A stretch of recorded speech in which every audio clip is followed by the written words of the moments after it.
Chapter 926, Spiraling City. Chapter 926, Spiraling City. I really do feel a little irascible, but I'm not that quick-tempered. Wearing the papal tiara and dark blue robes while wielding the sea god scepter, Klein seriously observed his new state. This meant that the Tyrant card could suppress the negative effects of the sea god scepter to a certain extent, but it wasn't able to completely eliminate it.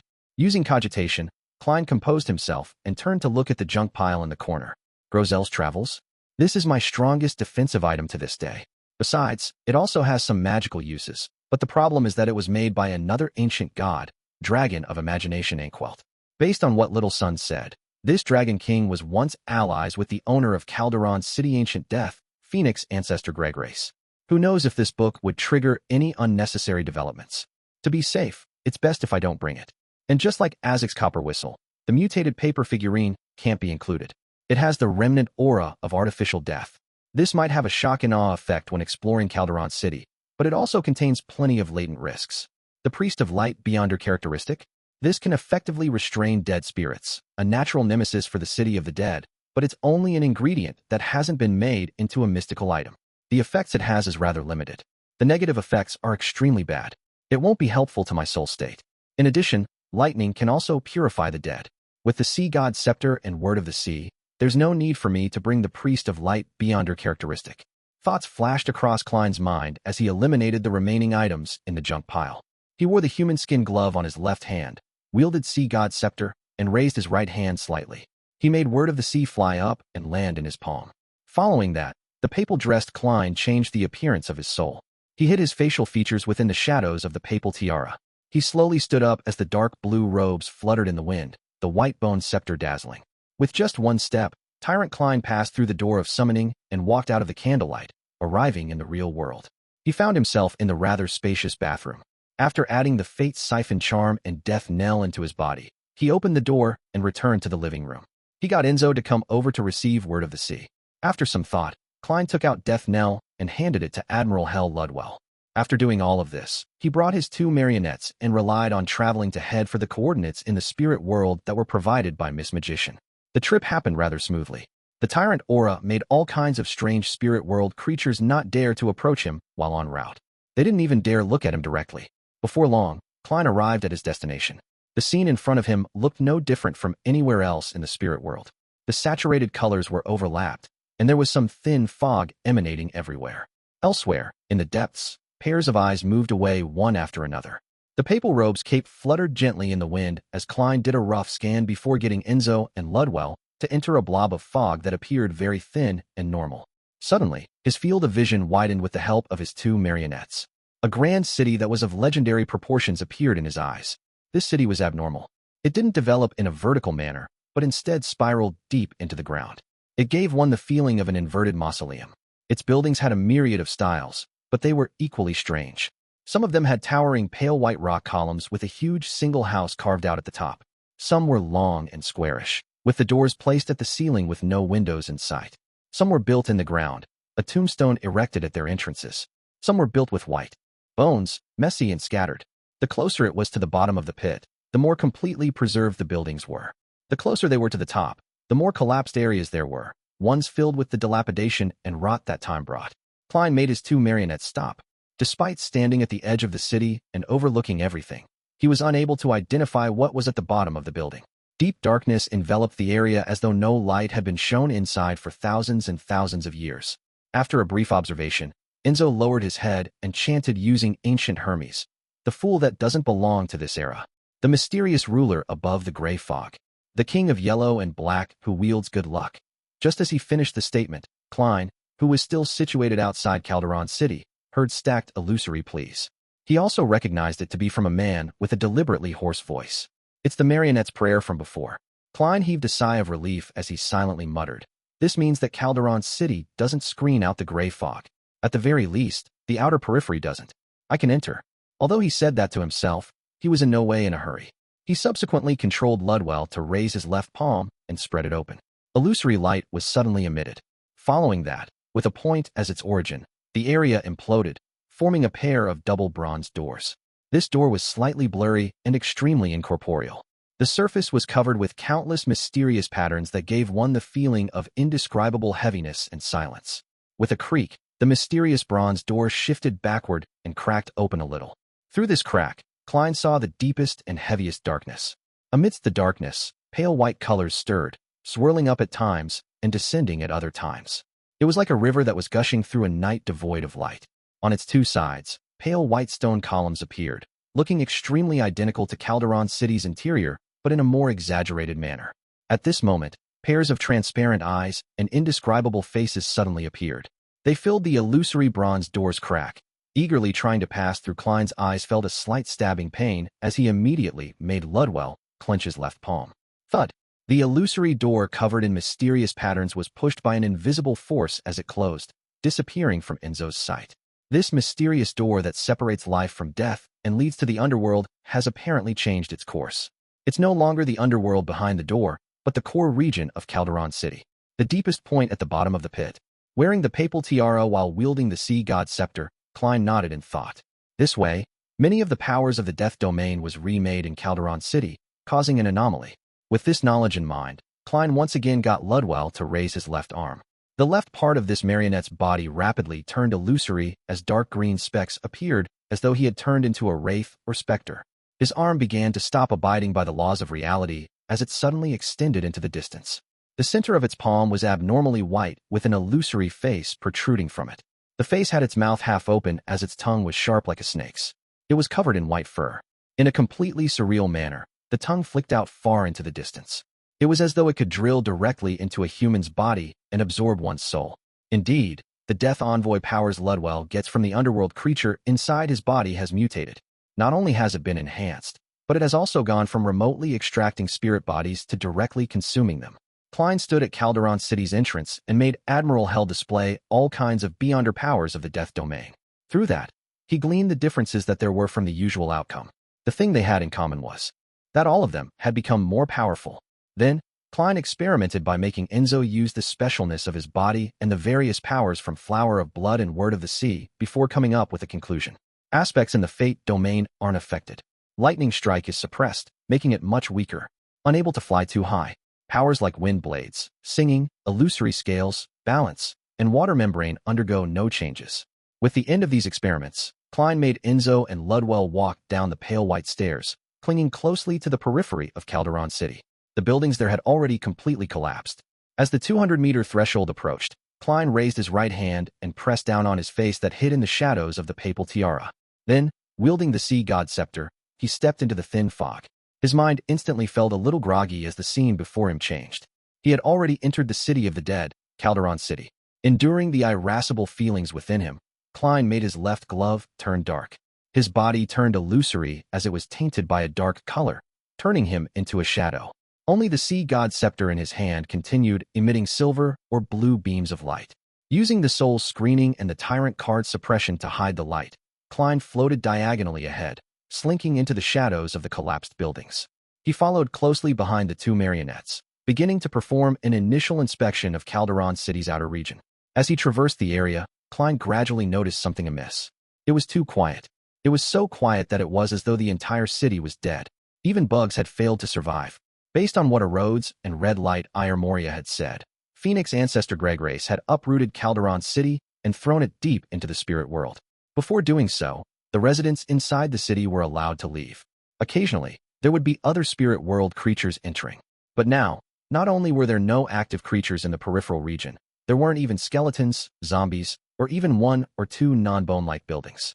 Klein tensed up more and more. With Enzo's and Ludwell's vision, he carefully observed his surroundings.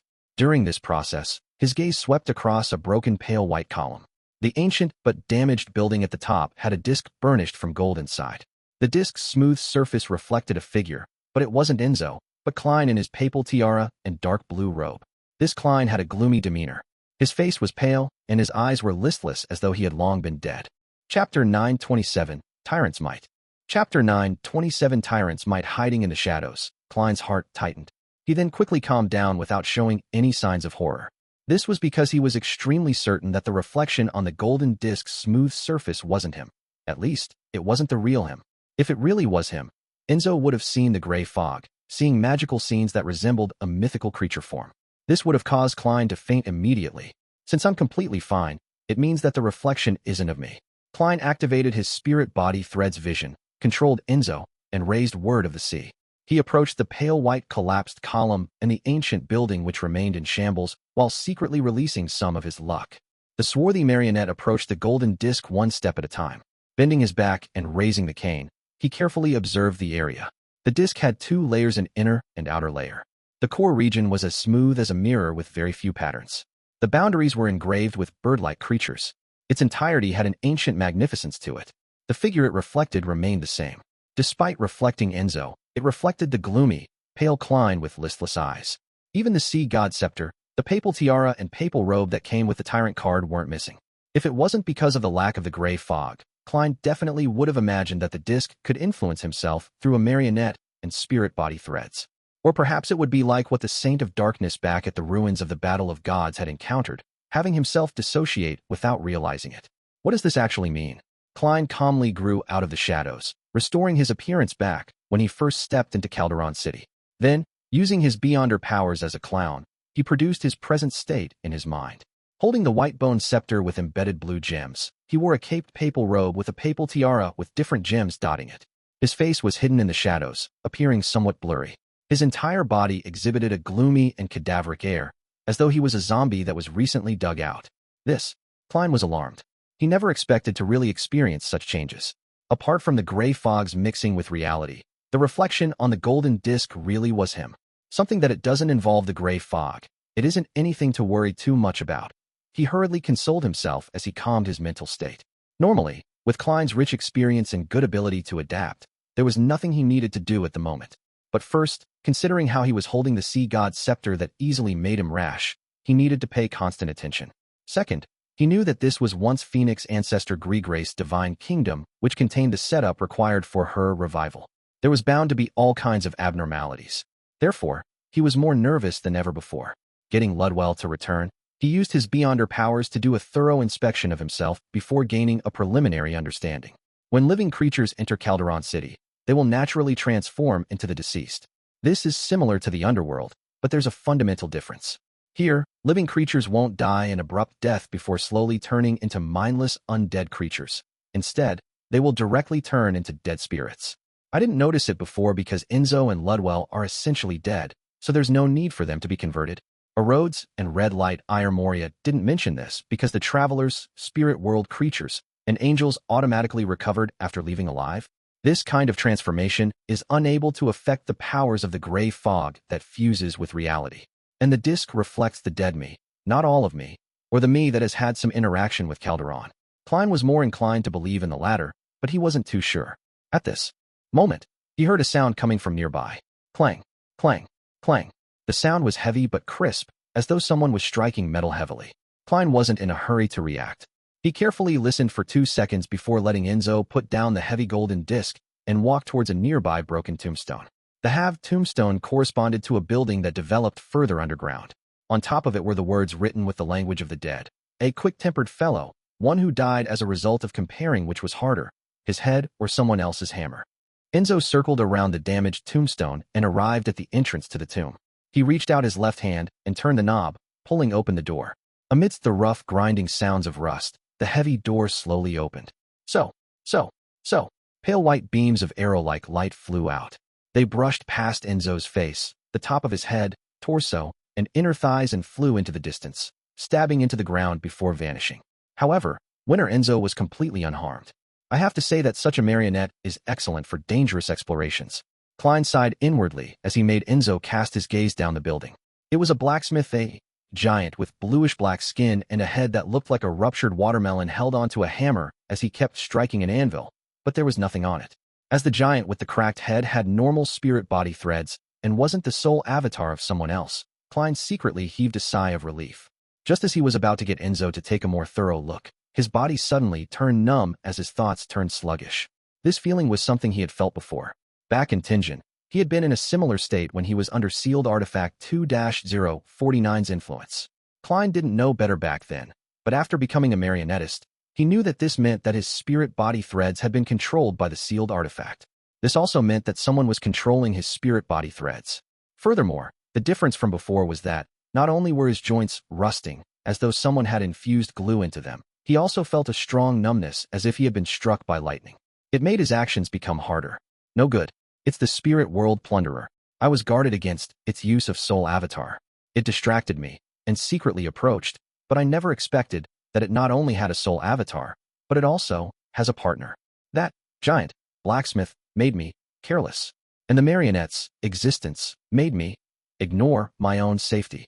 Various thoughts emerged in Klein's mind involuntarily as it disrupted his normal thoughts of trying to save himself.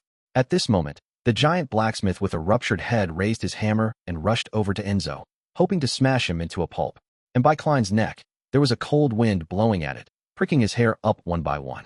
The surroundings were abnormally silent before, but now, all kinds of strange creatures emerged from the pale white stone column, rundown houses, and the tombstone's tomb.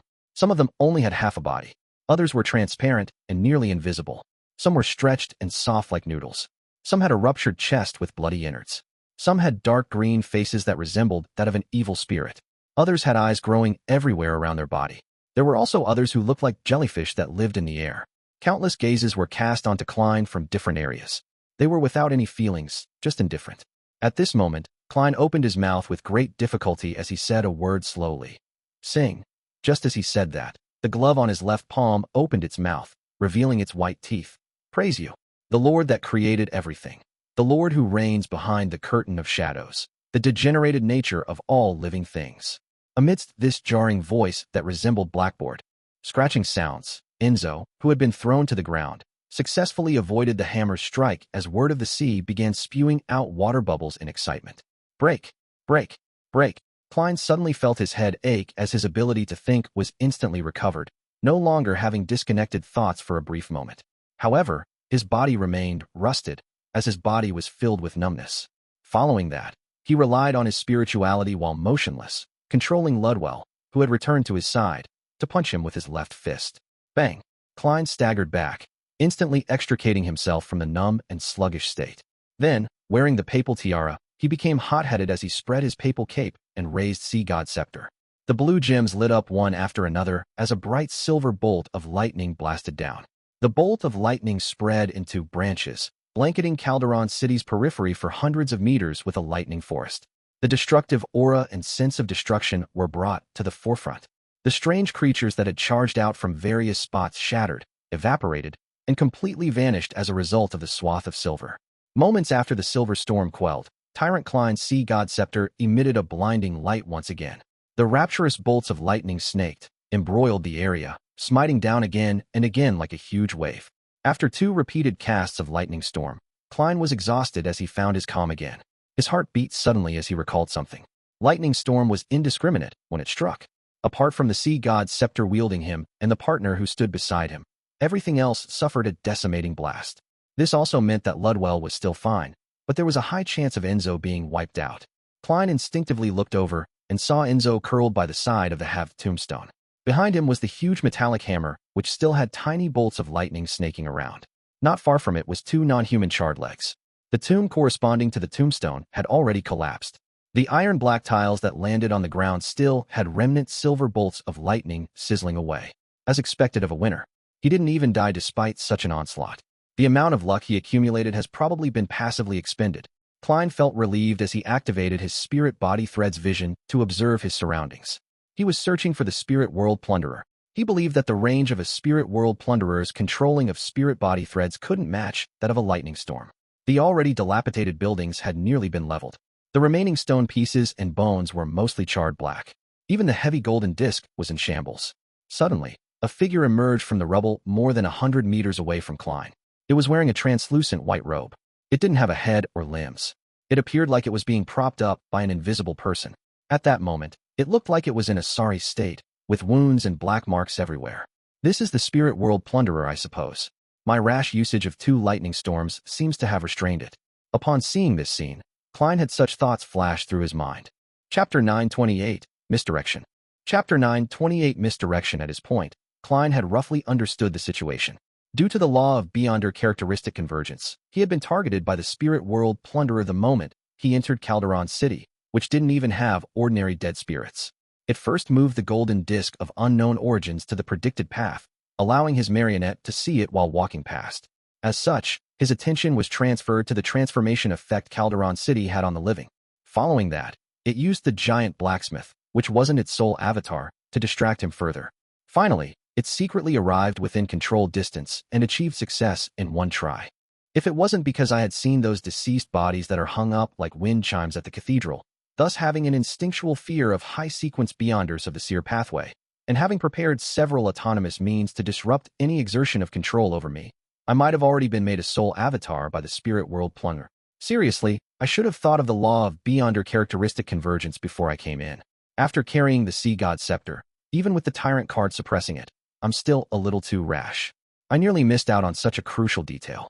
On the surface, I did seem as cautious as I usually am, but in fact, I had turned rash without realizing it. Yet, I didn't even believe I was being rash. Klein's thoughts raced before he raised the bone scepter-wielding arm and continued using Lightning Storm. If once wasn't enough, make it twice. If that still wasn't enough, do it a third time. In short, he had to take this opportunity to prevent the spirit world plunderer from escaping from the range of his attacks. This was the safest method, and it was also Klein's fighting style that he looked up to the most. If it wasn't because Lightning Strike had been greatly weakened in Calderon City, he even suspected that he could have gone over to pick up the Beyonder characteristic already.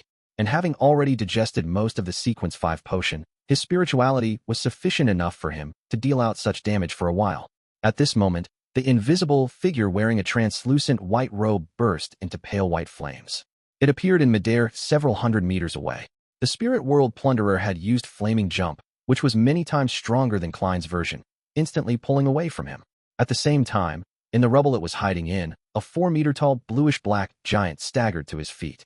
The giant's chest was open, but there weren't any innards. However, it stood like a castle, standing in between the Tyrant and the spirit world plunderer, blocking Klein's line of sight. And in Klein's eyes, its spirit body threads were gathered together, extending far towards the spirit world plunderer. It was obvious that it was a soul avatar. At the tip of the Sea God Scepter, the blue-colored gems lit up. A few bolts of lightning leapt out of thin air, mixing together into a huge silver arrow. Instantly, it smote the bluish-black giant's head. All the invisible defenses shattered, and like papier-mâché, the giant's head cracked. Countless bits of charred flesh splattered as his headless body evaporated amidst white gases that were tainted with dark green spots. All his vitality was robbed away. All of this happened in the blink of an eye. Klein, in his papal tiara and papal robe, raised the bone scepter even higher. The blue light radiated in ripples as howling wind blew up his cape.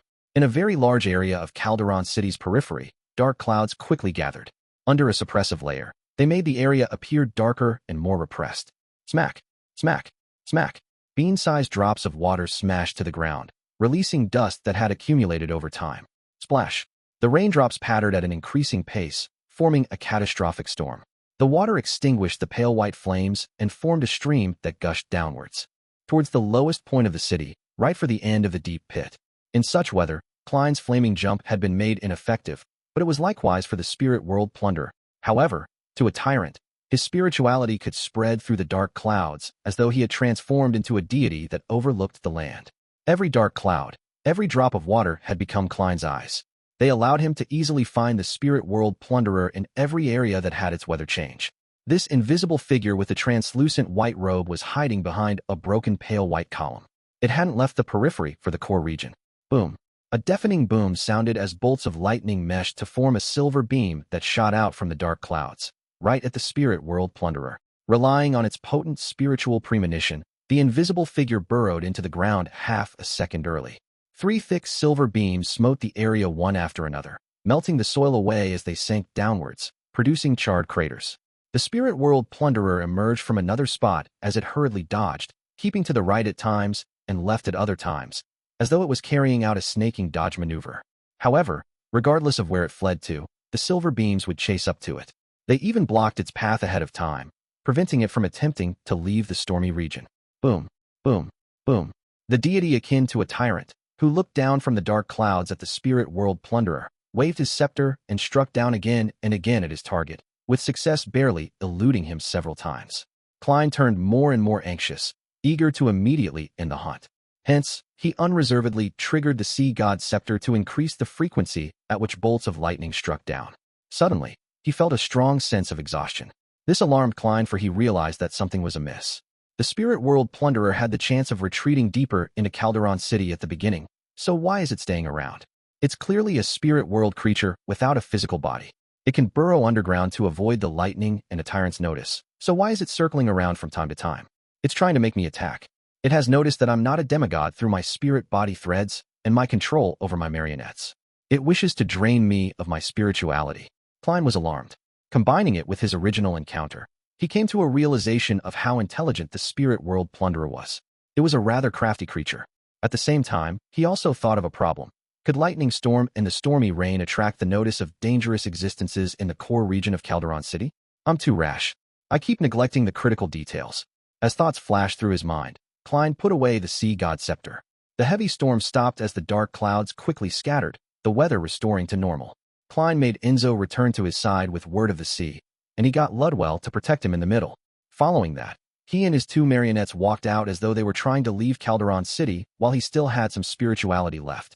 During this process, Klein had his spirit body threads vision constantly activated to prevent the spirit world plunderer from approaching him.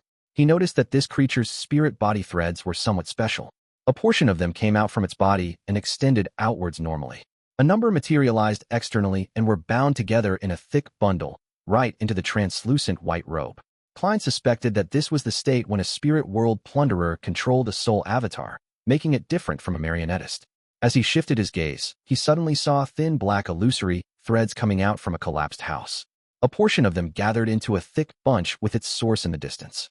Klein didn't hesitate to raise his sea god scepter, creating a sonorous thunderclap. Boom. Amidst this sound that struck awe into one's mind and spirit, Ludwell suddenly raised his left hand. Half his body instantly turned illusory as his arm extended out extensively, heading straight for the collapsed house. Midway, his palm turned abnormally pale white. An illusory face protruded out and stuck out with a snake-like tongue, which had white fur covering its surface. The tongue reached out far, penetrating the wall and stabbing at the spot where the spirit body threads were gathered. It immediately sucked on a distorted and blurry soul. Around the soul, a number of spirit body threads suddenly disappeared as though they never existed. A portion of them was none other than the gathered bundle, the ones that came from afar. They were fake. The spirit world plunderer was able to create fake, illusory spirit world plunderers or instantly swap location between the soul avatar and itself. Klein suddenly turned his head and looked elsewhere. Indeed, he saw a blob of spirit body threads swim over from underground at a fast speed. He once again used sea god scepter, releasing a thunderclap close to the ground, one that could awe his spirit body. Meanwhile, Enzo expended some of his remaining luck, adding bad luck to the target. Then, he shot out a silver bolt of lightning from the tip of the word of the sea. The bolt of lightning rather luckily passed through a crack and entered the ground, striking the assailant directly. It caused a portion of the spirit body threads to instantly vanish. It was also fake. Just as Klein reacted, his thoughts paused and his body turned numb. Just as he opened his mouth with great difficulty to instruct the mystical item, the invisible figure in the translucent robe descended from above, landing right before him. The spirit world plunderer had been hiding high in the sky, cloaking itself with the grayish-white clouds. The moment this invisible figure appeared, maggots began crawling out of its collar where its head should be. They were maggots with strange patterns covering them. Just one look at them sent his mind reeling. Although he broke out of the control of his spirit body threads, he also lost his ability to think. His face that was shadowed by the papal tiara began to grow meat tendrils. Each tendril was relatively transparent, like squirming worms. If it wasn't for the Tyrant card's level supporting him, he would have fallen to the ground while struggling in pain. The spirit world plunderer had a mythical creature form to a certain extent. At this moment, the invisible figure inside the white robe began to control Klein's spirit body threads without any obstacles in the way. In a few seconds, it was already close to succeeding. Seeing that its prey was about to become its soul avatar, the spirit world plunderer suddenly saw its target open his mouth with great difficulty and say a word. He had recovered from the state of nearly losing control faster than it had anticipated. And the word was an ancient Hermes, fate. It was the incantation for the fate siphon charm. If Klein really wanted to leave, he would have grabbed his two marionettes and directly ended the summoning to return above the gray fog. He wouldn't have walked to Calderon City's entrance. He was planting a trap for the spirit world plunderer. The reason why he could recover so quickly from the injuries dealt to him by a mythical creature form, and why he was able to chant the relevant word, was because he had experienced such situations too many times. Besides, although he wasn't sure what method his opponent was using, there was definitely a rather well-rounded way to deal with it make his target unlucky. Just as Klein entered a sluggish state, his first reaction wasn't to make the mystical items sing, but to let Enzo expend all his luck, making the spirit world plunderer have enough bad luck. Chapter 929, True Soul Body. Chapter 929, True Soul Body Fate.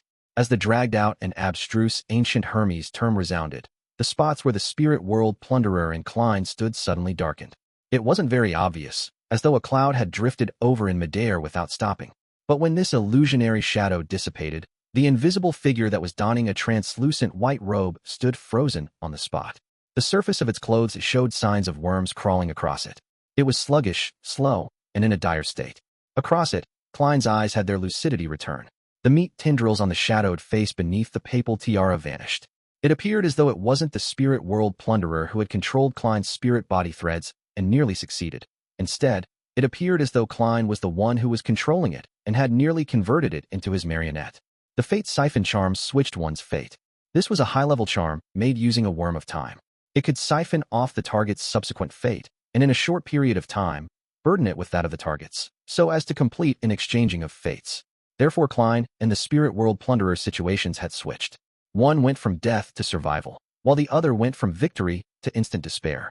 After confirming that the spirit world plunderer was intelligent and extremely difficult to deal with, making it difficult to hunt it, Klein began putting on an act of retreating. He appeared rash as he deliberately walked into the spirit world plunderer's control, enticing its actions, ready to use the fate siphon charm at the critical moment. That way, what terrible acts the spirit world plunderer did to its enemy, the charm would then allow it to experience the same despair. Of course, if the fate siphon charm didn't have the expected effect, or if the spirit world plunderer's main soul didn't appear and had ended up using other means to control the situation, Klein still had his last trick up his sleeve to protect himself directly in the summoning and return above the gray fog. He would sacrifice his 2 marionettes and a few mystical items in order to ensure his own safety. Without the time to marvel at how magical the fate siphon charm was, or how terrifying angels from the Marauder pathway were, Klein didn't hesitate to raise the sea god's scepter high up before the swapping of fates ended. The dark blue papal robe flared up with the wind as the golden papal tiara emitted meshed blue and silver beams of light. At the tip of the white bone scepter, it shot out bolts of lightning that gathered into a ball before landing on the spirit world plunderer's body. A swath of silver color brightened up immediately, inundating the target, turning the surroundings white. Once, twice, thrice, Klein continuously triggered terrifying lightning balls, expending his spirituality without holding back. Finally, he heard a roar that seemed to stem from the depths of one's soul as he instinctively sensed that his target had collapsed and dissipated. Only then did Klein lower the sea god scepter and watch the silver lightning sizzle away. At that moment, his entire spirit body had turned rather illusory. Even with the Tyrant's augmentation, it didn't seem real. As the lightning dispersed, the invisible figure in the white, translucent robe appeared once again in Klein's sight. Flickering light emerged from within as the spirit world plunderer's body cracked, turning into countless illusory bubbles that disintegrated bit by bit. The Tyrant had succeeded in the hunt. At this moment, deep within Calderon City, there was a sudden quake. It was as though a massive creature had awoken as a result of the spirit world plunderer's death, or that countless dangerous creatures were surging out. The indescribable feeling combined into a swath of illusory grayish-white, and, like a tidal wave, rose up from the bottom. Other spirit world plunderers?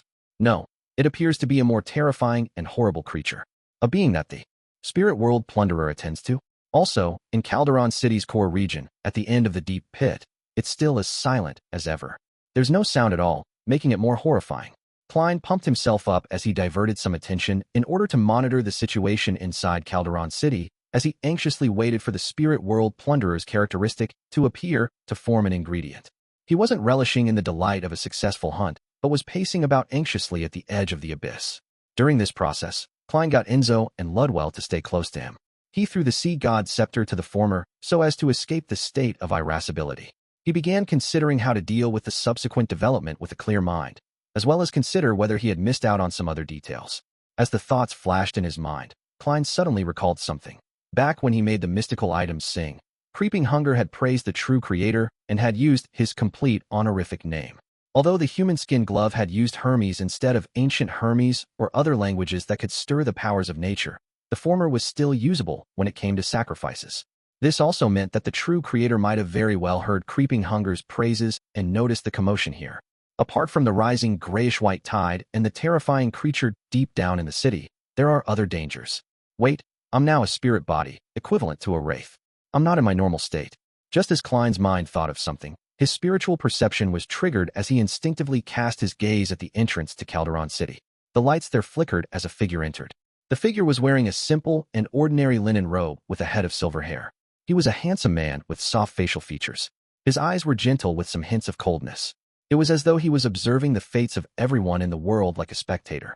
Behind him, there were beams forming illusory layers of pure wings. They spread outwards, blocking the entire entrance. Klein nearly hissed through the gaps in his teeth as a series of titles and names flashed across his mind. Ouroboros, Tail Devourer, Angel of Fate, King of Angels. He didn't have the luxury of time to consider the possibility of his previous thought. His body expanded as though it was incorporeal, enveloping his marionettes, Enzo and Ludwell, the yet-to-appear characteristic, and the spirit world plunderer's remnant bubbles within. At this moment, Ouroboros's silver eyes already had the distant figure in his sights. It was a figure wearing a papal tiara and a dark blue robe, exuding extreme oppression and tyranny. There was a grayish-white fog that had been blurred by the tyrant's aura. A river of flickering light appeared in his eyes, seeming to circle the tyrant figure and the periphery of Calderon City. Silently, the square houses and the pale white columns stood up again despite being destroyed by the lightning storm from before. The charred legs of the giant blacksmith once again possessed a body as he appeared inside the tomb, striking at the anvil. All of this returned to what it was like shortly after the tyrant stepped in. However, Klein in his pontiff attire had vanished. His two marionettes along with the remnant bubbles of the spirit world plunderer had vanished as well. The corresponding figure was unable to return as the rebooted scene shattered, turning back to the desolate state after the battle. Tail Devourer Ouroboros watched silently for a long while before making a move. The grayish-white swath that rose up from the depth of Calderon City slowly receded back down. Above the gray fog, Klein slumped in the high-back chair of the fool in exhaustion. He wasn't even able to get Enzo and Ludwell to massage him. He had already thrown the sea god scepter back to the junk pile. The tyrant card had left his soul body and was placed facing down beside the Black Emperor card. The spirit world plunderer's bubbles were floating ahead, with the Beyonder characteristic constantly seeping out before combining with the points of light. After resting for a while, Klein saw a grayish-white powder fall onto the modeled table's surface. Following that was a transparent item that seemed weightless. The item was the size of a palm, formed by coiled maggots. It was almost shaped like a human, and its interior was filled with a colorless liquid. Bubbles often emerged, scattering black hints of light. Klein didn't dare to look at it carefully, as there was a more complicated structure in the weightless transparent object. They formed indescribable patterns and symbols that seemed to fuse knowledge, power, transformation, secrets, bizarreness, and madness within, making them no longer abstract. This made Klein feel very dizzy. His mind was even on the verge of breaking down, with his soul almost losing control. This is likely the true soul of the spirit world plunderer. I have the corresponding powder as well. There's about 70 grams, more than I needed. It's more than I expected. Klein nodded indiscernibly and stored the powder into a box. Together with the true soul body, he threw them on the junk pile and covered it with the gray fog. After completing this, he raised his hand to rub his temples and made a self-deprecating remark. If it wasn't for the sea god scepter, I probably would have had to leave Calderon City due to the assault of the spirit world plunderer. I would then wait until I had helpers and could make the most solid of hunting plans so as to control the stirrings of the area to not alarm the unknown entity at the core region. Sigh, I was rash the entire time. Although the outcome was fine, it really doesn't suit my character. It's also completely at odds with the seer pathways acting. In the future, I should try to avoid using the sea god scepter in the outside world. The spirit world plunderer has been successfully hunted. There's no need for me to get Miss Sharon's help. In a few days, I'll write to her so that she won't be thinking over this matter.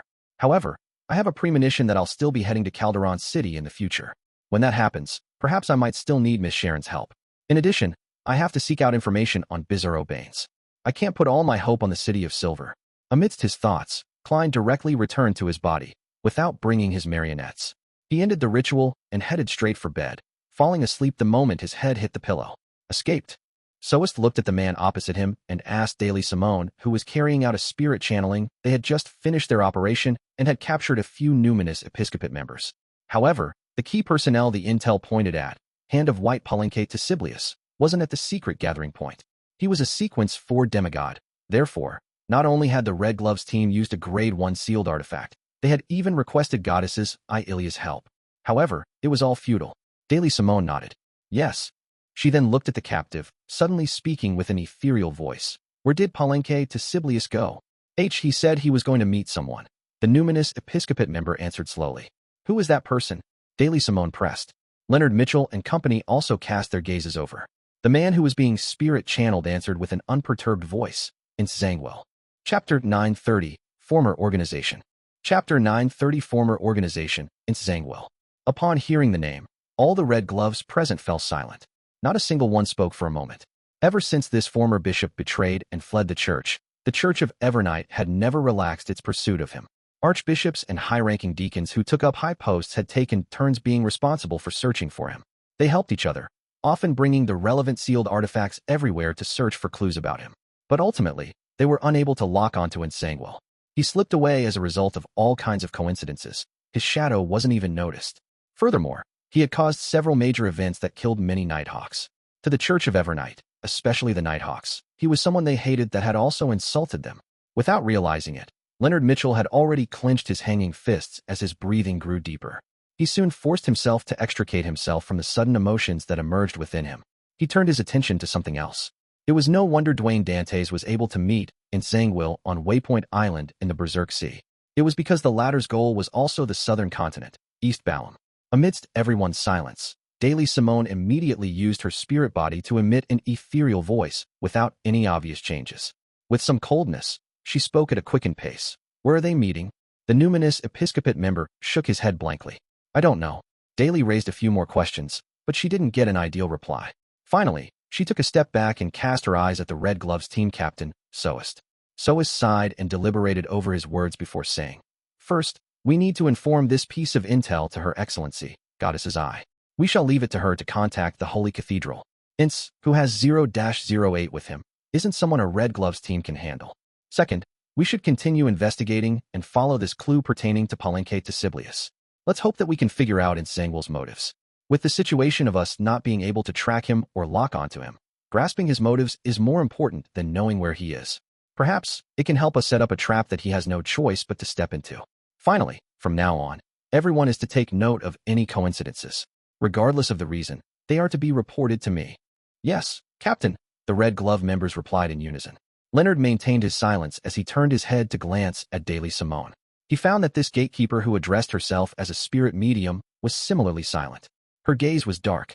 At the same time, he heard Palaz Zaros's slightly aged voice resound in his mind. Heh, from the looks of it, I'll be witnessing a play of running and pursuing. What does old man mean? Is he hinting at something? We just decided to start investigations on Nsangwell's motives, and it's already known by 0-08. Leonard looked away and suddenly had an idea. If a person who is already dead was to secretly do the relevant investigation, would he be able to avoid 0-08's notice? After 2 hours of sleep, Klein rubbed his still throbbing head and slowly got out of bed. Following that, he pulled the bell by the side of the door and waited for an attendant to arrive. Before long, a native deliberately dressed in lone attire, a white shirt and red vest knocked on the door. Klein twisted the handle and opened a tiny gap in the door. He instructed with a hoarse voice, "Send another lunch set to the room. I had my meal too early." At that instant, he already looked like the tanned Enzo.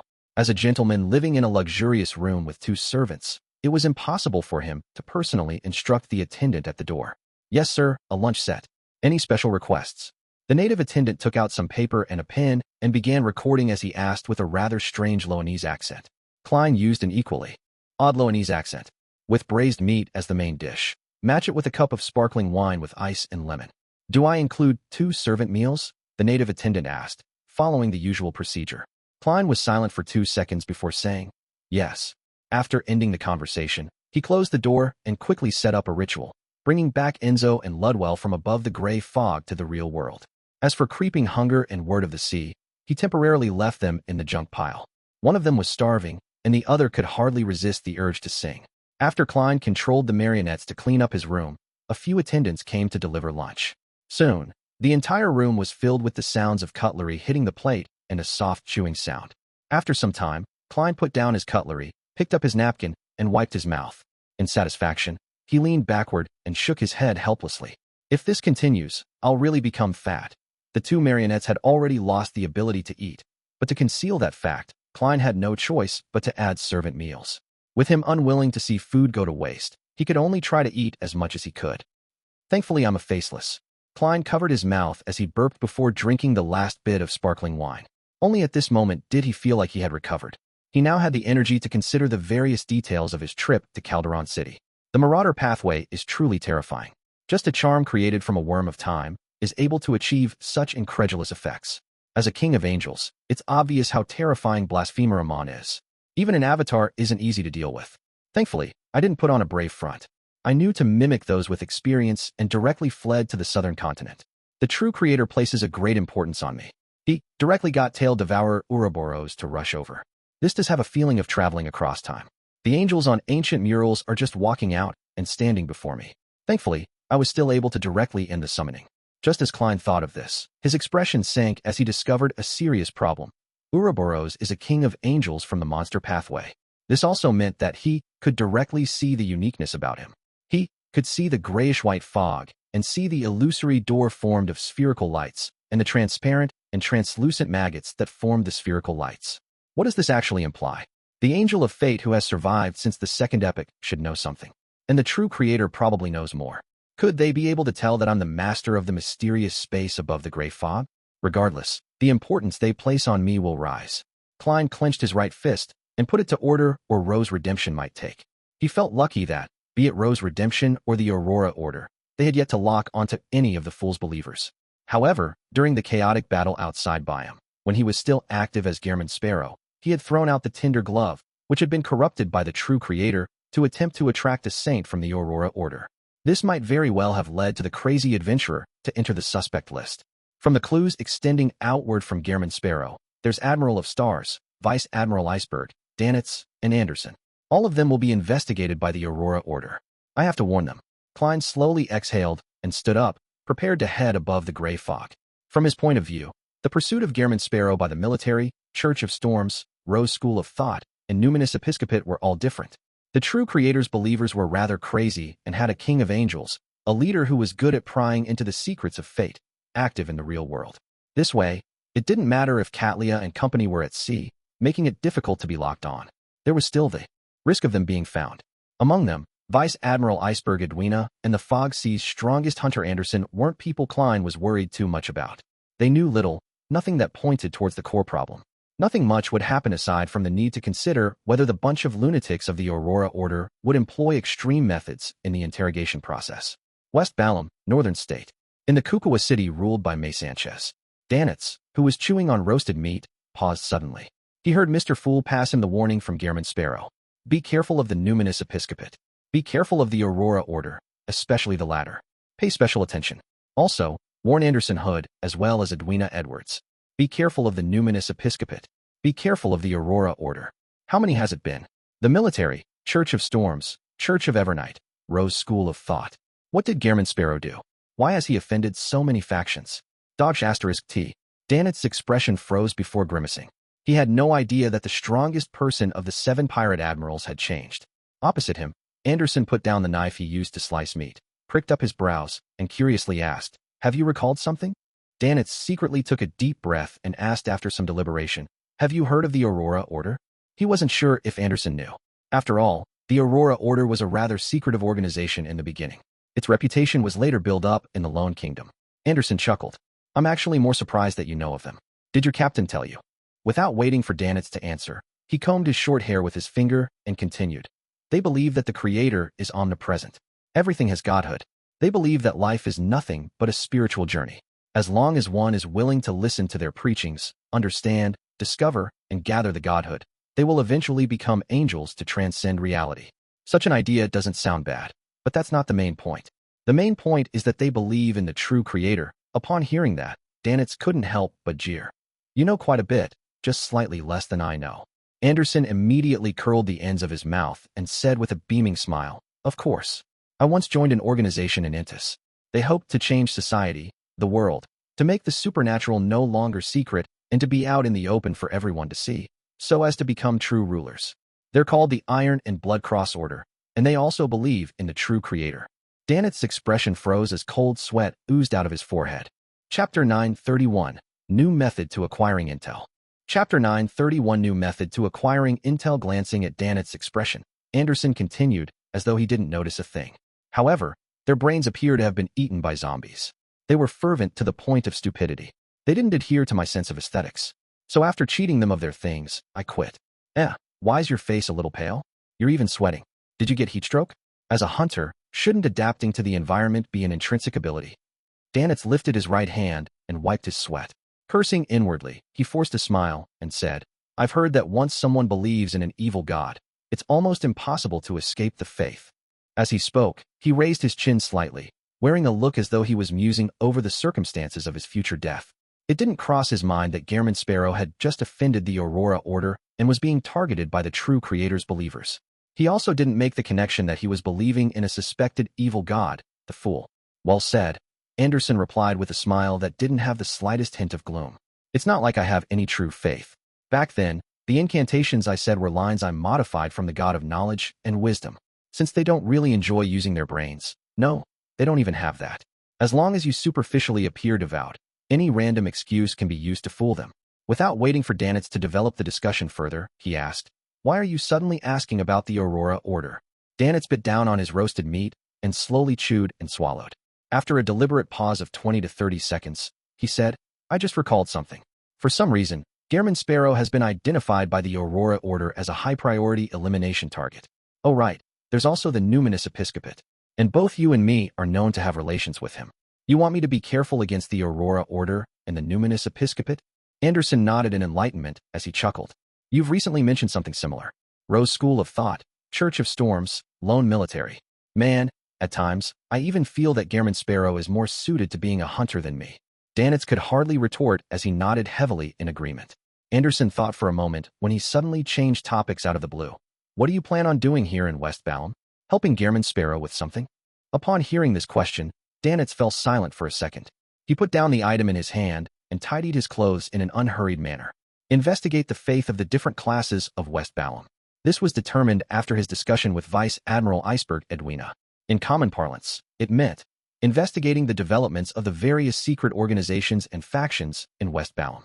Of course, this included some preliminary contact with the local ruling forces, and to figure out if they had any desire to purchase firearms.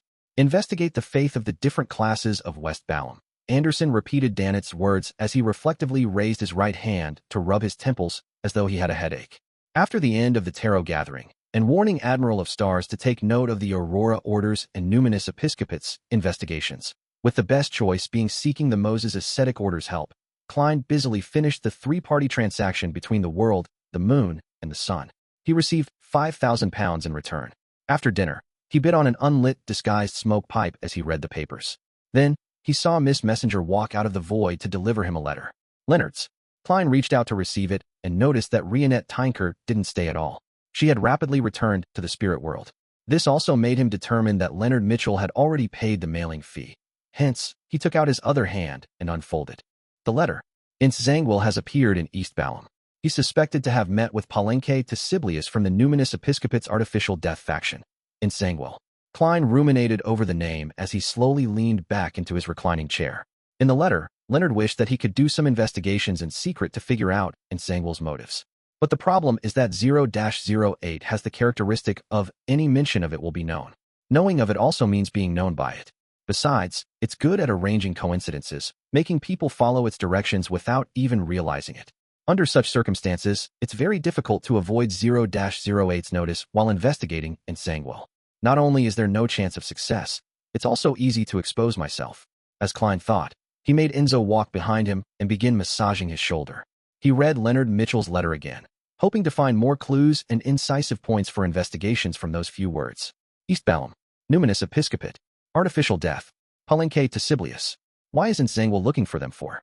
Trying to find allies for the true mastermind behind the Great Smog of Backlund, that royal family's faction? Artificial death. Artificial death. As Klein thought, he suddenly recalled that there was a matter that no one knew other than himself and Mr. Azek. The Evernight goddess had preliminary gained control of the death pathway's uniqueness. In other words, artificial death. Presently, she was usurping, digesting, and wielding the corresponding authority. In other words, the Numinous Episcopate's artificial death faction's target of belief was, in a way, the Evernight goddess.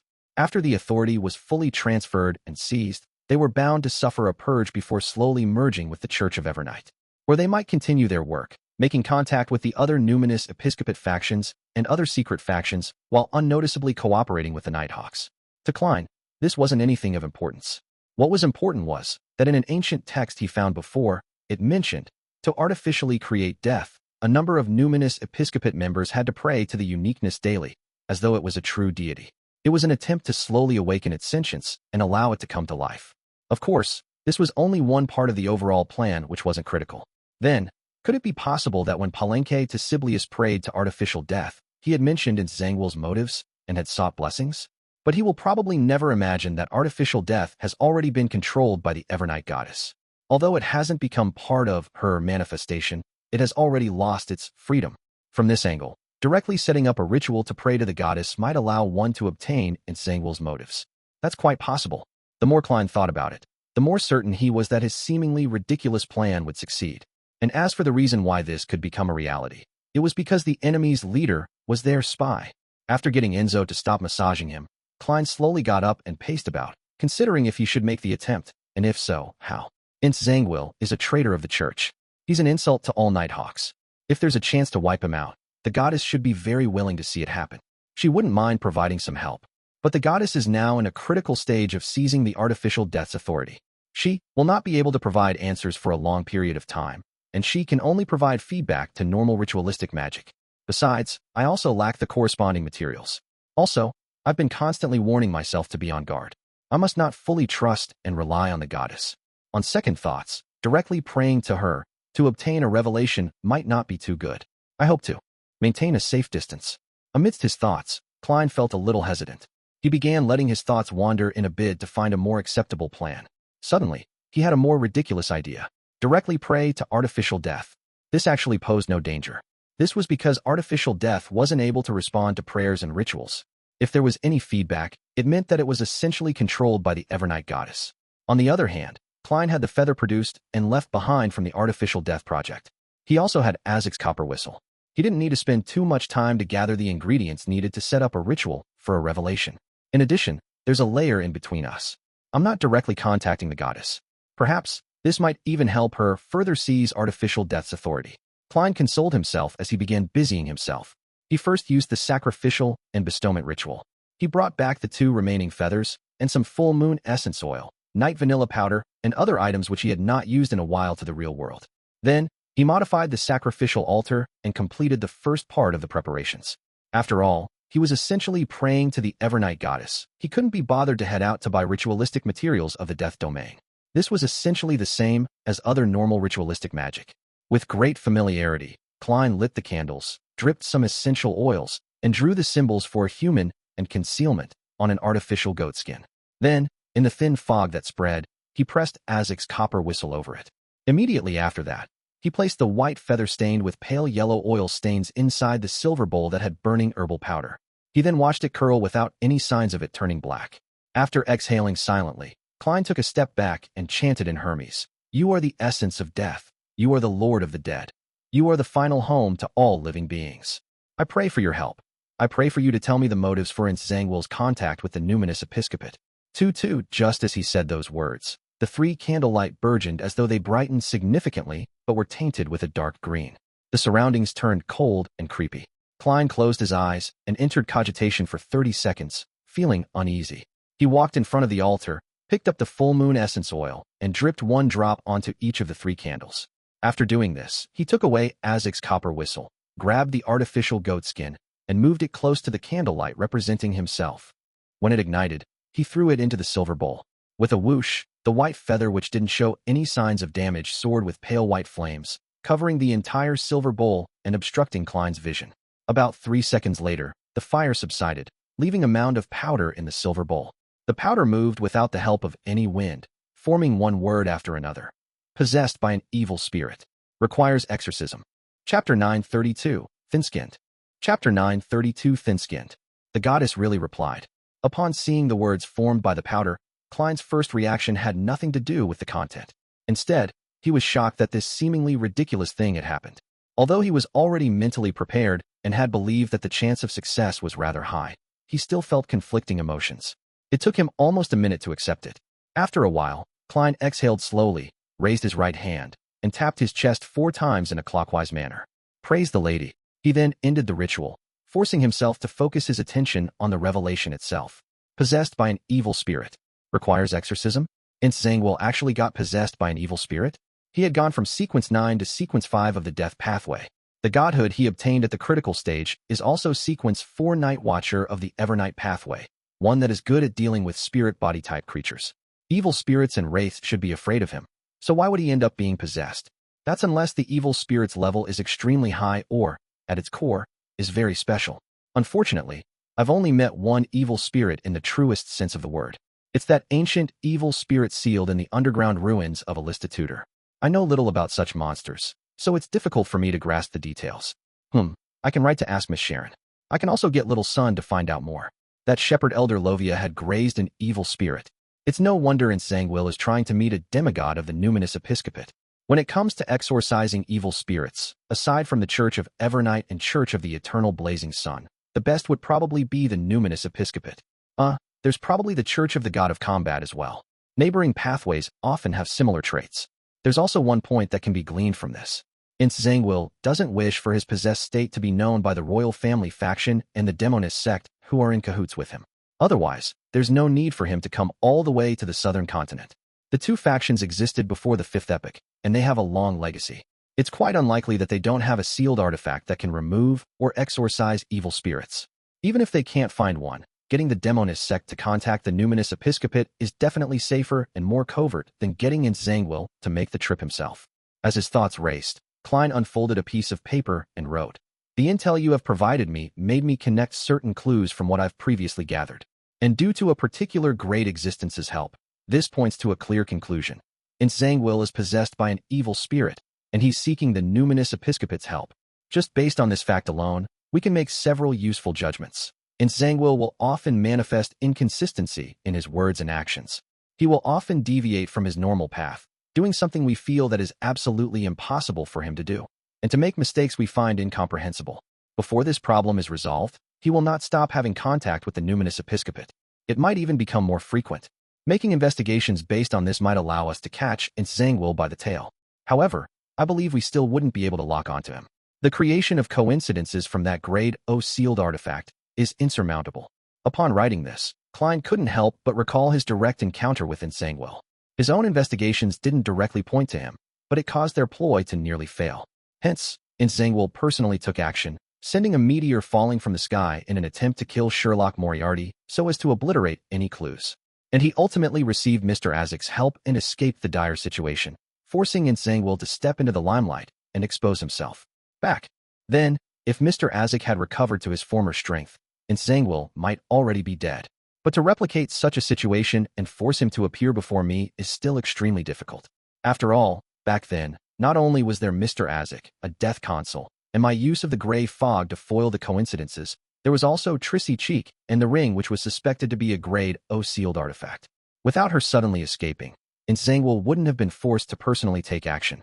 Klein deliberated as he wrote, "If we can figure out the origins and primary goals of the evil spirit, there might be a chance of the situation having a favorable change." After writing the matters regarding Zhangguo, Klein's heart stirred. Just as he was about to mention something else, he stopped his pen after writing the first few letters. He raised his left hand and pinched his cheeks. He appeared to be in a serious dilemma and seemed a little embarrassed.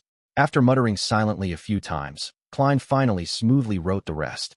"Even without that grade O sealed artifact's help, Zhangguo is an enemy you and I are unable to face head-on. We need to make plenty of preparations. If you can provide me with some worms of time, I can use them to create high-level charms that can deal with demigods. It's called a fate siphon charm. It can swap the fates of yourself and the target for a short period of time." Putting down his fountain pen, Klein didn't take a second look as he quickly folded the letter and seriously sealed it in an envelope. He then took out the adventurer's harmonica and a gold coin before summoning Miss Messenger. He got her to take away the reply letter to Leonard Mitchell, but this time, it wasn't addressed to 7 Pinster Street. Instead, it was directly sent to Leonard's present address. With Leonard having just written the letter, Klein didn't believe that he had moved out of Rionette Tinker's detection range. After doing all of this, Klein heaved a sigh of relief as he shook his head slightly. Requesting the help of others is really a difficult task. It's even more so for someone as thin-skinned as me. He quickly retracted his attention and once again modified Enzo's and Ludwell's appearances. After all, They had been seen by Angel of Fate Ouroboros during their exploration of Calderon City. During this process, Klein suddenly had an idea. He planned on sending them above the gray fog and using the Spirit World Plunderer's true soul body for a disguise. The Spirit World Plunderer could make its soul avatars take the form of its true soul body, and it could also get them to disguise themselves as other Spirit World creatures. The Beyonder ingredient it left behind must have had such abilities. However, it would be difficult to use it with the poor effects and the huge negative side effects. However, this wasn't a problem for Klein, who possessed the mysterious space above the gray fog. After all, he didn't plan on using the Beyonder ingredient for actual combat. Doing some changes to his marionette didn't require too many smooth operations and great effects. Furthermore, this could be slowly adjusted. As for the negative effects that came from the godhood, it wasn't something to consider. Who wasn't obedient when left in the junk pile? After a series of tasks, Klein sat at the high back chair of the Fool. In his hand was the palm-sized Spirit World Plunderer's true soul body. Without looking down to look at it in detail, he extended his spirituality bit by bit into it. There wasn't much changes to the scene before him. It was still the illusory and dense black spirit body threads. However, when he tried controlling them, he discovered that not only could he control the marionette's spirit body threads, but he could also let his spirit body threads extend out and penetrate into their bodies. When both sides established such a two-way connection, Klein suddenly felt that he and his marionette was one. All his Beyonder powers could be enacted on the other party through the spirit body threads, including his trick for changing his appearance and body. Amidst a slow and difficult process, Klein felt rather groggy as he felt his emotions turned into a mess. He began showing signs of losing control. This was an inevitable outcome from having his spirituality make direct contact with godhood. He hurriedly diverted some attention to stir some of the powers of the mysterious space above the gray fog, and he restored his condition back to its normal state. After enduring the torment, Klein finished his attempt. Enzo had transformed into a southern continent native that looked like he came from a plantation. Ludwell had a mixed blood feel to him. His ghastly face was no longer more bone than flesh. Instead, there was a plumpness to it. As for the silver mask that had the effect of placating the soul, there was no way of removing it for the time being. All Klein could do was let it stick to Ludwell's chest. This still had a certain level of effect, but it was inferior to wearing it on his face. It could barely maintain the status quo. Unfortunately, there's no way to change this mask into other types of accessories. Otherwise, it would save me quite a bit of trouble. As Klein rushed to throw the Spirit World Plunderer's true soul body back onto the junk pile, he rubbed his temples and allowed his thoughts to wander. Right? I still have a soul assure Beyonder characteristic here that can be made into a mystical item to replace that mask. No, I've always planned on returning it to the church. I'll mail it to him when Leonard replies. After the discomfort slowly subsided, Klein took out his golden pocket watch and opened it to check the time. Following that, he summoned a paper figurine and stirred some of the powers of the mysterious space above the gray fog. He then threw both into a specially labeled point of light. It was the point of light representing the Fool's only believer at present, Danitz. From Klein's point of view, Admiral of Stars Katlia had the Moses ascetic order backing her. Vice Admiral Iceberg Edwina was from the Church of Knowledge and Wisdom. Anderson Hood didn't know much about Gehrman Sparrow, and being good at identifying the situation he was in, he wasn't one to put on a brave front. Therefore, when the Aurora Order did an investigation, it was unlikely that they would be in grave danger. Danitz was the only exception. With him in West Balam and not able to return to the Golden Dream anytime soon, his lacking strength, and him often wearing the boxing glove that made him act rashly, it was truly worrisome. Due to this fact, Mr. Fool had to work a little harder. He gave Danitz a paper angel's embrace every day at a fixed time, so as to disrupt any divination or prophecies about him. Leonard never expected Klein Moretti to reply that quickly. With some level of incredulity, he opened the envelope and read the corresponding content. Due to a particular great existence's help. Is he referring to the Fool? Indeed, Klein's investigations into Ensangwil has already reached a significant depth. He has already figured out the truth the moment I mentioned the numinous episcopate. Possessed by an evil spirit? How did he end up being possessed by an evil spirit? How do we make use of it? Worms of time. Leonard quickly scanned through the last part of the letter as his expression suddenly became complicated. In his mind, Palaz Zoroast maintained his silence without saying a word. Chapter 933, Evil Spirits Common Trait. Chapter 933, Evil Spirits Common Trait. After a while, Leonard cleared his throat and wore a smile without realizing it. He said with a suppressed voice, "Old man, Klein's. This suggestion seems pretty good. It's very, very viable. The effects should be quite substantial. Why don't you consider it? Didn't you mention that you would do your best to help me exact revenge? Haha. I thought worms of time could only be used for avatars and act as support. He subconsciously droned on while Palaz Zoroast remained silent the entire time. Only after a while did he sigh lightly and say, I can only give you a maximum of 2 worms of time. Without waiting for Leonard to say a word, he added, to exact revenge on a demigod who wields a grade O sealed artifact, the most important thing is still your own level and strength. Otherwise, you won't have a chance of using it even if you have a high-level charm. Leonard wiped away his smile and nodded seriously. I'll do my best digesting my potion. If you finish digesting it and fail to accumulate enough contribution points, I'll help you seek out the beyonder ingredients needed for Spirit Warlock. As for only having 2 worms of time, he wasn't disappointed at all. It was already a bonus. Just getting 1 was a great boon. Having 2 meant that he and Klein could split it, each of them having 1 Fate Siphon charm. After expressing his attitude, he asked in puzzlement, Old man, do you think Klein has already used the previous worm of time as a charm? He remembered very clearly that, back when they were figuring out who Emlyn White was supporting, Old Man had parasitized Tinder with a worm of time. Later, it lost contact and failed to be of any use. Now, on retrospection, just Emlyn White's and Sherlock Moriarty's close relationship made it easy for him to figure out the truth. The worm of time had been eliminated by the upper echelons of the secret organization or even the fool himself. Furthermore, there was a high chance that it had been bestowed to Klein. Otherwise, his former colleague wouldn't have known of the existence of the worm of time. Palaz Zoroast immediately scoffed. If he hasn't already used it and seen its effects, why would he raise the issue and ask for more? All right, I need to separate the worms of time. This will make me fall asleep for at least 2 weeks. If you have any questions, find someone to answer them by yourself. With that said, not giving Leonard a chance to raise further questions, he scattered his spirituality and created a blob of light that hung high inside Leonard's mind as though he didn't wish to speak. Leonard's instinctive response was to chuckle dryly. He focused his attention back onto the letter from Klein Moretti as he carefully read it again. Possessed by an evil spirit. The origins and primary goals of the evil spirit. I don't know much about evil spirits. Nothing comes to mind. After a few minutes of thought, Leonard took out a matchbox and burned the letter. Then, he left the room which the local Nighthawks had assigned him at the last minute. He came to a room diagonally opposite his and knocked on the door. Before long, Daly, who hadn't removed her blue eyeshadow and blush, opened the door and pricked up her eyebrows. When did a sleepless have the courage to knock on a lady's door at a time highly associated with a bed? Ahem. I have some questions I'd like to consult you about. Leonard obviously didn't dare respond to Daly's comment, as he immediately expressed the reason why he was here. Daly sized him up and chuckled. I'm not responsible for counseling minors. As she spoke, she made way and allowed Leonard to enter her room. Without daring to let his eyes wander, he casually pulled a round stool to sit on. He then went straight to the point. Ma'am, I'd like to know more about evil spirits. You're a Sequence 5 of the Death Pathway. You have higher clearance than me. You should know. Quite a lot. Why are you asking me this? Daly propped herself with her hands on the edge of the table behind her. Without waiting for him to reply, she continued. Most evil spirits are the result of dead high-sequence beyonders. A small number of them are wraiths who break through various restrictions via using various opportunities. The first situation is more common.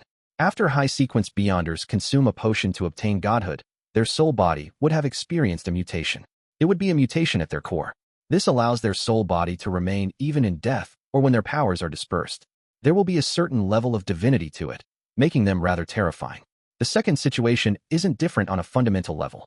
Normally speaking, evil spirits will weaken with the passage of time until they completely dissipate. However, they can also assimilate into the region where they were born, making the spirit world and even the underworld fuse with it. They then extract power from this to maintain their existence. Therefore, many evil spirits have their own territory and active range. It's not that they do not wish to leave, but they can't. The only exception is when they accumulate sufficient power, allowing their existence to experience a fundamental change. Leonard habitually crossed his right leg over his left and pressed in thought. Can evil spirits leave their territory by possessing a person? Yes, but ordinary humans and most beyonders are unable to withstand the extraction effect the evil spirits have on their bodies. They will quickly lose their spirituality and body temperature and be unable to last long. As Daly spoke, she raised her hand to point at herself. The best method is to rely on beyonders of the death pathway. Of course, it has to be at least a Sequence 5, because from Gatekeeper, we will have our own dead spirit prison in our bodies. It can be called a miniature underworld. It can provide an evil spirit with an adequate environment for their existence. Once you become a spirit warlock, you will also have similar powers. However, it will be more about sealing and sleeping than an internal underworld.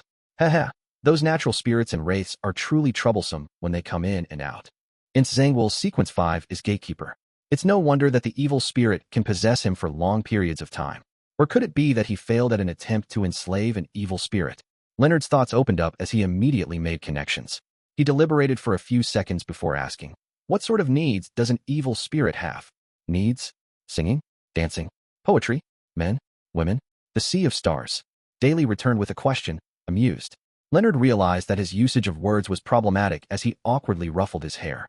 I mean, what desires will an evil spirit have? That depends on what it desired while it was alive. Typically speaking, the remnant spirit will inherit the original obsessions, without being able to balance it rationally. If it were you, that evil spirit might attempt to write poems, imprison a group of spectators, and seek acknowledgement. Or it will do things in an ostentatious manner like the protagonist of a play, Daly joked. However, regardless of what it was while it was alive, as long as one becomes an evil spirit, they commonly desire two things. What are they? Leonard turned attentive.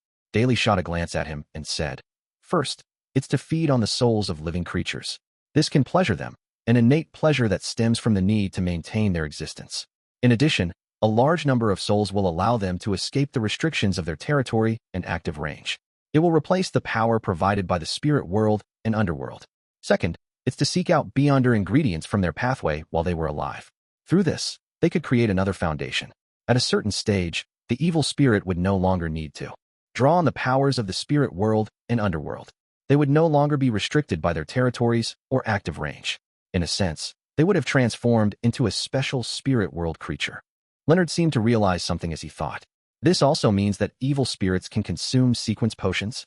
No, sequence potions are created for human consumption. They reduce the risk of losing control. To many supernatural creatures, there's no need to do so. They can directly consume the ingredient raw. It's especially so for evil spirits. Their obsession, cruelty, ferociousness, and penchant for souls make them half crazy to begin with. There's no need to regulate it from other sources. Furthermore, they are spirit bodies, so the method of consumption is direct accommodation and slow digestion. Daly corrected Leonard's point.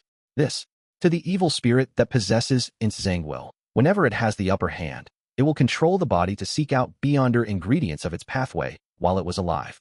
Leonard was first surprised before he had an idea. He said in a pleasant surprise, I understand. Thank you for answering my questions. With that said, he hesitated for a few seconds and asked after some deliberation, Ma'am, I believe we shouldn't just figure out the motives behind Zhangwell's meeting with the numinous episcopate demigod, but we also need to track his trajectory since Backlund to East Balham. We need to know what he did midway, what items he found. This might lead us to effective clues. Daly suddenly fell silent before she pricked up her brows and said, Well said. But what does this have to do with evil spirits? Nothing. I raised the question so as to make preparations because I believe that since we are investigating the numinous episcopate, we might encounter evil spirits. The latter half was a suggestion I wished to make after the break. I just wished to talk to you about it beforehand. Leonard's mind raced as he slowed down his speech and fabricated an excuse on the spot. Daly listened in silence and chuckled. If you actually work so hard to fabricate stories in front of other girls, you'll no longer be single with those looks of yours. Unfortunately, I'm not a clueless girl. All right. There's no need to explain further. Leave. Leonard stood up lamely without trying to emphasize his point. He then walked towards the door. Just as he gripped the handle, Daly's slightly ethereal voice sounded behind him. I don't know what secret you're hiding, nor do I know what you know. None of that matters. But when it comes to Zhangwell, if you need any help or aid, you can find me. Leonard paused for 2 seconds as his mouth quivered. He then pulled open the door and walked out. City of Silver. Derek Berg had received the order to join an expedition team. Leading it was Chief Colin Elliott. Their target was Noise City. It was in a northern city's ruins where the shapeshifter and other terrifying creatures lived. Chapter 934, 1 + 1 greater than 2. Chapter 934, 1 + 1 greater than 2. Ever since the information about the suspected Bizarro-Bane shapeshifter was given to Mr. World, Derek constantly believed that the latter might one day entrust him with a mission for the corresponding ingredients. However, his strength was lacking. Even with his friends, it was impossible for him to complete the hunt. Furthermore, such expeditions needed to go through the 6-member council. Private teams were unable to wander too far from the City of Silver. Therefore, all he could do was temporarily suppress it deep down. From time to time, it was used to motivate him to advance quicker. To his surprise, it didn't take long before an expedition team headed for Noise City was set up. Leading the team was Chief Colin Elliott. Combining his previous discussion with Mr. Hangman, Miss Justice, and company at the recent tarot gathering, Derek quickly came up with a theory. During the exploration of the former chief's mausoleum, Mr. Fool had provided a certain level of help to the present chief, allowing him to foil the fallen creator's ploy and successfully resolve certain matters. Hence, noticing his search for information, the demon hunter had decided to hunt a shapeshifter to please the deity. This is a necessary way to curry favor, and is also a kind of equivalent exchange. The hanged man's words resounded in Derek's mind. It made him no longer puzzled over the matter. So, taking the opportunity before he set out, he prayed to Mr. Fool and requested him to inform Mr. World of this expedition. He quickly received a response and heard Mr. World say, "If the hunting of the Bizarro Bane is difficult or dangerous, the requirements can be lowered. Attempt to extract its blood. As long as you obtain it, I'll trade for it with the Priest of Light's Beyonder characteristic." Priest of Light's Beyonder characteristics? Mr. World already has the Priest of Light Beyonder characteristic? Or could it be that he has locked onto a target and will quickly be able to obtain it? With the chief's strength and the teamwork of the expedition team, there's a high chance of success if it's just extracting the blood. Derek felt relieved as he held Thunder God's roar and left his residence, heading straight for the training field. Just as he arrived at his destination, he saw Chief Colin Iliad. The latter carried 2 swords on his back. He was tall and staid, leaving anyone who saw him at ease. And beside this demon hunter was another person. She was wearing a black robe with purple patterns, and she had long, curly, silver-gray hair. Shepherd Lovia. Lovia, who was apparently participating in this expedition, turned her head as her pale gray eyes reflected Derek Berg's figure. However, there was only calm in her eyes. Derek felt a baffling sense of alarm as he involuntarily slowed down his pace. East Balam, above the gray fog. Klein deeply approved of the City of Silver's chief's organization of an expedition to Noise City. He also informed Little Sun that there was no need to take risks. All he needed was some blood of the target for the completion of the mission. When the time came, he could smear the blood over Grozel's travels, bring all his gear, and challenge the Bizarro Bane on his turf, thus obtaining the Beyonder ingredients he needed. Klein had also considered the possibility of whether Grozel's travels' ability to swallow people into the book's world was screened by the uniqueness of the forsaken land of the gods. He had also come up with a solution. It was to bestow Little Sun with Grozel's travels. After achieving the goal, he could get Little Sun to sacrifice it back. In addition, he wasn't worried about the Bizarro Bane lacking blood because of its nature as a spirit world creature. This was because the Bizarro Sorcerer Potion formula clearly wrote, supplementary ingredients, 200 milliliters of a Bizarro Bane's blood. There are always more solutions than problems. Klein muttered in satisfaction before returning to the real world. Before sleeping, he received a reply from Leonard Mitchell. It mentioned that it would take another day for the Worm of Time, and he described the monsters known as evil spirits in detail. Another day before it can be provided, and there will be 2 of them. The grandpa in Leonard's body has quite a good attitude, unable to leave the territory, limited in activity range. Their common trait is to devour the souls of living creatures and to desire Beyonder ingredients from their pathway from when they were still alive. This also means that the evil spirit will seek out the corresponding ingredients and Beyonder characteristics when it wields control over Nsangwil's body. This is indeed a direction for investigation. Klein held the letter as he read and thought. Suddenly, he recalled something. Back when he encountered Nsangwil on Waypoint Island in the Berserk Sea, the latter had been pursued by a powerful demigod from the Hunter pathway. Could it be a result of that evil spirit? I previously imagined that Nsangwil had received a commission by some faction in the royal family, and did something that targeted the Intis Republic, only to have a mistake happen, thus exposing himself and getting pursued by their powerhouses. From the looks of it, there might be another possibility. That evil spirit desires the Beyonder characteristics of the Hunter pathway, and when it could control Nsangwil's body, it attempted to hunt Beyonders of the same pathway. This might have succeeded or failed. In short, the result was that he was targeted by a powerful demigod from the Hunter pathway. He pursued him the entire journey with his intuition as a hunter. The more Klein thought about it, the more convinced he was that his theory was close to reality. This was the only way to explain why Nsangwil, who wielded 0-08, was discovered. At this moment, Enzo and Ludwell were kneeling down, massaging Klein's legs. I can guess that it's an evil spirit of the Hunter pathway for now. I'll later write back to Leonard and get him to steer the investigations in this direction. This fellow's acting isn't that great, nor does he have the psychological experience. I wonder if he will end up exposing himself. Perhaps he will explain it away with some non-existent informant. Hunter pathway, evil spirit. Hunter pathway, evil spirit. Klein's eyes suddenly widened as he suddenly sat up, leaving his 2 marionettes at a loss. There weren't many evil spirits he knew, and he had only seen one. However, that one happened to be from the Hunter pathway. It was Red Angel Medici's main body that had combined with the remnant psyches of the two sequence one angel from the Sauron and Einhorn families. When it came to the hunter pathway, there was no evil spirit that was of an even higher level. That was unless Blood Emperor Alista Tudor still had his psyche remaining. Previously, Zangwill was in Backland. That evil spirit, who I'm not sure if I should call Medici, was also in Backland. Later, that evil spirit escaped the seal, and its whereabouts are unknown. As for Zangwill, he suffered from the possession of an evil spirit. Both sides are evil spirits from the hunter pathway. Could the one possessing Zangwill be the Red Angel evil spirit? Klein frowned bit by bit, almost finding his theory unbelievable. However, he found it very possible. As his thoughts raced, he found another indirect piece of evidence. The unique trait of 0-08 is that once you know it, it will also know you. And as a king of angels who survived from the second epoch, Red Angel Medici probably knows all kinds of details about 0-08. In other words, as long as the evil spirit attempted to recall anything related to 0-08, 0-08 would know of it and establish a connection. Right? There was that sentence. Pleasure working with you, no way. But the problem lies in the fact that I previously suspected that evil spirit to have one sequence, one characteristic. There's no need for it to seek any more of it. Could it be that it hasn't digested it? Klein rubbed his temples as his head ached. He stood up, entered his bathroom, and took 4 steps counterclockwise and headed above the gray fog. Just as he sat down, he conjured a pen and paper and wrote the following divination statement. The one possessing Zangwill is the evil spirit back in the underground ruins of Alista Tudor. He scrutinized each word for a few seconds before taking off the topaz pendant on his left wrist and planned to use spirit dowsing for the divination. This time, the scene he saw when he opened his eyes was, the topaz pendant stood still. This meant that the divination had failed. The level is too high and there's 0-08. Right. That evil spirit also carried the red priest card that has anti-divination and anti-prophecy properties. It's no wonder I failed with the 3 combined. This is also an indirect confirmation. Klein analyzed the reason and considered what other ways he could make a verification. He tapped his finger on the edge of the long bronze table and silently muttered to himself, apart from getting Leonard to lead the Red Gloves to do an investigation, I should do something as well. Assuming that the one possessing Zangwill is really the Red Angel evil spirit, where will it seek out beyonder ingredients from the hunter pathway when it gains control of the body?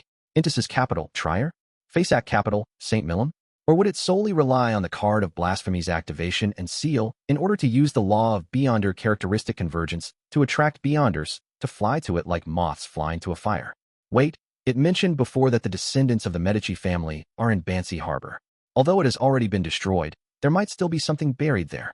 Also, the evil spirit with the 3 angels remnant spirit has very potent provocative traits.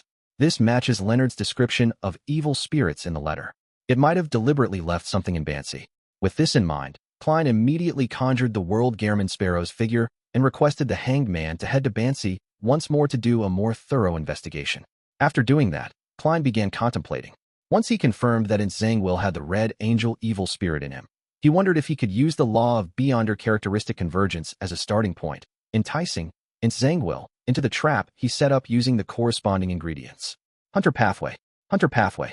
Amidst his thoughts, Klein suddenly recalled 2 hunters who were loitering in West Balham. He frowned slightly and began analyzing. Although East Balham and West Balham are vast territories, and the distance between the city that Zangwill made his last appearance and the northern state is very great, he will probably take nearly half a month to travel, even as a demigod since he doesn't have teleport. In theory, Danitz and Anderson will not suddenly encounter the Red Angel evil spirit because of the law of convergence. Also, their sequences are too low, but I can't be too sure. West Balham, Northern State, Kukowa City. Danitz shot a glance at Anderson and blurted out, I'm going to do some investigations. Why are you following me? Logically speaking, shouldn't you head back to the Fog Sea at Barons Harbor? Chapter 935, Meeting Up. Chapter 935, Meeting Up. Anderson, who was enjoying a piece of cream cassava bread, looked up at Danitz. Seemingly in thought, he said, I'm not sure why, but I don't wish to leave West Balham. Haha, since I'm here, as a treasure hunter, how can I return empty-handed? In the extensive forests, there are all sorts of abandoned temples that have gold, jewelry, antiques, and maybe mystical items. All of them are waiting for me to rescue them. Danitz tipped his chin and guzzled down the remaining water. This was a beverage made from a fruit native to West Balham. It was orange-yellow in color with a sweetness amidst its sourness. It was good at quenching thirst and relieving heat. It also had some caffeine that allowed people to combat fatigue and stay awake.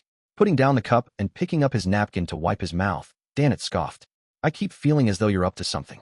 I also hope that's the case, Anderson said with an unconcerned smile. He matched breakfast with coffee. In East and West Balham, there were many excellent coffee-bearing lands. They were just slightly less famous than Fana Potter's Highlander coffee, the Southern Continent's Highlander coffee, and the Star Highlands and the nearby Paws Valley's Fermo coffee. Without waiting for Dannett's reply, Anderson said with a smile, Actually, isn't this good? I'm providing you with free protection, and you're my interpreter.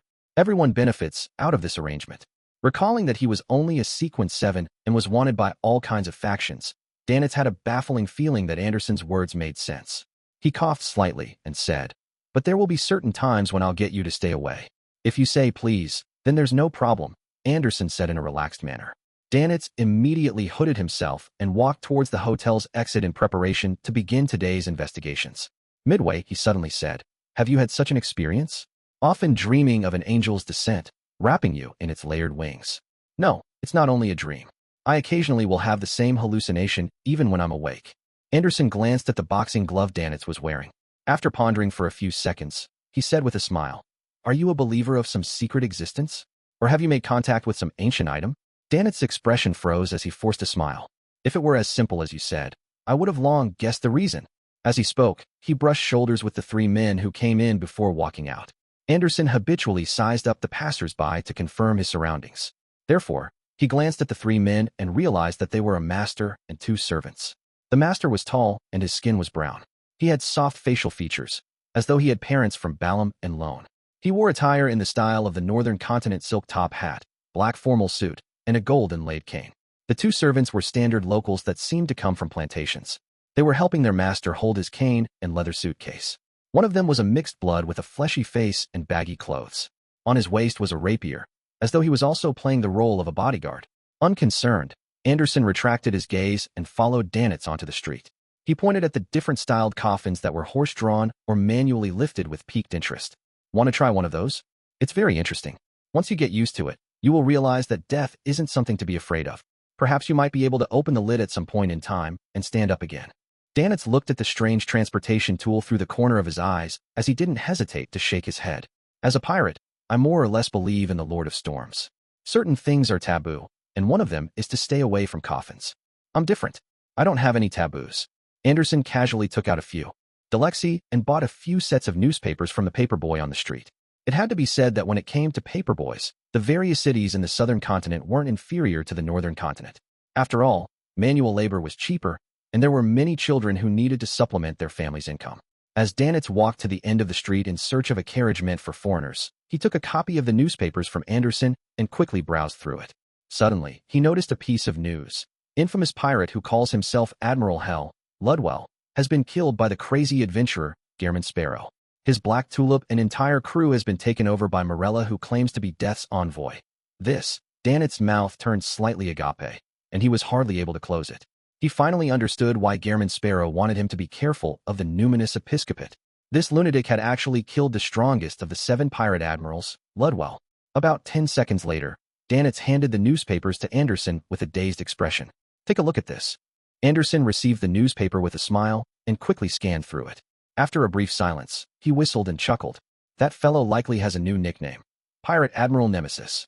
Dannett didn't dare to nod as he pointedly said, Back when I first met him, although I already found him terrifying, I never expected him to be this terrifying. At this moment, he recalled his early attempts of recruiting Gehrman Sparrow as a sailor of the Golden Dream. And while they left the hotel, Klein had already taken up residence in a luxurious room. He was standing by the window, watching the two hunters who were being flippant while walking. Rubbing the cufflink on his sleeves, he unfolded the letter and wrote, I suspect that the evil spirit that possesses in Zangwill is from the hunter pathway. You can carry out more investigations in this regard. Along with this letter is a soul assures beyonder characteristic. It comes from a pitiful person who was grazed. I liberated him and promised to return his characteristic to the Church of Evernight. In East Balham, having just prepared to join the morning meeting, Leonard suddenly saw the angel messenger who wielded 4 blonde, red-eyed heads appear before him. Already used to this, he received the letter and opened it and gave it a glance. He was surprised to see an item as resplendent as the night sky. Leonard had an inkling as to what the item was. He hurriedly unfolded the letter and read it. 20 seconds later, he slowly sighed and silently said, as expected, It's a beyonder characteristic. Klein is still very friendly to the church and the Nighthawks. He was rather delighted as he took out 2 transparent dead, ringed worms and placed it in that envelope. He then summoned Gehrman Sparrow's messenger, handed it to her, and paid the 1 gold coin.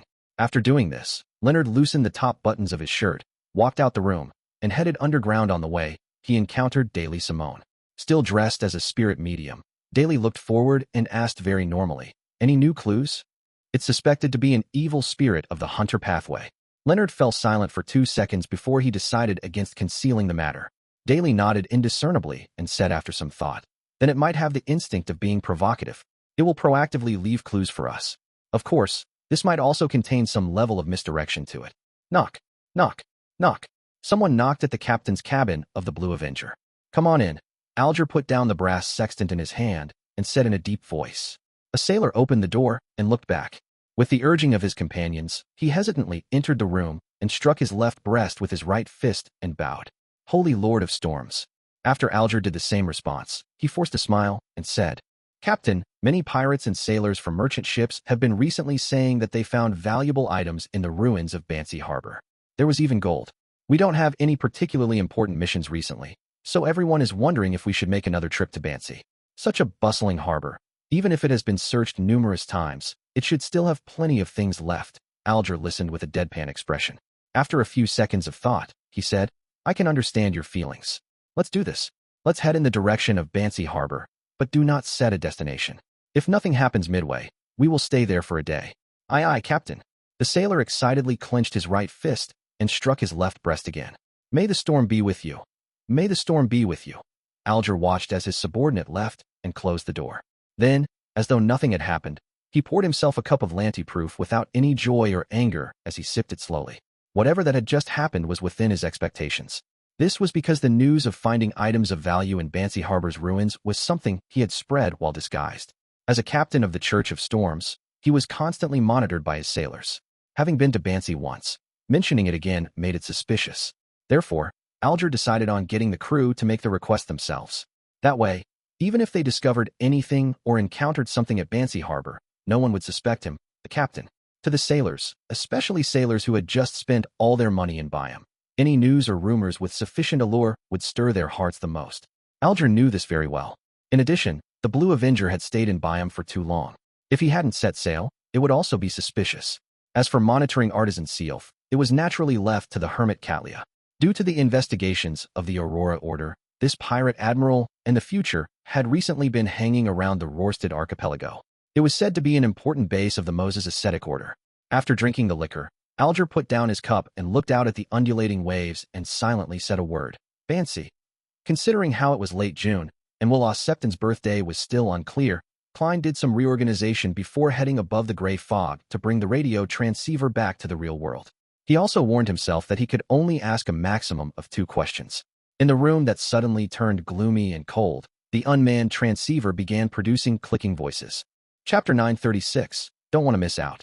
Chapter 936, Don't Want to Miss Out. Amidst the clacking sounds, a white piece of illusory paper spewed out from the radio transceiver. On it were words composed of Loanese. "Exalted Great Master, your puny, loyal, and humble servant, Rhodes, is here to answer your summoning. Did you know? Dr. Aaron Series' child was born the night before the last. Thankfully, I contacted the magic mirror in time." Klein nodded slightly and said, "Now I know."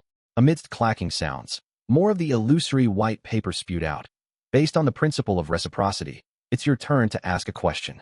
Klein had originally wanted to ask about matters regarding in Zangwill, 0-08, and the Red Angel Evil Spirit, but considering how he had failed divining it above the gray fog, it was almost certain that Rhodes was unable to see it. At best, it could provide him more detailed information regarding 0-08, but this way, without the gray fog screening, it would be equivalent to him knowing of 0-08, and it would result in it knowing him. It didn't benefit him when it came to hiding behind the scenes to direct a play. After thinking for 2 seconds, he asked, "What means are there to speed up the digestion of potions? Do a better job acting." On the illusory white paper, black words were produced. Upon seeing the magic mirror's reply, Klein first fell silent before he slowly exhaled. For the present him, Zangwill's appearance was too early. He still needed about 2 months to completely digest the marionettist potion. When that happened, and with him already gathering the ingredients, he could orchestrate an assassination of the demigod. Zangwill, placing the sequence advancement with his wish together. Then there was no need for him to consider any room for retreat. However, Zhangguo wouldn't appear until he was done preparing everything. He wouldn't follow the steps that Klein had in mind. Based on Klein's earliest ideas, it was to first gather information, figure out where Zhangguo was, and wait until it was late August or early September before confirming the plan based on the situation. If not for the possession of the evil spirit, Zhangguo wouldn't have exposed himself. If he didn't use Zhangguo's current condition, it was very possible that he couldn't find the ladder again once he exorcised the evil spirit. Coincidences would stand in his way when it came to meeting him. Furthermore, if that were really the Red Angel evil spirit, Klein was also worried that Zhangguo might have already died by the time he and Leonard started exacting revenge. The reason behind his death could be due to certain machinations or from some ridiculously comedic situations and not because of his sins. Due to these considerations, Klein attempted to digest his potion faster, hoping that he could complete it within a week or two. However, Rhodes's answer left him depressed. He also knew that this wasn't something he could force. In 2 weeks, or even in the next few days, how was he to create a better opportunity to act? In his silence, Klein had already made up his mind. He didn't plan on tying the two matters together, and from the beginning, he wanted revenge against Zhangguo as his primary goal provided there was a chance of success. He didn't wish to miss this opportunity. Although it had only been about 10 months, less than a year since the incident at the Blackthorn Security Company, it felt like a very, very long time. So long that he didn't wish to wait any longer. Catching a glance at the gloomy radio transceiver, Klein thought before wearing a stern look. He asked with a deep voice, "Back when I used the Winter Marionette to look at myself, I learned why Beyonders of the Fate Pathway will have such a reaction when facing me. Now, I would like to know what you see when you look at me." This question was a bolt out of the blue that seemed to echo in the room. The radio transceiver suddenly fell silent, and the clacking sounded after quite a while. A black illusory piece of paper spewed out, and on it were ghastly white words. "I see support and dominance from you. Are you satisfied with such a question? Support, dominance. What does that mean?" Klein had planned on pressing on, but he believed that Rhodes was unlikely to explain it too clearly because it lacked the required knowledge. Realizing that the mother tree of desire was about to find him if he kept this up, he nodded and said, "Acceptable. That shall be all for today. You may return." The clacking of the radio transceiver became increasingly brisker as the paper that appeared was white again. "All right, great master, goodbye. Your loyal and humble servant, Rhodes, is constantly at your service." This time, the magic mirror seemed to forget to add a hand-waving drawing. That was quite a quick escape. Klein mumbled and immediately took 4 steps counterclockwise and entered above the gray fog. He conjured the world Gairman Sparrow and informed the hermit Catlia that the mythical creature blood she needed was ready. She was to provide the means to regain a certain amount of strength during one's weak stages as quickly as possible. Before long, Catlia set up a ritual and sacrificed an item to the fool and requested this mighty existence to hand it to the world and tell him that the principle of the item's effect was to temporarily borrow a portion of one's strength from their former self. This sounds familiar. It sounds like the powers of the Seer Pathways Sequence 3 Scholar of Year. The fool Klein was surprised as he picked up the item that Ma'am Hermit had sacrificed. It was like the end of a cane with a long transparent gem embedded on it. It was carved with complicated, mysterious, indescribable, 3-dimensional symbols and magic labels. Klein recognized 2 of them. One was the incomplete pupilless eye, and the other was the incomplete contorted lines. Could this be an item that really points towards Sequence O the Fool? But isn't it a little too complicated? This cane feels really familiar. It's like the crystal ball little son had used when he prayed to me. See, could it also correspond to another crimson star? Klein looked out the ancient palace with an odd expression, but all he saw were illusory stars suspended in the infinite gray fog without any signs of abnormality. With the fact that such items were one-use items like charms, he abandoned the idea of experimenting with it. All he could do was summon some paper from the junk pile and seriously record down the complicated and abnormal symbols and magic labels on the cane. Lone Kingdom, Backlund, Dr. Aaron's residence. A maid was inside the master bedroom, taking care of a soundly sleeping infant. Downstairs, the banquet, which had many guests attending, had reached the midway mark. Suddenly, in a corner, 3 figures quickly materialized. Leading them was a man in a silk top hat, black formal suit. He was none other than Klein Moretti, who hadn't disguised himself. He tossed out a charm and muttered an ancient Hermes term. Crimson. The dark red flames flashed, and amidst a light explosion sound, soothing powers emanated out. The maid fell asleep instantly, collapsing onto the bedside into a deep sleep. Klein made his 2 marionettes stand in their spots as he walked to the infant's cot and cast his gaze inside. It was a child wrapped in silver silk. His skin was very fair, and he was fleshy with layer after layers. This infant showed no fear towards the stranger as he looked straight at Klein with his eyes wide open while sucking his fingers. Ahem.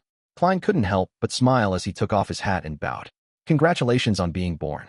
You should say that to my parents. The infant pulled out his fingers and spoke with a bright voice that didn't match his age. Klein chuckled and didn't harp on this meaningless topic with the snake of fate. He went straight to the point. I brought the method that allows you to regain a certain amount of strength during your weak stages. You can now give me that drop of placenta blood. Wullah Septon opened up his fleshy palms and said, let me take a look first. How do you know that the method is an item?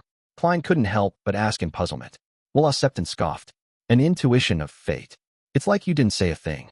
Klein moved the cane from behind him forward and handed it over. The infant held it tightly and glanced at it twice before raising its voice. This can only be used once. That's right. Only once. Is that a problem? Klein deliberated and said, with your level and abilities, you can completely replicate the symbols and magic labels engraved on it, and then prepare the corresponding ingredients to hold the correct ritual. Wouldn't that allow you to use it multiple times? Wullah Septon suddenly cut him off. All right, I accept it. Remember, you were the one who suggested it. Klein was momentarily a little dumbfounded, but he also seemed to realize something. He had a vague feeling that, despite him being here to take advantage of a baby, it ended up as the baby taking advantage of him. Yes, I was the one who suggested it.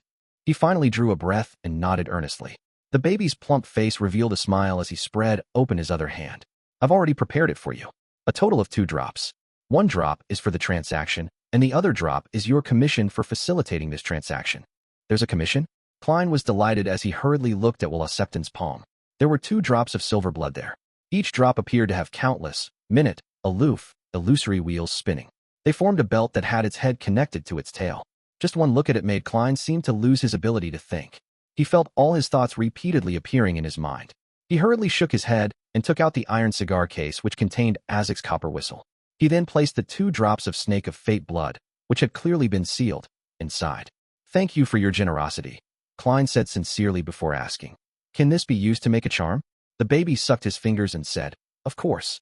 As for the exact symbols needed to be carved, you have already seen those. You are free to choose a combination.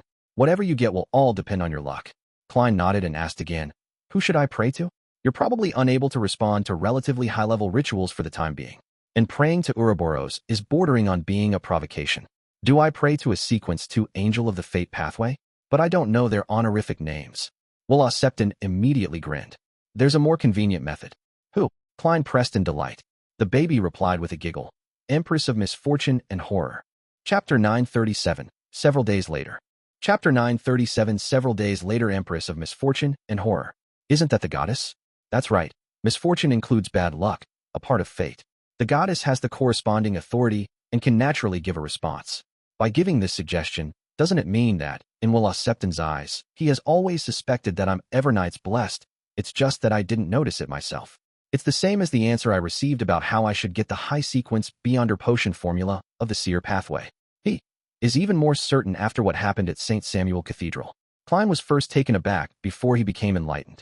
As though he was muttering to himself, he said, if I were to pray to the goddess, no matter what symbols I choose, the final product's effect will likely be inclined towards the domain of bad luck. That's common sense, the baby wrapped in silver silk shouted. After obtaining confirmation, Klein felt more certain as he said with a smile, are you still named Wullah Septon? He was very curious if he changed his name after being born. If you like it, you can continue thinking so. However, my full name has already been changed to Will Series, the baby replied indifferently. Klein thought before asking, if I want to deal with the wielder of 0-08, what suggestions do you have? I don't want to know about 0-08. I just wish to know if you have any suggestions. The plump baby looked at him as he suddenly opened his mouth and let out a loud cry. Wah! The corners of Klein's lips quivered. Upon seeing the maid about to wake up, he took a few steps back and vanished from the room with his 2 marionettes. Rorsted on the future which was docked in the Biome Resistance's private harbor. Katlia, who was holding a ritual, saw a drop of silver blood fly out of the illusory door that manifested itself from the candlelight. With just one glance at it, she hurriedly closed her eyes, despite wearing her heavy glasses. At that instant, it felt like an aloof and mysterious wheel was spinning in a circle, forming a silver snake that had its head connected to its tail. This made her repeat her previous thoughts as she thanked Mr. Fool 12 consecutive times before returning to normal. It really is the blood of a mythical creature from the fate domain, and its level is higher than an ordinary angel. Katlia ended the ritual in delight, and she took out a container she had prepared ahead of time, placing the drop of silver blood inside.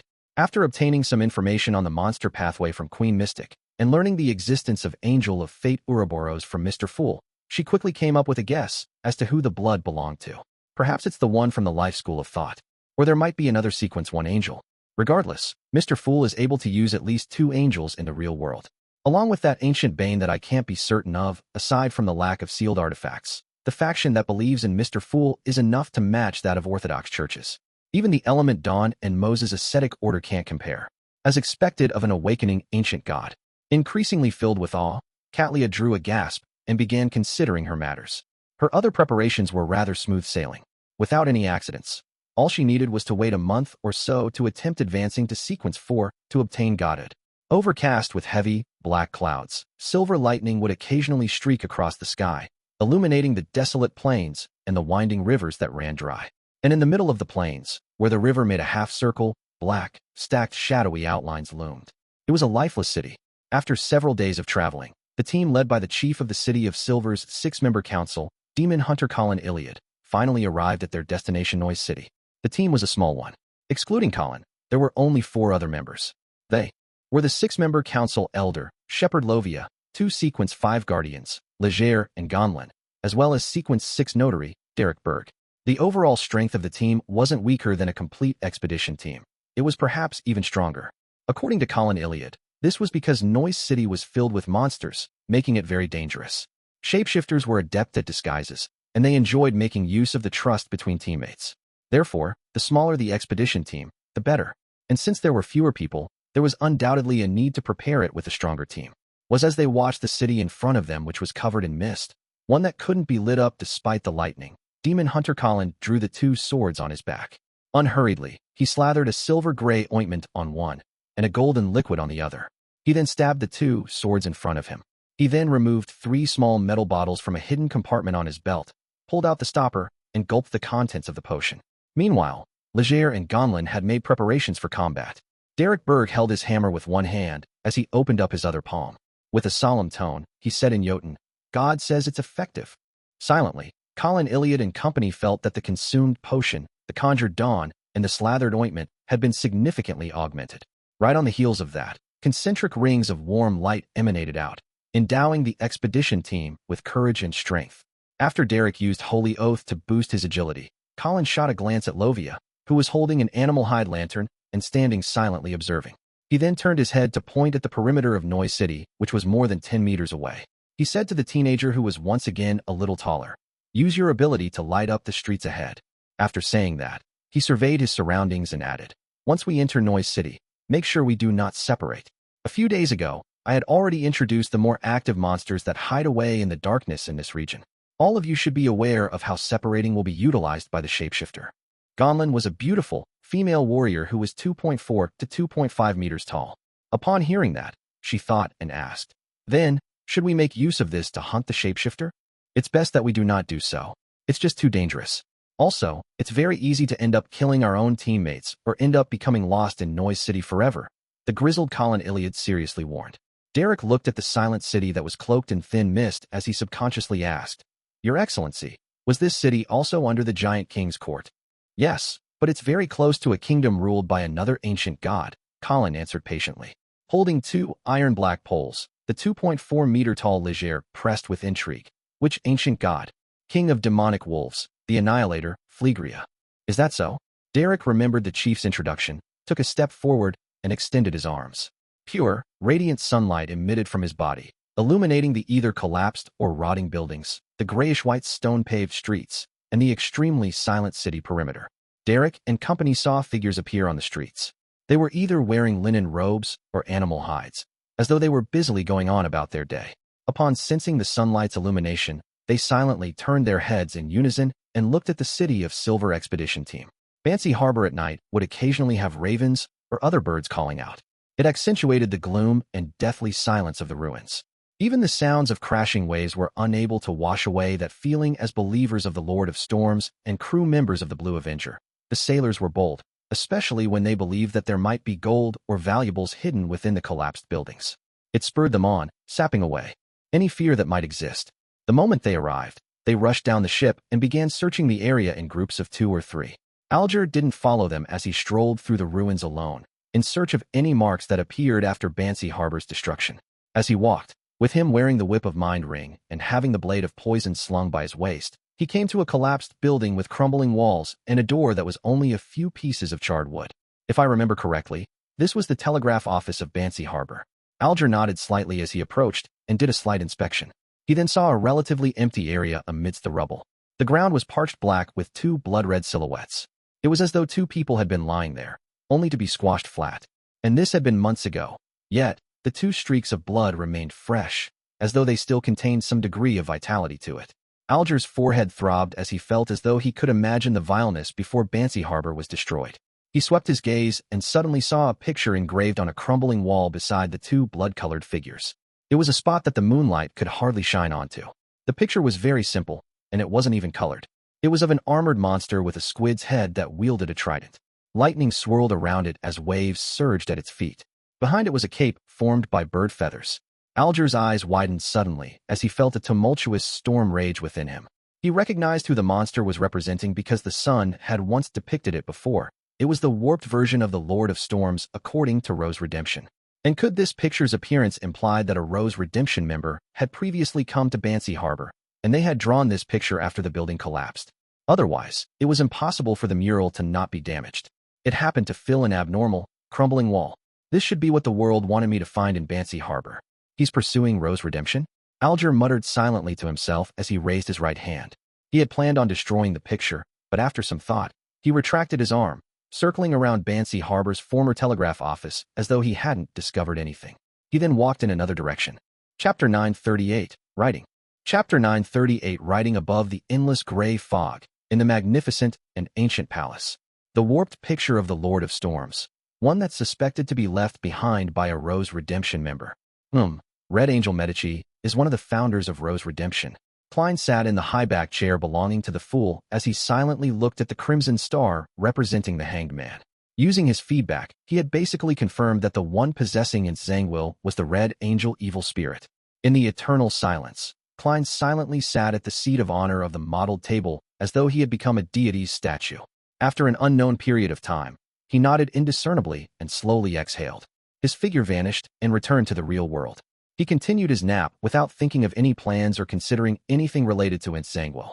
He slept till the next morning and got out of bed. He repeated his habits over the past few days, walking to the window barefooted and drawing the windows. On the streets outside the hotel, Danitz, who had dressed up like a West Balam native with an extra hooded cloak, held his iron-black boxing glove close to his chest before rushing to the square on his right.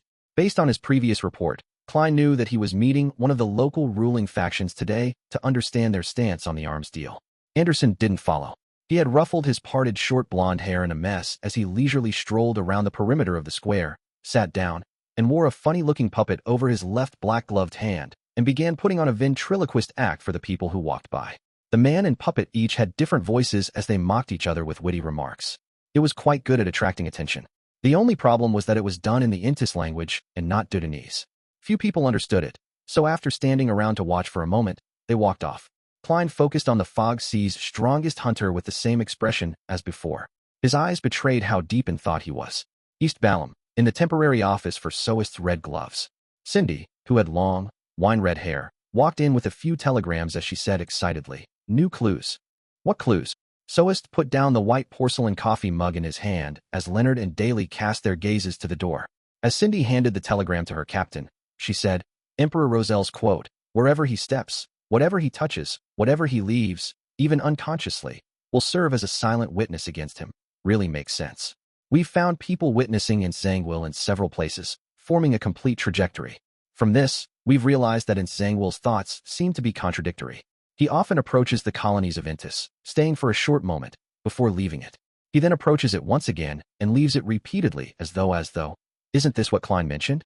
That his actions are inconsistent?" Leonard was delighted as he offered a better description for Cindy. "As though he's oscillating."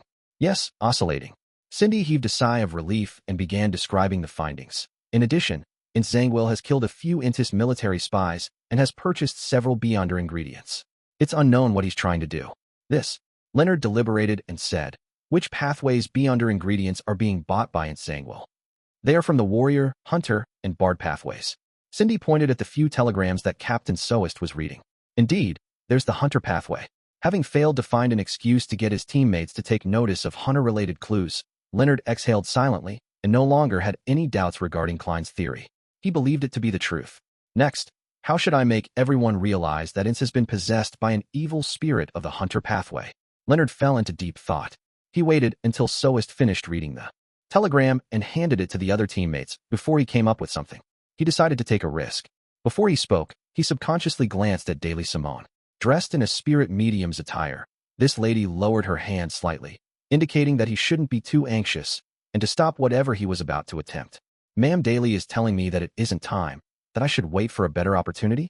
Amidst his hesitation, he saw Daly flick the telegram in her hand and looked around the room. I have an idea. What is it? Soest asked. Daly smiled. I suspect that Ince Zangwill is possessed by an evil spirit. She just said it like that. She will be suspected.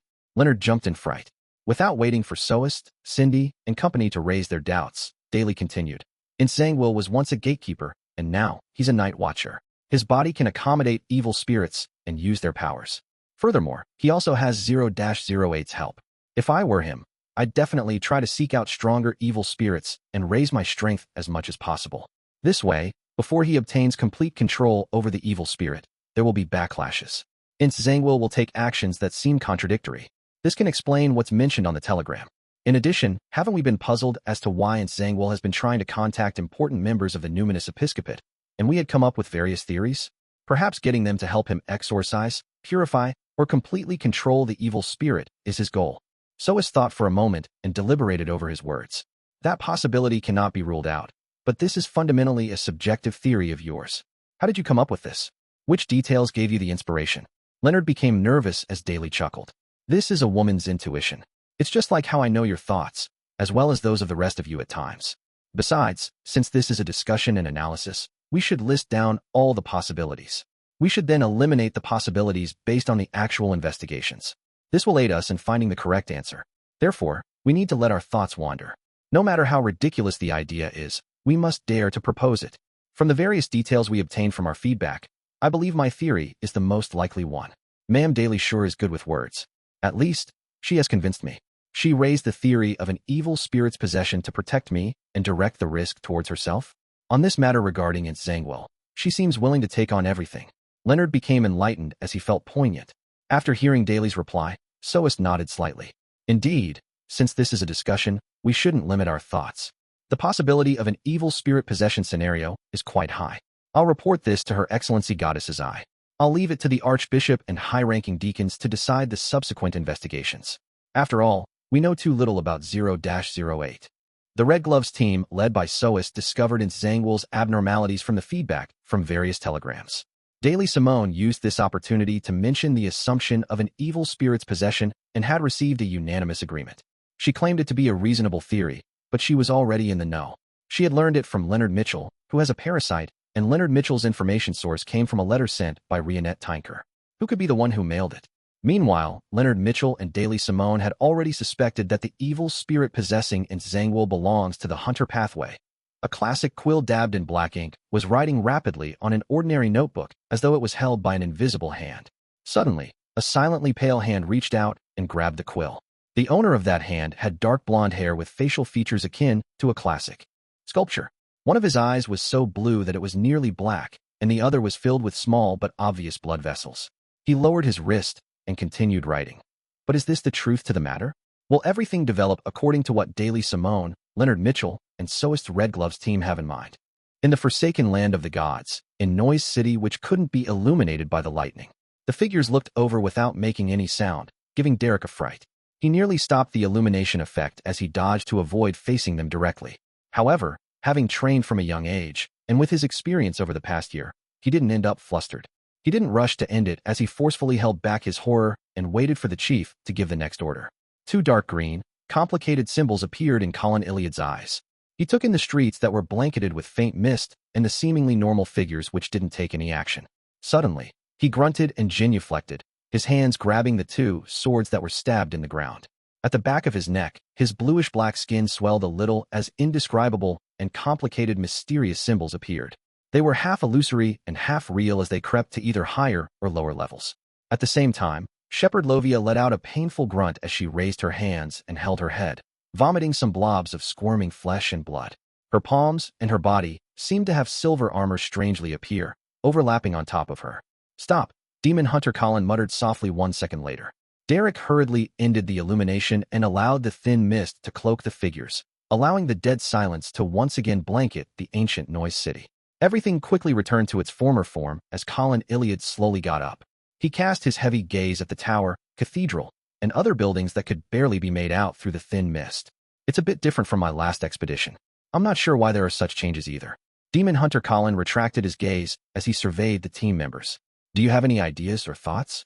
Shepherd Lovia had already crouched down to pick up the blobs of flesh and blood that had fallen to the ground. However, she wasn't in a rush to stuff them into her mouth, to munch on them before swallowing.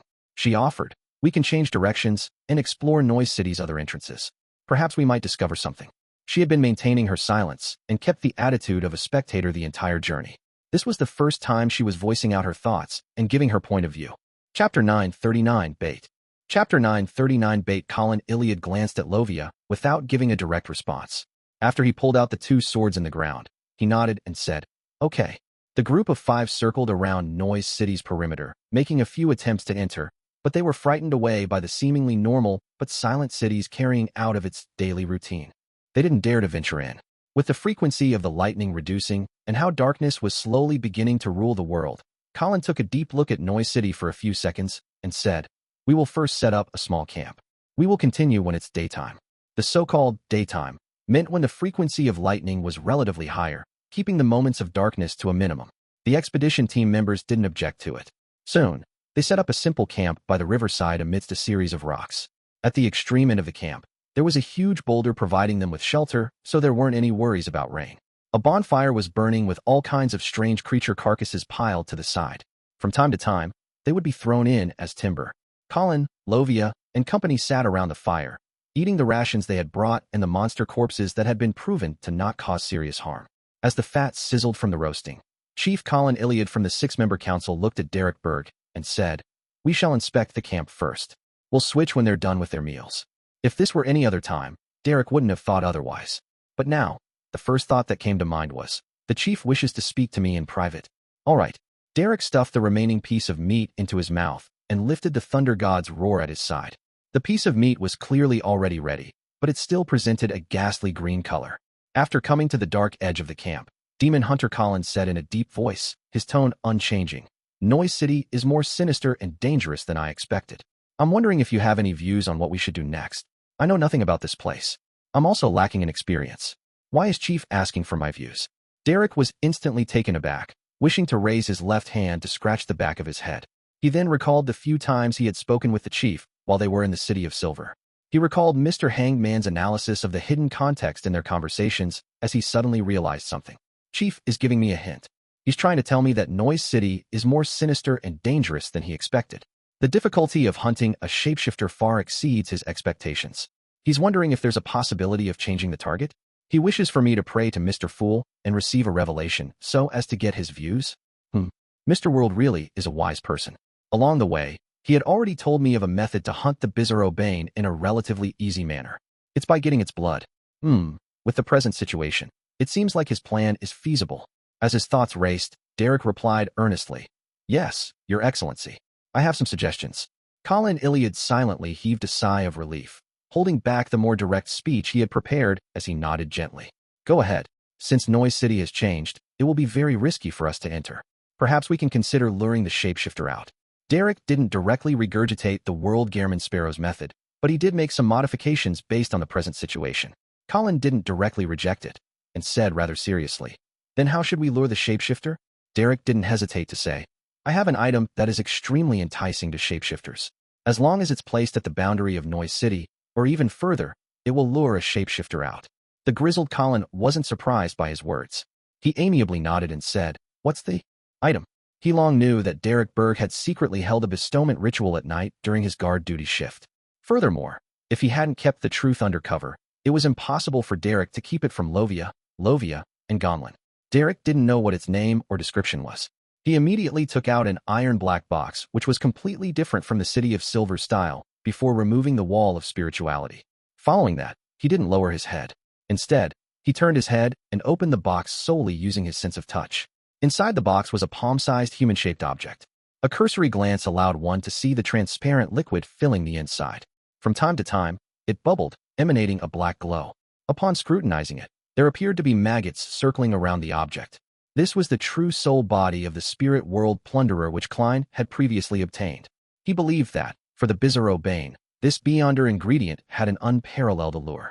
This wasn't simply a result of the law of Beyonder characteristic convergence, but it was also because once the bizarro Bane obtained it, it could turn into a complete bizarro sorcerer. It would break through all kinds of limitations and receive a fundamental improvement in its life's natural order, truly becoming a demigod. Therefore, to make the hunting of the bizarro Bane simpler and clearer, without wasting any time, Klein took the risk of losing the true soul body of the spirit world plunderer by lending it to Little Sunday. Colin Iliad looked at it carefully for a few seconds before retracting his gaze. It's likely to be effective. Close the box and stop adding a wall of spirituality to it. Just bring it around with you. Let's see if they will be attracted to our camp. They? Derek subconsciously asked. Colin, with a few old scars on his face, revealed a smile. Do you think there's only one shapeshifter in Noise City? If this item's level was lacking, I would even be worried that it might attract more terrifying monsters. Derek wore a look of shame as he scratched the back of his head. Following the chief's instructions, he closed the iron black square box's lid, stuffing it into a concealed pocket in his clothes. In the patrol that followed, he kept a high level of vigilance, but no shapeshifter attacked. After a while, Lovia, Leger, and Gonlin took over their mission as Derek sat back beside the warm fire. At that moment, he heard cawing as 7 to 8 red-eyed ravens flew over and spiraled in midair. This brought about an indescribable sense of horror. Colin Iliad drew his sword and looked up. Suddenly, his heart stirred as he quickly cast his gaze to Derek Berg. On both sides of the bonfire, 2 brownish-yellow-haired youths who had childlike looks and were nearly 1.9 meters tall were staring at each blankly. Colin's eyes narrowed as he immediately shouted, "Illuminate!" One of the youths was taken aback. After a moment of enlightenment, pure, warm sunlight was emitted from his body. With a whoosh, an incomplete shadow swept past as Colin's sword sliced through the fake Derek.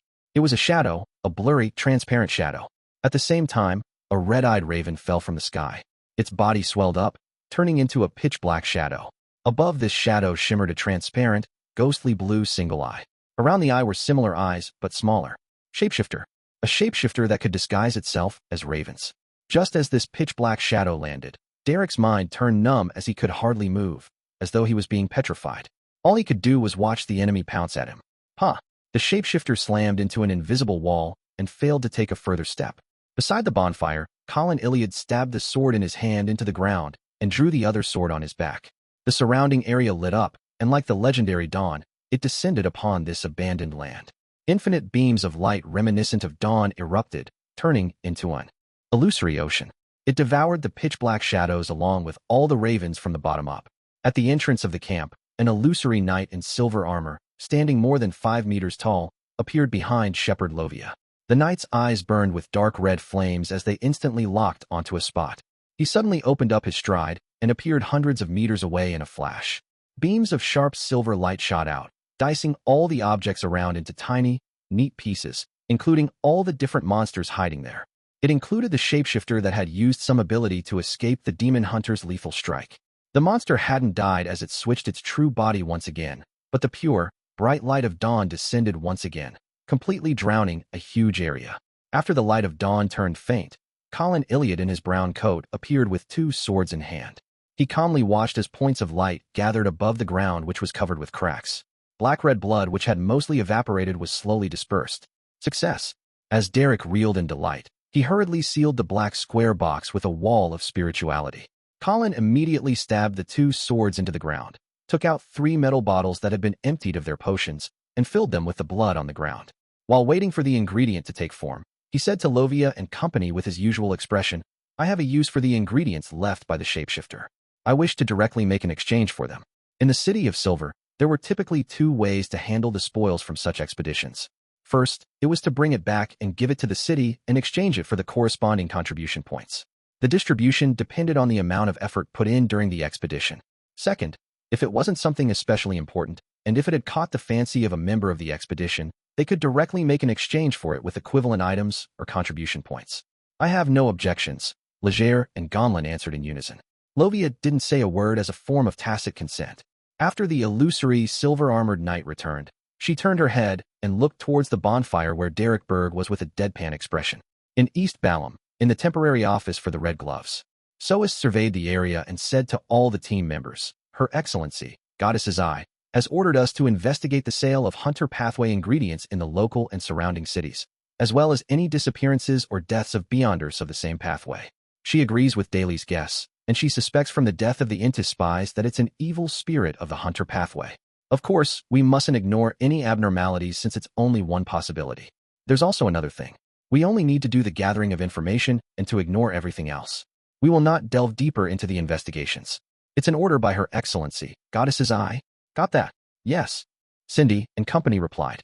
Soist looked at Leonard and Daly before retracting his gaze and said heavily, Move out. Chapter 940, A Story.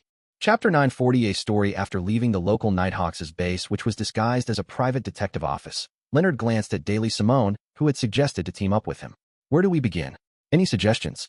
Dressed in a spirit medium black robe with her hood pulled over her head, Daly Simone, with an uncanny beauty and mature air, shot Leonard Mitchell a glance. This is when a gentleman's decisiveness and style should be showcased. Leonard looked at his left hand, which was wearing a red glove. He deliberated and said, If we begin by following Captain Soist's arrangements, that might allow us to find some clues, but it's not necessarily useful. I suspect that Her Excellency Goddess's Eye knows that. She's only giving us something to do in order to confuse and Sangwell. Why do you say that? Daly wasn't joking as her expression wore a rare, solemn look. Leonard glanced to his sides as he said in a heavy voice without realizing it. Based on what I know, 0-08 has the characteristic of, once you know it, it will also know you. We shouldn't be influenced while staying on the periphery of its perception since we aren't sure of its real name or powers, and only use the code name we gave it. But as Red Gloves who are pursuing the numinous episcopate's matters, and having discussed in Zangwell many times, I believe our situation has already been grasped by 0-08. This way, Zangwell should know that his abnormal state has been exposed. From that, he will avoid us by creating coincidences. Daly recalled the information regarding Zangwell and nodded. Soist had also mentioned this problem in the beginning. However, he didn't verbalize it as clearly as you did. It's still in the stage of backward inference from a result of failures. Therefore, Her Excellency Goddess's Eye has gotten us to investigate the situation of the nearby district's Hunter Pathway Beyonders and ingredients, and pretending as though nothing is confirmed. In the meantime, Her Excellency is preparing the usage of some corresponding items to lay a trap for the moment when the evil spirit gains control over Zangwell and thus appears. Leonard turned his body and spoke as he walked. That's probably the case, but I suspect that it's unlikely for 0-08 to not know of it. Daly followed diagonally behind as she said in thought. I believe there's still a chance for success. Don't forget that one of the honorific names of the goddess is the Mother of Concealment. That can counter 0-08. The church has a high-ranking member or sealed artifact that can counter 0-08. It's no wonder 0-08 was once obtained by the church and sealed under the Holy Cathedral. Leonard's eyes lit up as he came to a realization. Daly nodded very slightly as her expression turned soft. A few seconds later, her pupils contracted as she blurted out, Do you think our discussion has caught the attention of 0-08? Leonard's expression fell, but he didn't dare confirm anything nor shake his head. He and Daly looked at each other, looking back and forth as they fell silent for a moment. In a particular room, a slightly pale hand flipped a notebook to its very first page. Then it flipped one page after another. After leaving Bancy Harbor, Sauron Einhorn Medici, who had obtained a certain object, was no longer only stubborn or only capable of instinctively conspiring. After repeated struggles and resisting, in Zangwell, and he had obtained a truce, and had even decided on having a limited cooperative effort so as to achieve each other's goals. To an evil spirit of the Red Priest pathway, such a promise cannot be guaranteed to be effective, but Zangwell no longer had any other choice. From his point of view, this series of matters had many coincidences, but fundamentally, this was inevitable. At the very least, Sauron Einhorn Medici was many times better at creating stories than him. After confirming the destination to be the southern continents, East Balham, Zangwell boarded a ship to the Berserk Sea. Every time, he would enter the Intis colonial islands, irrationally provoking the official Beyonders and hunting Beyonders from the Hunter Pathway. Then, before danger arrived, he would quickly regain lucidity, cover his tracks, and flee far away. This might seem like a coincidence, But the problem is when it's the same coincidence every time. Is it too much of a coincidence? From the perspective of logic and reason, too many coincidences imply that certain elements or rules were secretly in existence. The reason Wyance was able to do that was because he had written the words above. Using the quill of Al-Zahad, he naturally allowed himself to switch between the two states of being possessed by an evil spirit and self-autonomy. What a scheming fellow. This wasn't only directed at Zhangguo, but also at Sauron Einhorn Medici. They were clearly already coexisting in peace, but they acted out to be in conflict as though they were relying on an external force to achieve some semblance of balance. Zhangguo's purchase of additional bard and warrior pathway beyonder ingredients was very reasonable. This was because he was hiding the clues that the evil spirit was using him to seek out various items of the hunter pathway, and to prevent others from realizing that all of this was under his tacit agreement, disguising it as his attempts to resist. In addition, the bard and warrior pathways had the ability to resist the dead and exorcise evil spirits. As long as a clever person were to think it over carefully, they would undoubtedly notice this and verify that Zhangguo was being possessed. After numerous provocations, the Iron and Blood Cross Order's Tony Down finally locked onto Zhangguo and began pursuing him. During this process, this war bishop, who had made his goal to become a conqueror, showed off his powers without any restraint. When a storm happened to stop his pursuit, he appeared on a ship filled with ordinary people in an eye-catching manner before pulling out the fellow disguised as Zhangguo. This was a little coincidental, but it was nothing surprising. This was because the Iron and Blood Cross Order's belief is for the supernatural to be known to all, and to be placed above all ordinary people. And Tony Down's unbridled arrogance often used his own strength to shatter the doubts of others, and had extremely great confidence. Therefore, the way he acted was without a problem. Likewise, he was overly confident, causing him to neglect the possibility that Zhangguo was also on the ship. This didn't match his intuition as a hunter, but in this world, anyone could make mistakes. When Zhangguo disembarked on Waypoint Island, he sensed someone observing him from a first-class cabin, but he didn't mind it. This was exactly the effect he wanted. It was the best development if someone among the passengers happened to know him. Yes, happened to.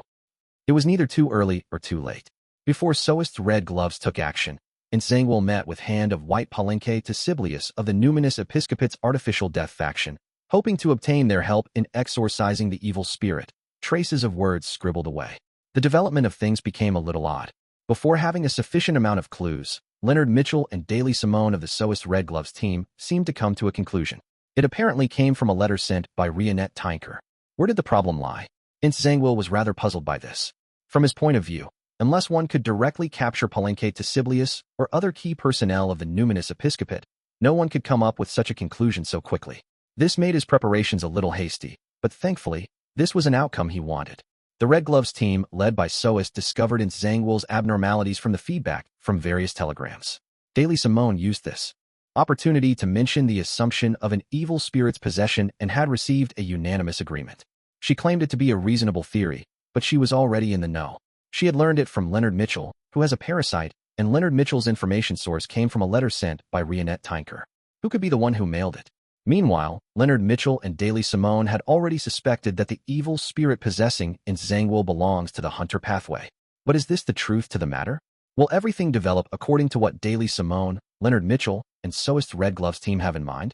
After the discussion with that person in the Cathedral of Serenity, the Cathedral of Serenity's high-ranking deacon, Ilya, believed Daly's theory and decided to use a Grade 1 hunter pathway sealed artifact as bait, so as to allow Zhangguo to fall into a trap while the evil spirit was possessing him.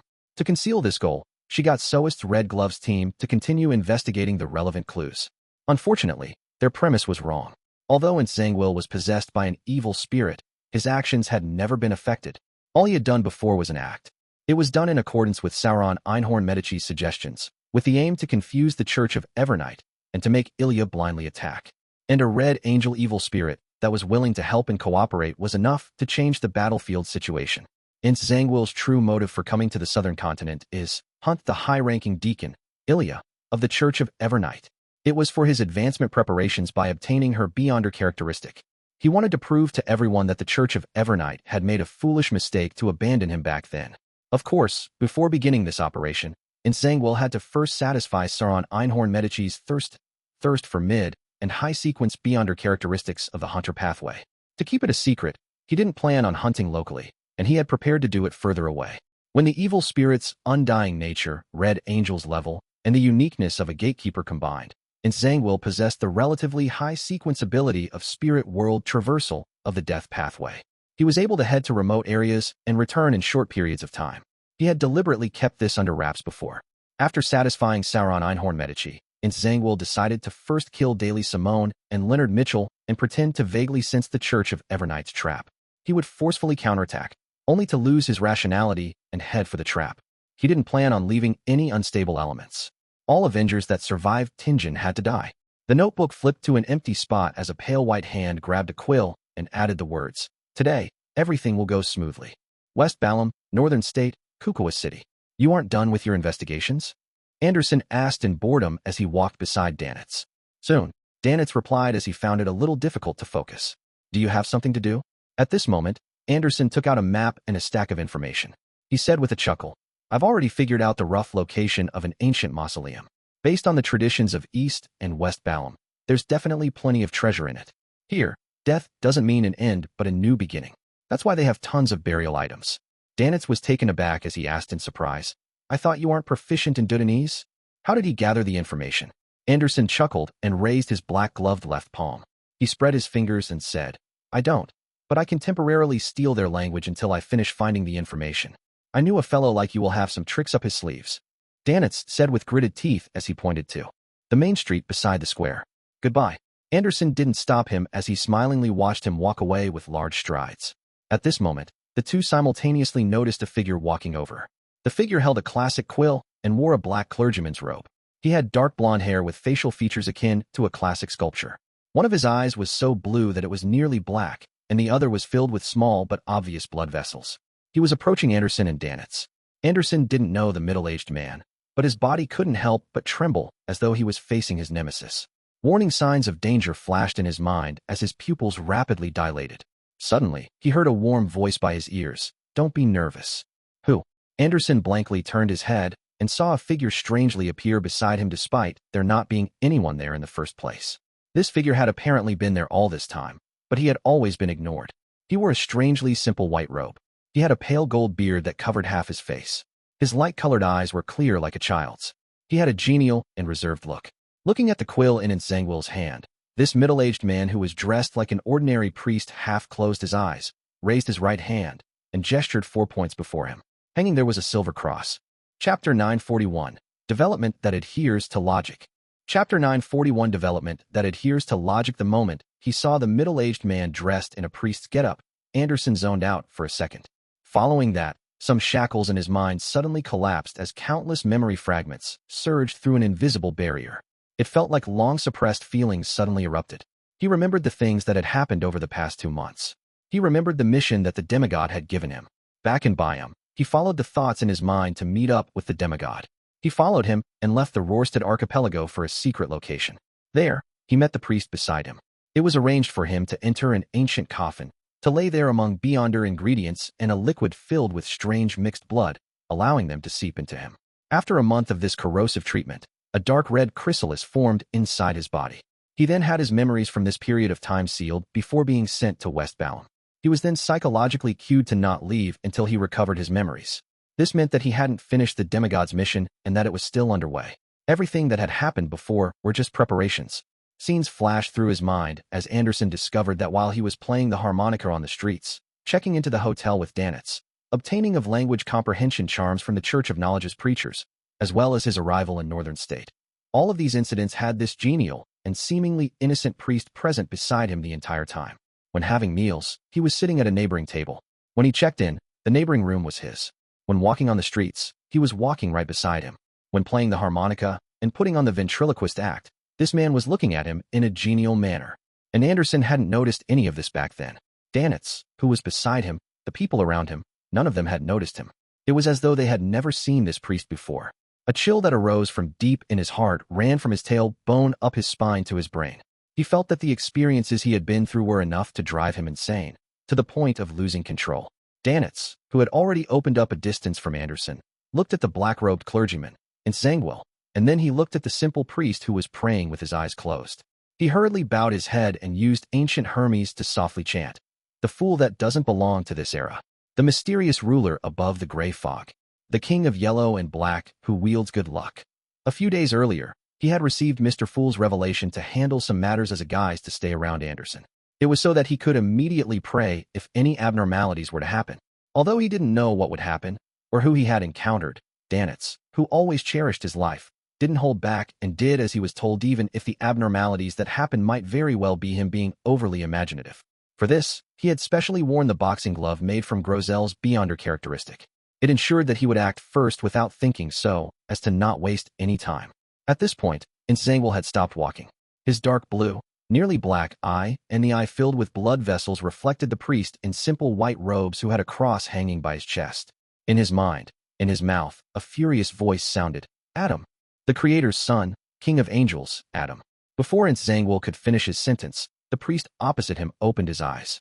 His light-colored eyes were already pure gold in color. Suddenly, pitch-black stone columns were erected around them, setting up a majestic cathedral.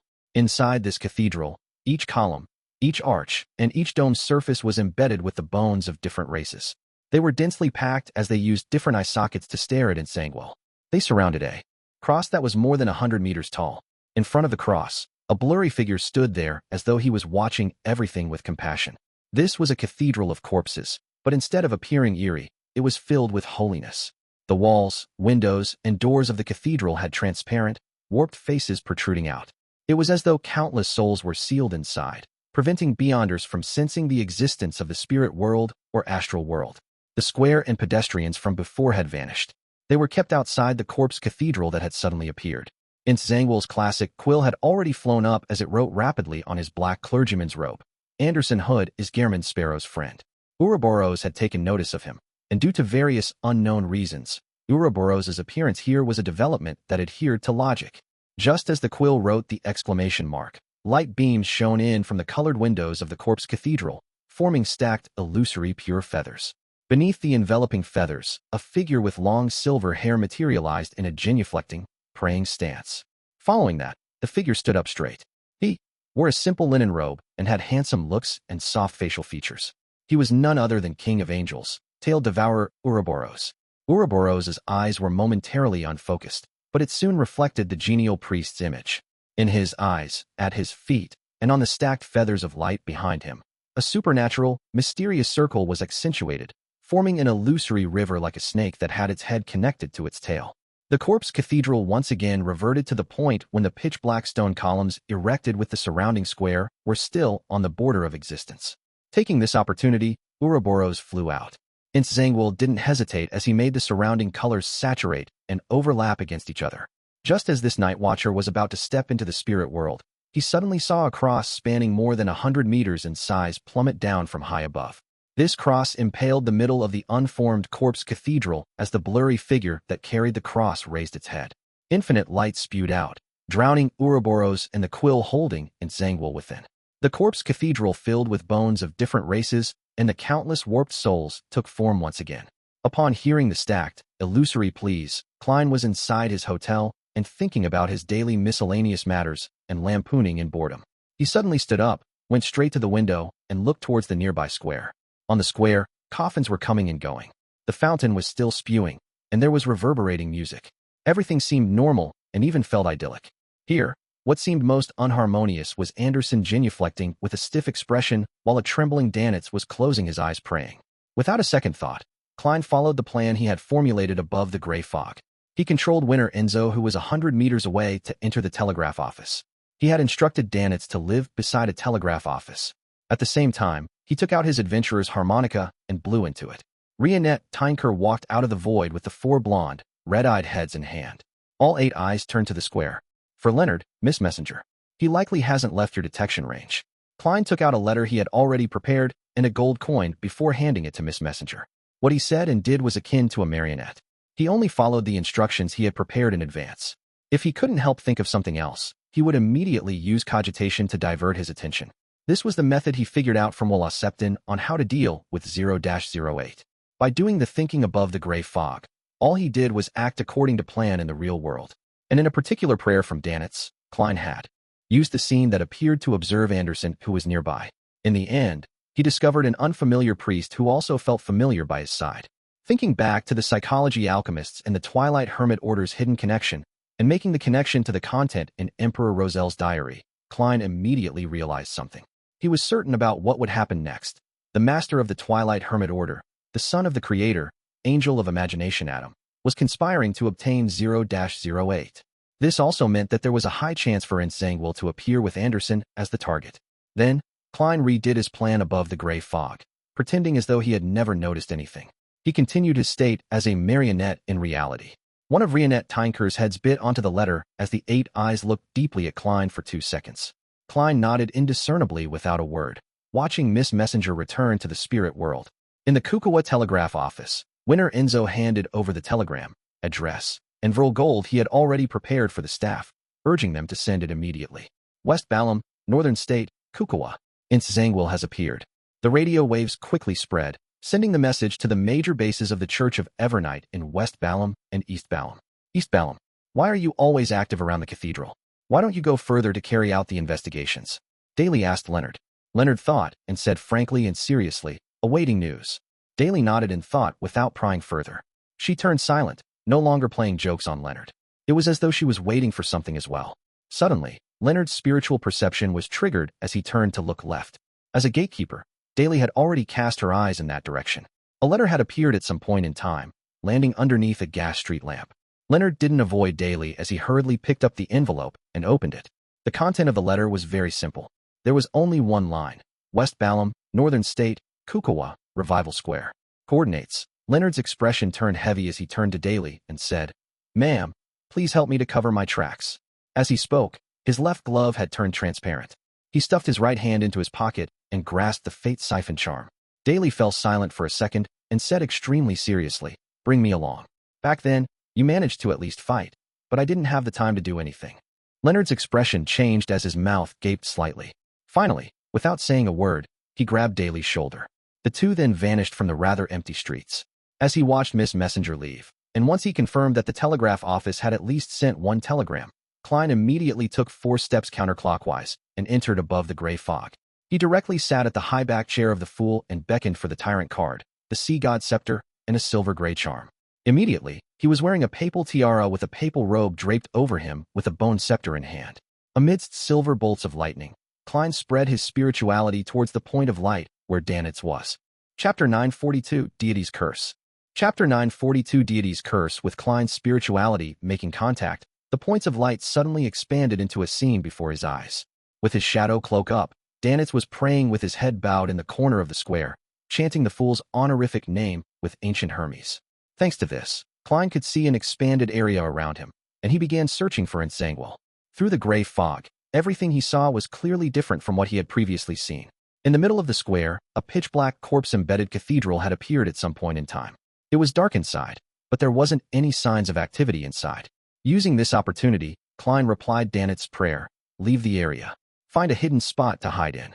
As he spoke slowly, dressed in the papal tiara and dark robes, Klein raised his left hand and made the blue gems at the tip of the bone scepter light up. Sharp, jarring sounds immediately resounded in Revival Square in the real world as a sudden gale swept the area. It made the people who were spending their leisure time there, or the pedestrians, to leave quickly to head for shelter from the wind. Even Anderson, who had a frozen expression, recovered his usual insouciant attitude. Holding his abdomen, he quickly rushed out of the dangerous area. In a few seconds, Revival Square became extremely silent. Even the pedestrians who walked slowly without running had experienced the feeling of flying with the nudging of the wind. The empty area entered a brief silence. Then, a flame appeared from the corpse cathedral's window.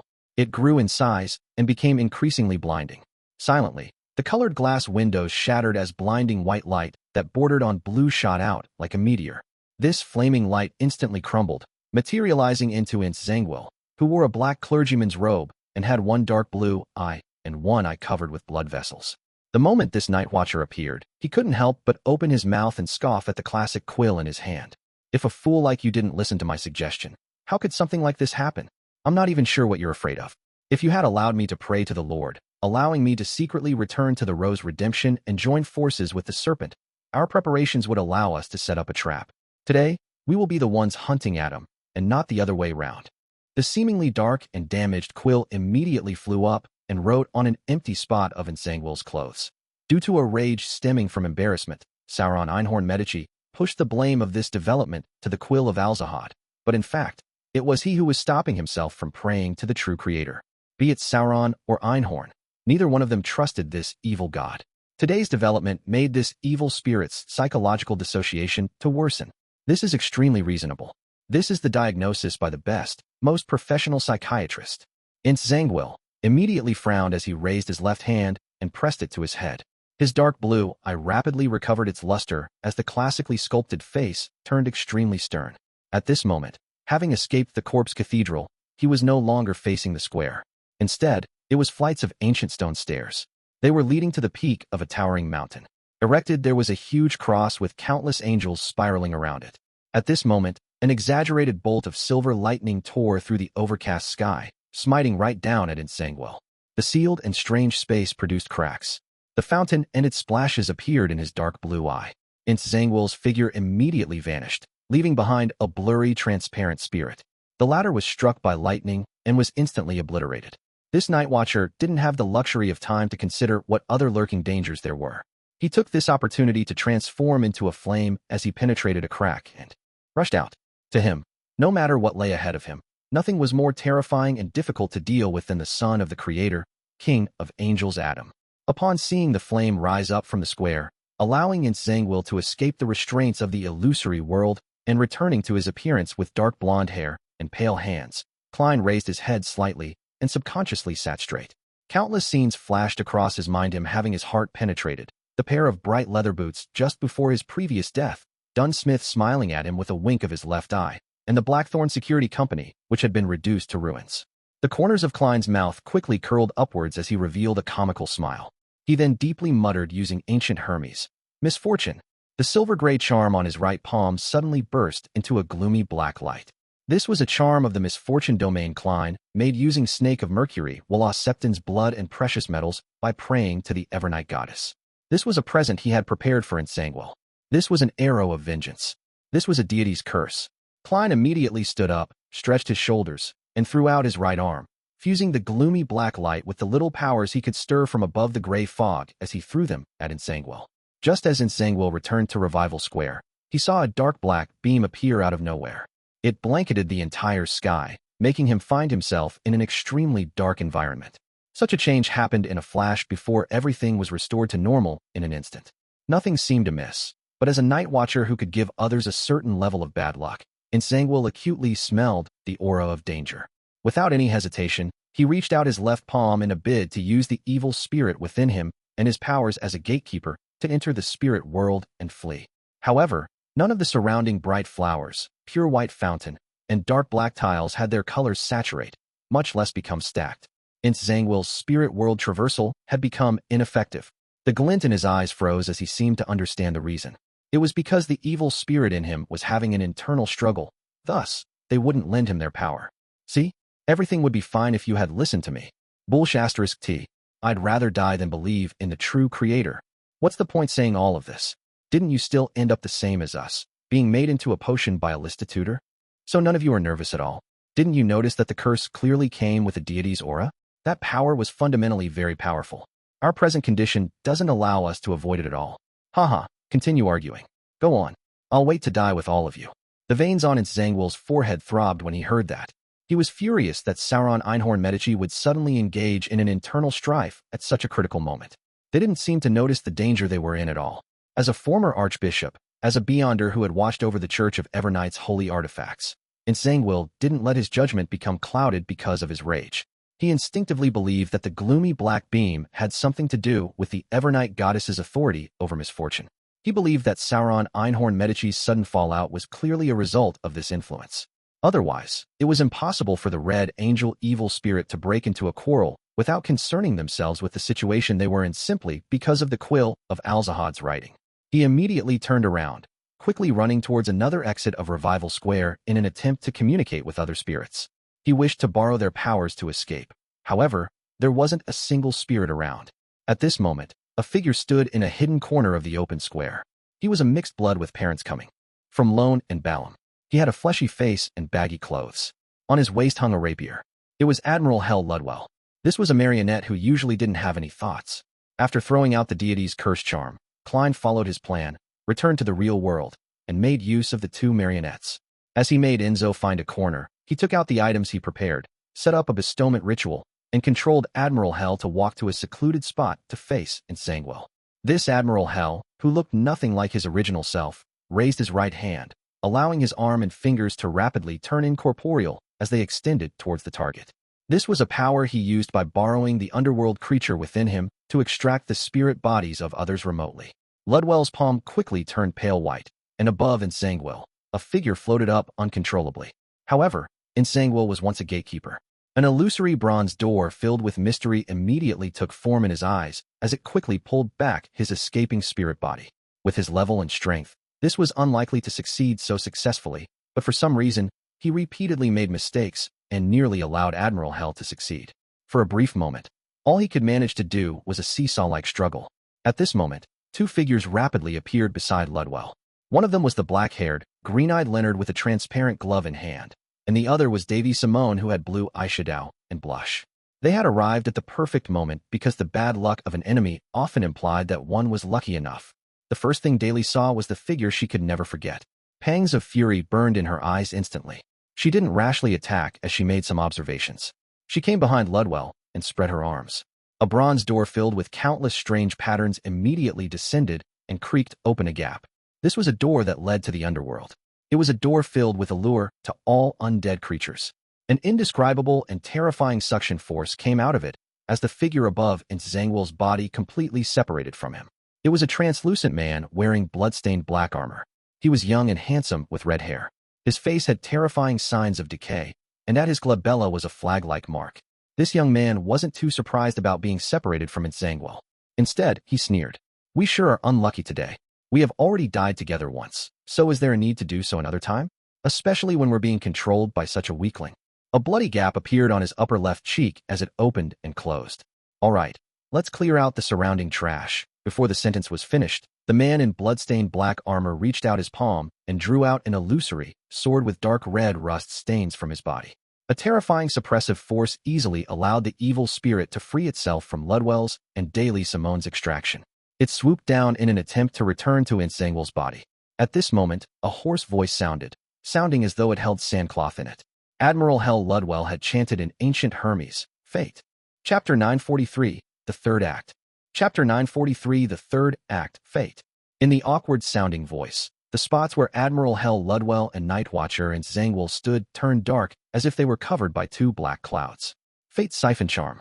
This was one of the Fate's Siphon Charms that Klein had made using the Worms of Time from Palaz Zoroast. To make plans without 0-08's knowledge, he had kept himself hidden behind the scenes the entire time.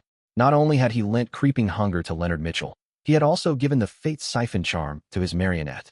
Hence, the one who was possessed by the evil spirit had gone from Nsangwell to Ludwell. Admiral Hell instantly had Sauron Einhorn Medici's blood-stained, black-armored body plunge into him as his eyes became filled with minute blood vessels. Inside the hotel, Klein calmly controlled the marionette without showing any wavering or hesitation due to the impact the evil spirit had. Ludwell reached out to tear his clothes and raised the soul-soothing mask to cover his face. At the same time, having heard the Red Angel's words and witnessing his actual condition, Daly Simone, who had suffered immense pressure, seemed to realize something. Not only did she not close the door to the underworld, she even gritted her teeth and used all her might to widen the gap. Bloody, skinless arms, slimy tentacles with teeth, and bluish-black vines with baby faces began emerging from the door to the underworld as they grabbed at Ludwell. This freed up Admiral Hell, who had planned on completing this step alone.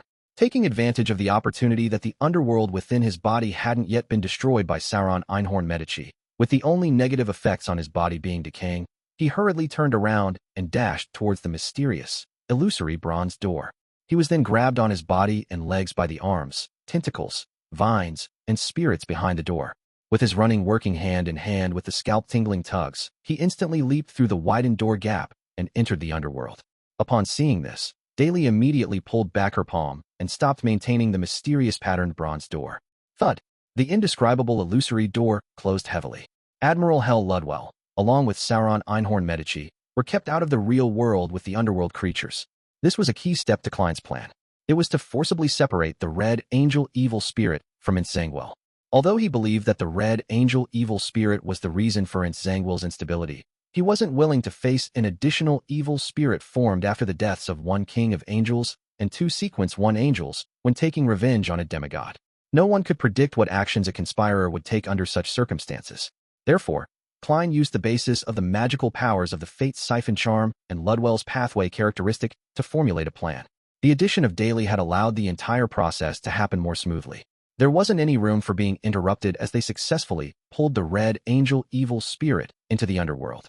This way, even if the evil spirit was able to possess Admiral Hell's body and travel back to the real world via spirit world traversal, it would be far into the future. After all, to leave the underworld required them to find an exit, and with the Evernight goddess wielding control over artificial death, she had a certain level of authority in the underworld. She was definitely not letting the Red Angel evil spirit leave so easily. Sacrificing a marionette, a high-level charm, and 2 mystical items in exchange for removing the Red Angel evil spirit from the battlefield was heart-wrenching for Klein, but it was definitely worth it. As for the misfortune on Zhangwell, on the one hand, it was a continuous state and not a short-term affliction, and on the other hand, he had suffered from Deity's curse. The Fate Siphon Charm could only replace a tiny portion of that and not empty it out. He could soon recover. As for Ludwell, he had Winter Enzo imbuing him with good luck. Nothing would stop his series of actions for a short period of time. Such a change was completely unexpected for Leonard. However, he had become a Red Glove for almost a year. He had plenty of experience dealing with supernatural cases, so he didn't show any hesitation or confusion. He immediately cast his gaze at the still-dazed Zhangwell. When the figure in a black clergyman's robe with one dim eye was reflected in his eyes, his expression immediately warped as though he was facing a trauma of his. It was a trauma where he did his best, but had failed to put it to use. It was the trauma of seeing Captain and Klein already dead after regaining consciousness. As Leonard raised his left palm, he pressed the human-skinned glove to his temple and grasped the Fate Siphon Charm in his right hand tightly. With a deep voice, he said, "Fate." The ancient, supernatural language echoed as a transparent book condensed in front of his left glove. Following that, there was the ethereal chant of, "I came, I saw, I record." Bolts of bright, blinding silver lightning blasted down one after another as they instantly devoured Leonard. Lightning storm. This was akin to Leonard holding a revolver to his temple before pulling the trigger. He was committing suicide, but at the same time, he was using the Fate Siphon Charm. This would transfer such a fate to Zhangwell. This was the best solution he could think of when using the Fate Siphon Charm and creeping hunger. It required immense courage. Countless silver lightnings swept over, shattering the surrounding darkness. Leonard Mitchell immediately snapped awake and found himself still standing at his spot. His left hand had yet to rise, and his right hand had just grabbed the Fate Siphon Charm. Whatever he did was just a dream. At this moment, in Zhangwell's dark blue eyes, darkness was slowly swirling. It was as though it was saying, "When did you get the misconception that you aren't dreaming?" In fact, long before Sauron Einhorn Medici had been extracted from his body, he had already created a large-scale dream in an attempt to pull all his enemies in. Unfortunately, the man with a rapier was in no way affected. He easily escaped and ended up destroying the dream, reducing its effects to nothing. As the ability to detect danger which was gained from one's spiritual perception feedback was that obvious, and with the possibility of the conflict between the 2 kings of angels behind him spilling over at any moment, Zhangwell didn't hesitate to create a large-scale slumber effect while pulling Daly Simone and Leonard Mitchell into a dream. Right on the heels of that, he picked up Quill of Alzahad and rapidly wrote on his sleeve, "Zhangwell was in optimal condition today. He could effectively control his mythical creature form. Therefore, he didn't hold back and used all his strength to escape the area." As he finished writing the sentence with the quill, Zhangwell's body began transforming. His eyes instantly turned black as though it was tainted with ink. The fine patterns around him began to extend, forming strange and distorted mysterious symbols. At his waist and ribs, his clothes swelled as 4 skinless arms grew out from squirming flesh. They were covered with blood vessels. The arm was rapidly covered with white feathers as a cadaveric aura rippled out. At the same time, Zhangwell's teeth grew long, turning sharp. His body seemed to be embedded with numerous blurry, tiny faces. In a blink of an eye, this Night Watcher was already slumped on the ground, turning into a strange monster with 8 legs and white feathers. Night suddenly fell upon the square as worms in the soil and the bacteria on the floor tiles died one after another, entering an eternal slumber. This was the combination of the powers of Evernight and Death. Just as Daly Simone and Leonard Mitchell were about to lose their lives amidst their slumber, a thunderclap boomed. Bolts of silver, lightning struck down, turning into a forest of lightning that blanketed Zhangwell's incomplete mythical creature form. After sending away the Red Angel evil spirit, Klein didn't stay any longer. Like a marionette with preset orders, he mechanically took 4 steps counterclockwise and entered above the gray fog. Wearing the papal tiara and papal robe again, he picked up the sea god scepter. This was the third act of the play. With 0-08 exhausted by Adam, and with the red angel evil spirit separated from Nsangwil thanks to the fate siphon charm, he had to face the sea god's wrath as a sequence 4. Klein knew that he didn't have the strength to directly fight a demigod. Therefore, his plan had been to wear off Nsangwil's helpers while smiting him from above the gray fog. It was akin to the sea battle with the demigod, Kona's Kilgore, who was from the Black Emperor pathway back then. Even if he couldn't complete the kill due to a demigod's potency, he could stall for time until the Church of Evernight's archbishop or high-ranking deacons with sealed artifacts arrived. In this plan, there were 2 uncontrollable parameters. First, it was unpredictable how much influence 0-08 had towards the end. A card up his sleeve was to let Enzo set up a bestowment ritual and be prepared to send Grozel's travels to the real world at any time. By sending it to the edge of the battle, Klein wanted to know if this would lure the quill away from Nsangwil. After all, he guessed that the quill was a grade O sealed artifact of the spectator pathway. It was likely that it was interested in the special book left behind by the Dragon of Imagination. Second, he wasn't sure how strong the son of the creator, Adam, was. Klein had no reference point, and he believed that it wasn't impossible for a king of angels like him to subdue 0-08, imprison the red angel evil spirit, and kill Nsangwil alone. Towards such a development, Klein had no means to foil it. All he could do was pray for the goddess's blessings and fate's tenderness as he waited for the outcome. Rumble. The lightning forest smote down, bringing with it intense, destructive auras. At this moment, pure darkness surged out of the gaps in the lightning, devouring all of the silver-white swath. Right on the heels of that, Nsangwil's 8 legs moved rapidly as he ran out of the area. He couldn't find a target of attack, nor could he lock onto the enemy that had cast lightning storm. Holding back his furious emotions, he ran towards buildings along the perimeter of the square, leaving shadowy afterimages behind. However, amidst booming thunder, terrifying lightning bolts smote down one after another, trapping Nsangwil inside the square. Daly and Leonard had already woken up from their dreams, but the light from the lightning affected their vision, allowing them to discover that Nsangwil had apparently turned into a monster, but the details were unclear. Mythical creature form. As the two had a solid foundation in mysticism, they immediately realized what was happening and quickly closed their eyes. They then retreated to a spot that provided them shelter. Realizing that he was unable to dodge the lightning strike given the amount of time he had, Nsangwil retracted one of his legs, picked up 0-08, and as he ran, he wrote on his body. An unknown existence is attracted by the combat and feels great pity for Nsangwil's experiences before deciding to help him by taking him away via the spirit world. Chapter 944, the Fourth Act.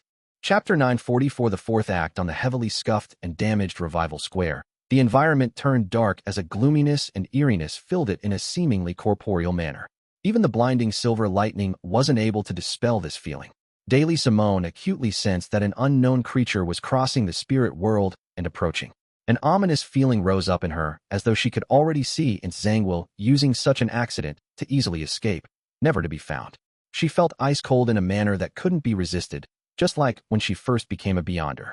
Back then, due to a particular accident, as a 19-year-old, she had lost her family and ended up drinking a potion by mistake. She ended up becoming a corpse collector and was placed into a Nighthawks team. The influence of the potion and the wounds from losing her family had made her enjoy gloominess and coldness. She couldn't help but approach corpses, often loitering in cemeteries and sleeping there. This made her appear odd, with people instinctively avoiding her. This not only dropped her body temperature, but it also slowly froze her heart and soul as they turned ice cold. She was afraid of this feeling. She still hoped to live as a person. Hence, she instinctively used how men coveted her for her looks and body to gain a boyfriend. She wanted to use the warmth of a body to stop her soul from turning cold. In this decadent and surreal life, she met that man, a man who always warmly listened to her. He was a man who always stayed by her side and provided her help. He was a man who became embarrassed when faced with jokes involving the two sexes. He was a man who accepted all the flaws and weaknesses of his teammates with a sincere attitude. He was a man who fumbled in helplessness when she jested at him again and again. He was a man who hid the pain and sorrow in his heart, to the point of suffering an early receding hairline.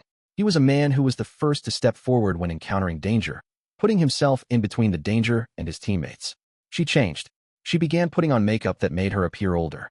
She stopped mixing with other men but kept her jokes to deliberately express that she hadn't changed in an obvious manner. However, she still didn't make it in time. She didn't manage to witness the man master the acting method, digest potions, and advance to sequence 6.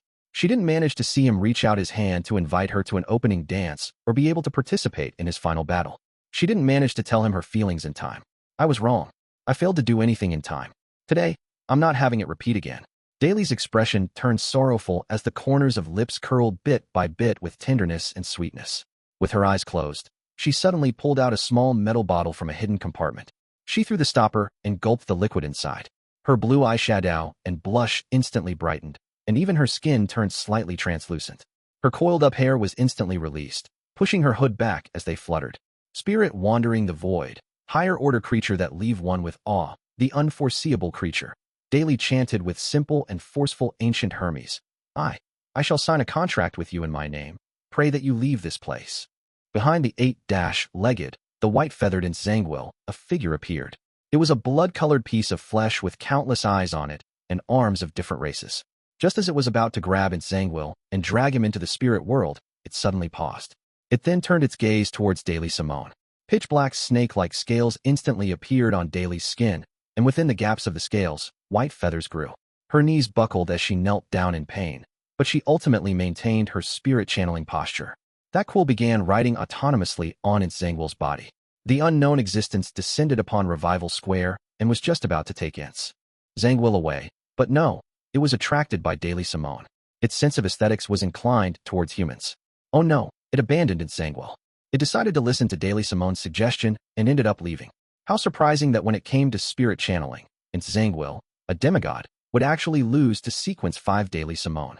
Although this lady had consumed the flower of spirit and paid an immense price, she had little chance to defeat Nzangwil, who was barely using the quill of Alzahad.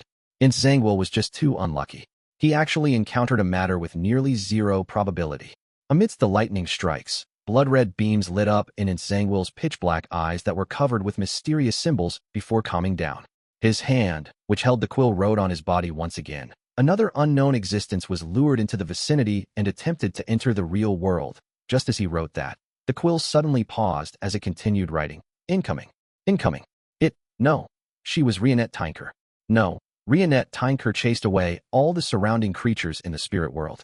She gave Nzangwil a glance, looked away, and left, continuing her patrol of the surroundings. Nzangwil is too unlucky, just too unlucky. Nzangwil's rapidly moving body suddenly paused as though he had suffered a terrible blow. Boom. A thick bolt of silver-white lightning smote the 8-legged monster. It sent Nzangwil flying up as he let out an inhuman cry. In his pitch-black eyes, the blood-red beams spread out like an explosion, turning into 2 bloodthirsty, cruel, and maniacal blobs of light. Nzangwil could no longer control his emotions and maintain a good state of mind. He lost most of his reason. The more the slightly damaged quill wrote, the darker it became until it slowly stopped. With a scream that left one with goosebumps, an endless darkness blanketed the area, pulling Daily Simone and Leonard Mitchell into a dream. However, the thunder booms and lightning snapped the dreamers awake. Nzangwil took a step back with his 8 legs, leaving behind an afterimage in his spot. He rapidly ran towards Daily Simone, who was on the brink of losing control, hoping to rip apart the Nighthawk who had foiled his plans for escaping. Boom, boom. Ridiculous bolts of lightning blasted down, stopping his attempts to escape. Boom, boom. The 8 legs that were covered with white feathers, which now had signs of being charred, moved one after another as he kept his body low while he circled the square, dodging the lightning in search for an opportunity to kill Leonard and Daily. With time, he realized there was a problem with the remaining reason that he had. The frequency of the lightning was dropping. The person that kept casting lightning strike had apparently reached his limit, and his spirituality was almost drained. Nzangwil's heart stirred as a cruel smile was plastered across his face. He ran at high speeds as he muttered in ancient Fasak, "All of you will die." He had apparently forgotten of his need to escape. All of you will die. Leonard Mitchell could do nothing despite hearing that sentence. It was because he couldn't even open his eyes. He couldn't determine where Nzangwil was, nor use his spirituality to lock onto him. At this moment, he felt as if he had returned to Tingen, back to the Blackthorn Security Company, back to the day where they engaged Megos in an intense battle. He had returned to the time when he was weak and helpless, unable to stop anything himself. Back then, he clearly wanted to help Captain and Klein.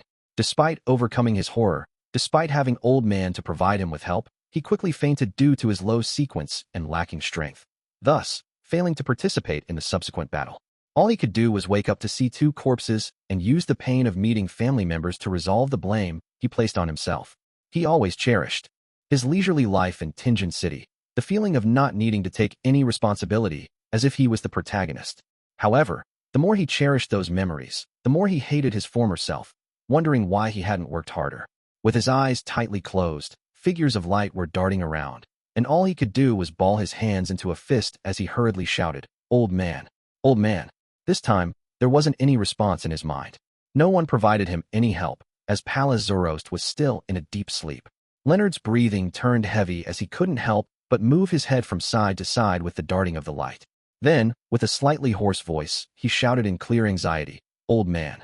Old man! Old man!" His voice gradually softened, drowned by the thunder. Leonard hung his head bit by bit, his face filled with shame and pain. His lips quivered as he relaxed his hand and gripped it tight again. His entire body froze for several seconds. Suddenly, he wore a firm expression.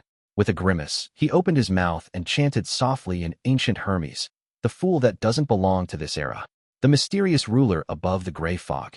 The king of yellow and black, who wields good luck." Just as he said the prayers, he magically saw a scene in his mind.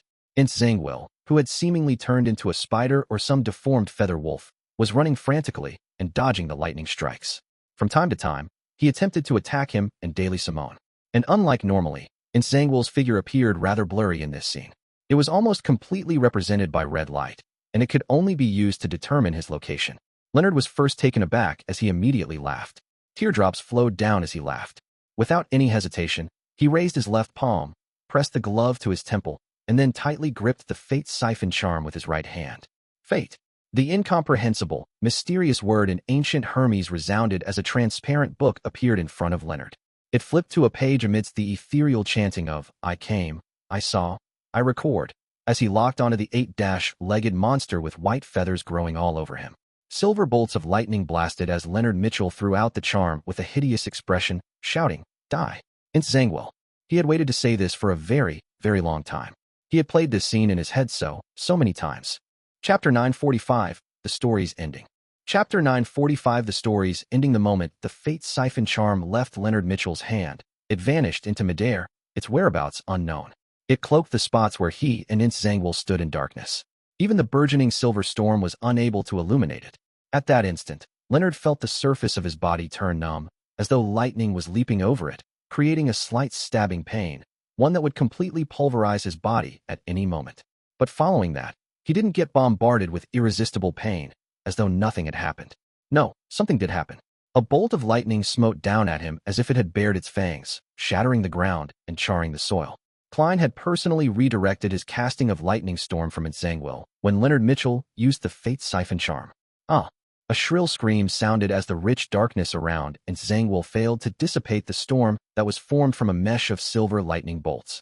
His body was swept into the heart of the storm. He had suffered the fate of Leonard Mitchell being devoured by the lightning storm ability. Boom! The thunder boomed deeply as the lightning forest quickly dissipated, but before the lightning storm came to a complete end, more bolts of silver lightning smote down from the sky, causing a new wave of attacks. Boom! Boom! Boom! The wrath of a thunder god smote down again and again as the lightning's frequency returned to normal. There weren't any gaps in between. Even though there were waves of darkness surging out from Zhangguo's position, they were unable to obliterate the silver swath. After a few lightning storms, the blinding light finally dimmed. The minute bolts snaked around weakly. Zhangguo remained standing there without collapsing. However, his head with pitch-black eyes, blood-red halos, and mysterious symbols had cracked. The flesh inside the cracks was charred black as a grayish-white liquid seeped out. The four legs by his torso had already been burnt black and curled up together. All it took was a touch for them to fall off. On them, not only were the white feathers gone, even the overlapping blood vessels were pulverized and had scattered to the ground, leaving them at head height with him. But even so, Zhangguo still wasn't dead. Creatures that had obtained godhood had an unimaginable vitality compared to ordinary people. The blood-red halo in his eyes grew richer as the violent aura no longer had any room for decreasing. Feelings of hatred and regret surged in him, giving him the urge to vent them out. He hated himself for only thinking of escaping in the beginning and not killing all the enemies present. Back then, if he hadn't held back and had used his powers by releasing the terror of a demigod without any reservations, he was definitely able to kill Daily Simone and Leonard Mitchell amidst the lightning strikes. If he had done so, He wouldn't have been left in such a sorry state by two mid-sequence beyonders. Damn it! Damn it! Zhangguo roared and threw away the darkened 0-08 quill.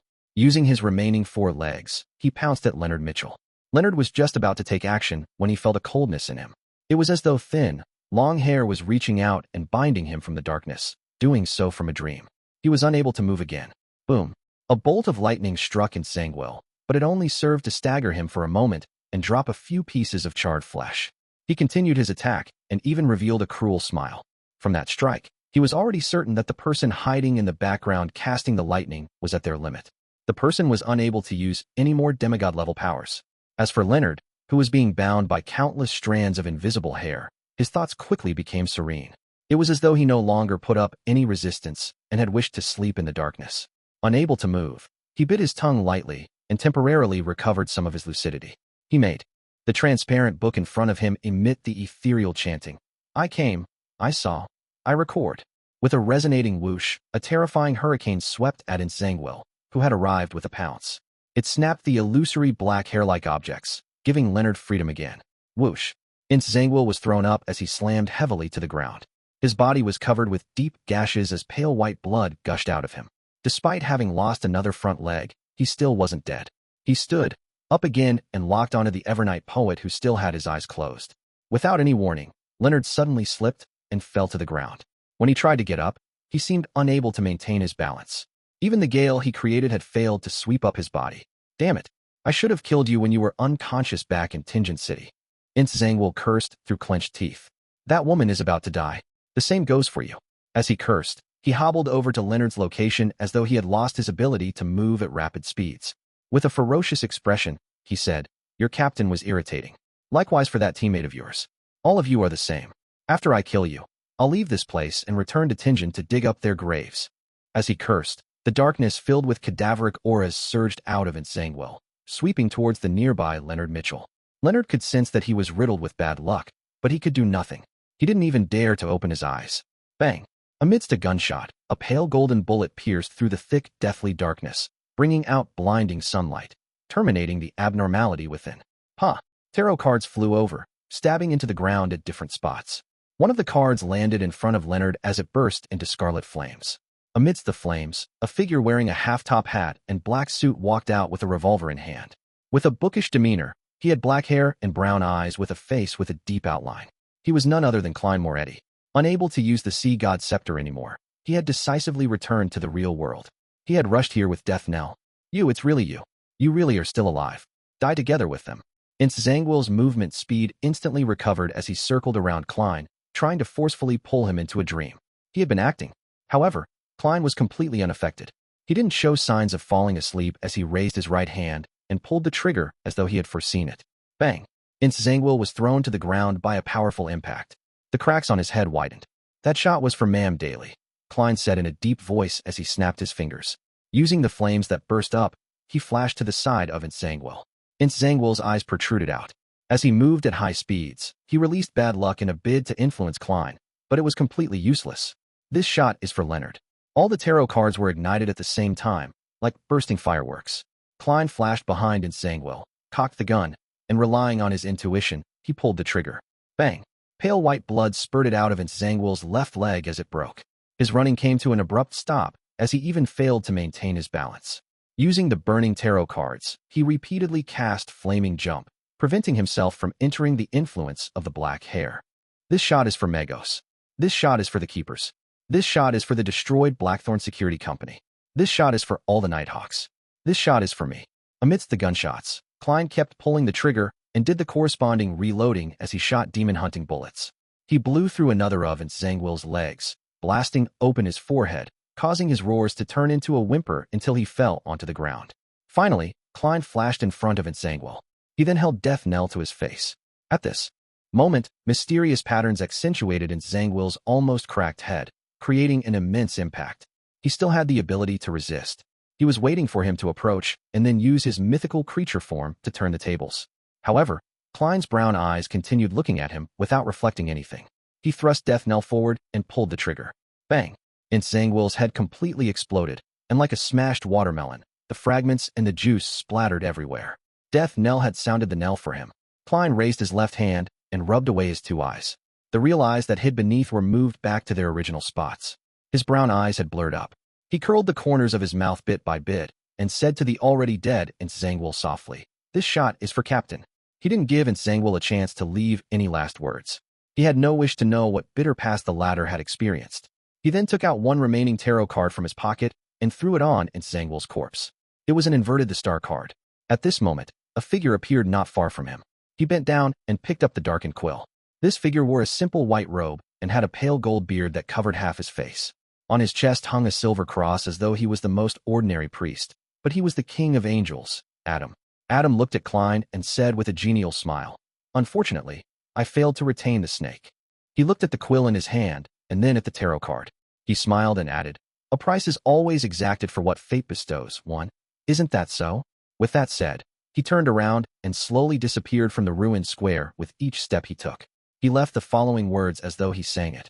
Under the witness of a spectator, Klein Moretti completed a grand performance, directing a magical murder. With that, he managed to digest his potion with enough energy left to attempt an advancement before the curtains fell. Klein didn't take in the feeling of his marionettist potion's digestion and the corresponding feedback. With a flaming jump, he arrived in front of Daily Simone. The lady was already on the brink of losing control. She said in a daze, "I don't want to become a monster." "All right." Klein looked at her with a sorrowful gaze as he quickly thought of the means to rescue a rampager. He had considered getting her to chant the fool's honorific name before pulling her spirit body above the gray fog. But with her body already mutating, it was apparently useless. The only way was for Daly to choose to remain there forever. As for the flower of blood, it was also unable to resolve such problems. Daly smiled with great difficulty as she resisted the white feathers and pitch-black scales that kept growing out of her. "So it's you. Didn't you ask me why I didn't take the initiative to confess to Dunn, to throw him in bed?" She gasped for air and said with a bitter smile, "I had indulged myself too much in the past. He was a conservative man. I felt inferior." She couldn't hold out much longer, with the outcome of her becoming a monster happening at any moment. At this moment, she heard Klein Moretti reply, "Captain actually liked you too, very much. Because you were too outstanding and young, he felt inferior as well." Daly smiled as her blurry gaze saw a man in a black trench coat with a receding hairline. He had dark gray eyes. She watched as he pressed his hand to his chest, bent down, and reached out his palm to invite her to a dance. She reached out her hand as her thoughts turned sluggish. The gray-eyed man in a black trench coat pulled up Daly, whose mutation was slowly fading away. Under Leonard's watch, they danced a brisk dance in the destroyed square with the fountain spewing water everywhere. One material after another flew out. There were golden grapevines and a rather ugly rubber mask. Under the guidance of spirituality, they slowly mixed together and entered a small metal bottle. Amidst the beautiful dance, Daly leaned forward gently, resting herself in Dunn's embrace. Klein held the potion bottle, brought it to his mouth, and downed it. One quote from Stephen Zweig.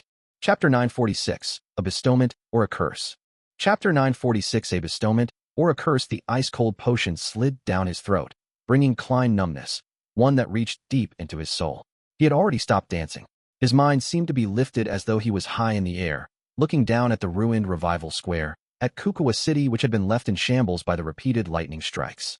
At this moment, he felt his emotions rouse up for some baffling reason, as all the pedestrians below seemed to be connected to him by some invisible threads.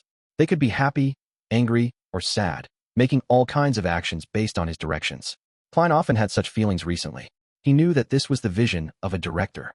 By viewing all participants as marionettes or actors, he attempted to control or guide them into putting on a grand performance.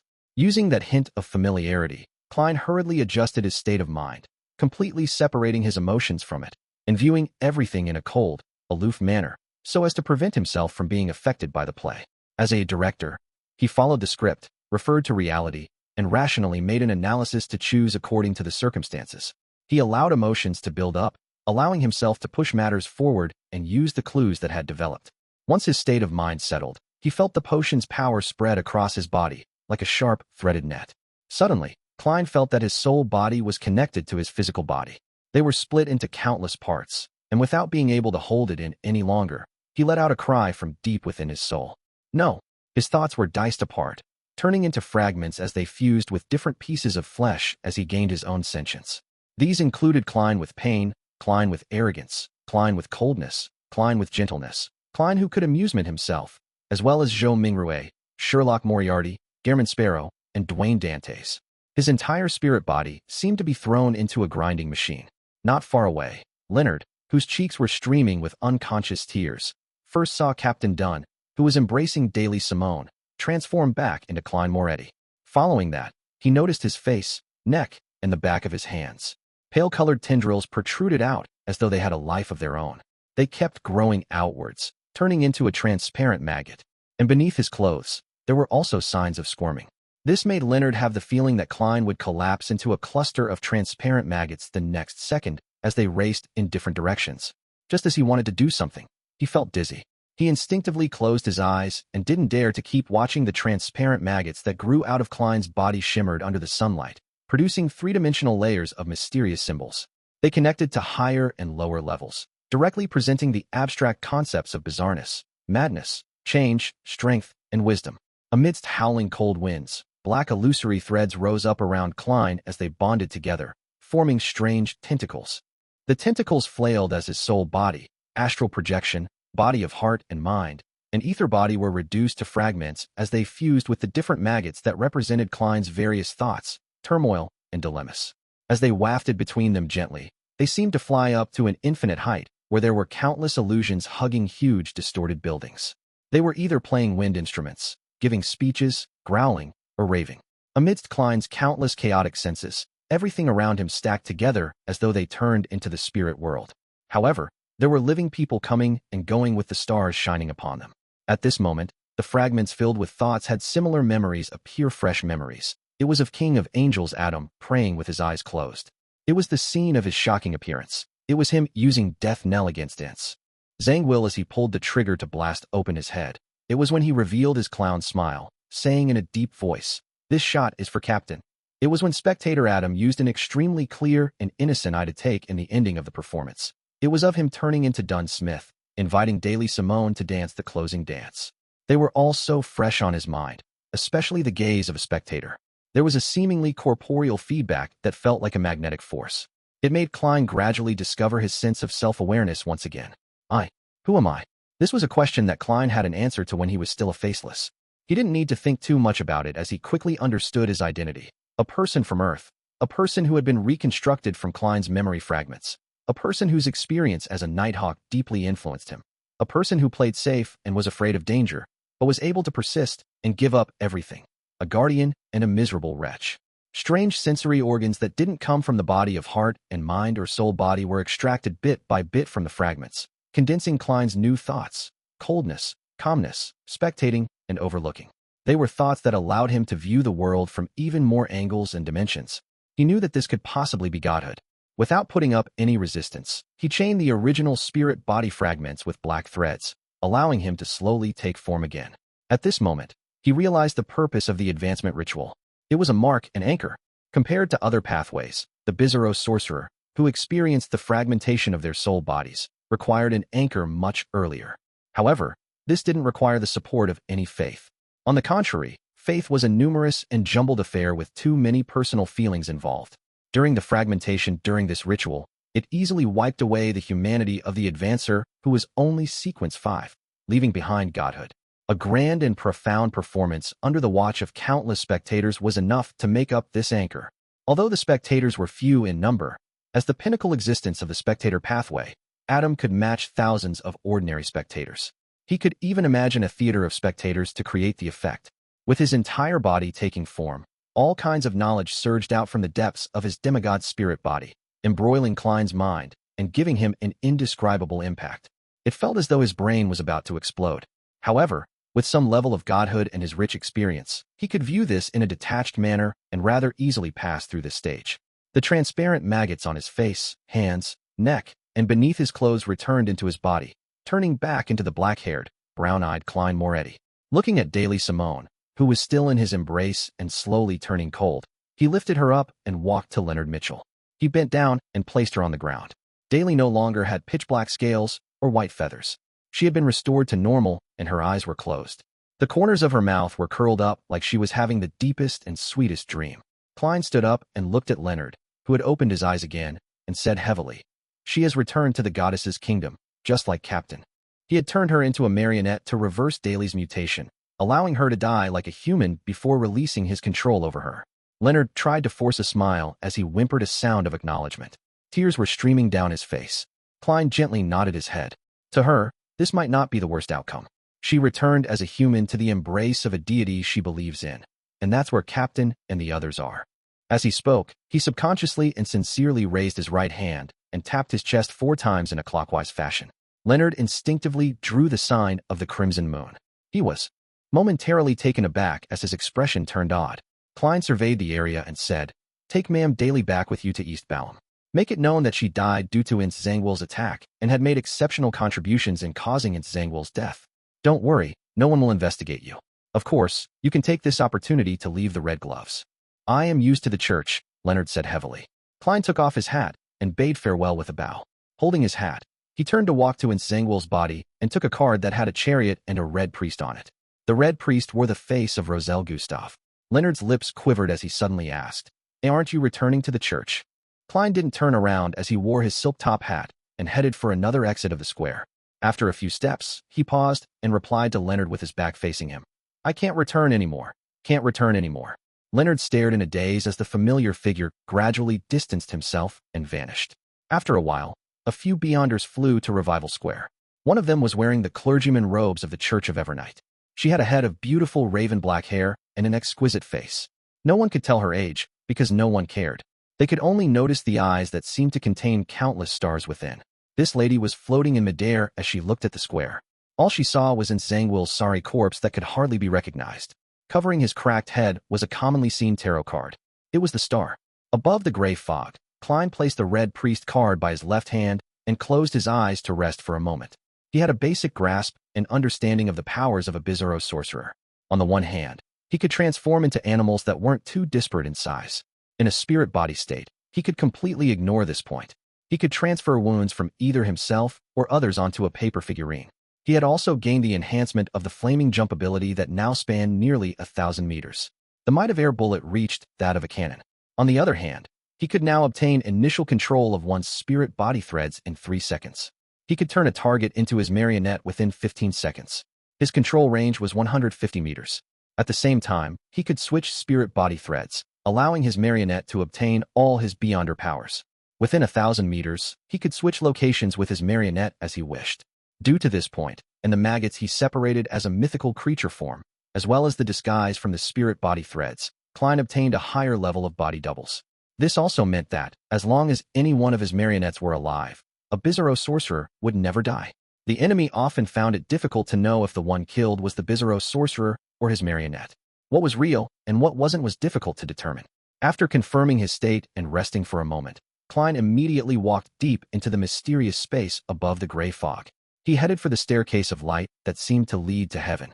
As he expected, there was another step, one formed of light.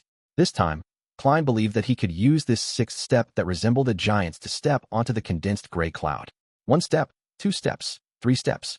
He came to the end and, with a leap, stepped onto the cloud formed by the gray fog.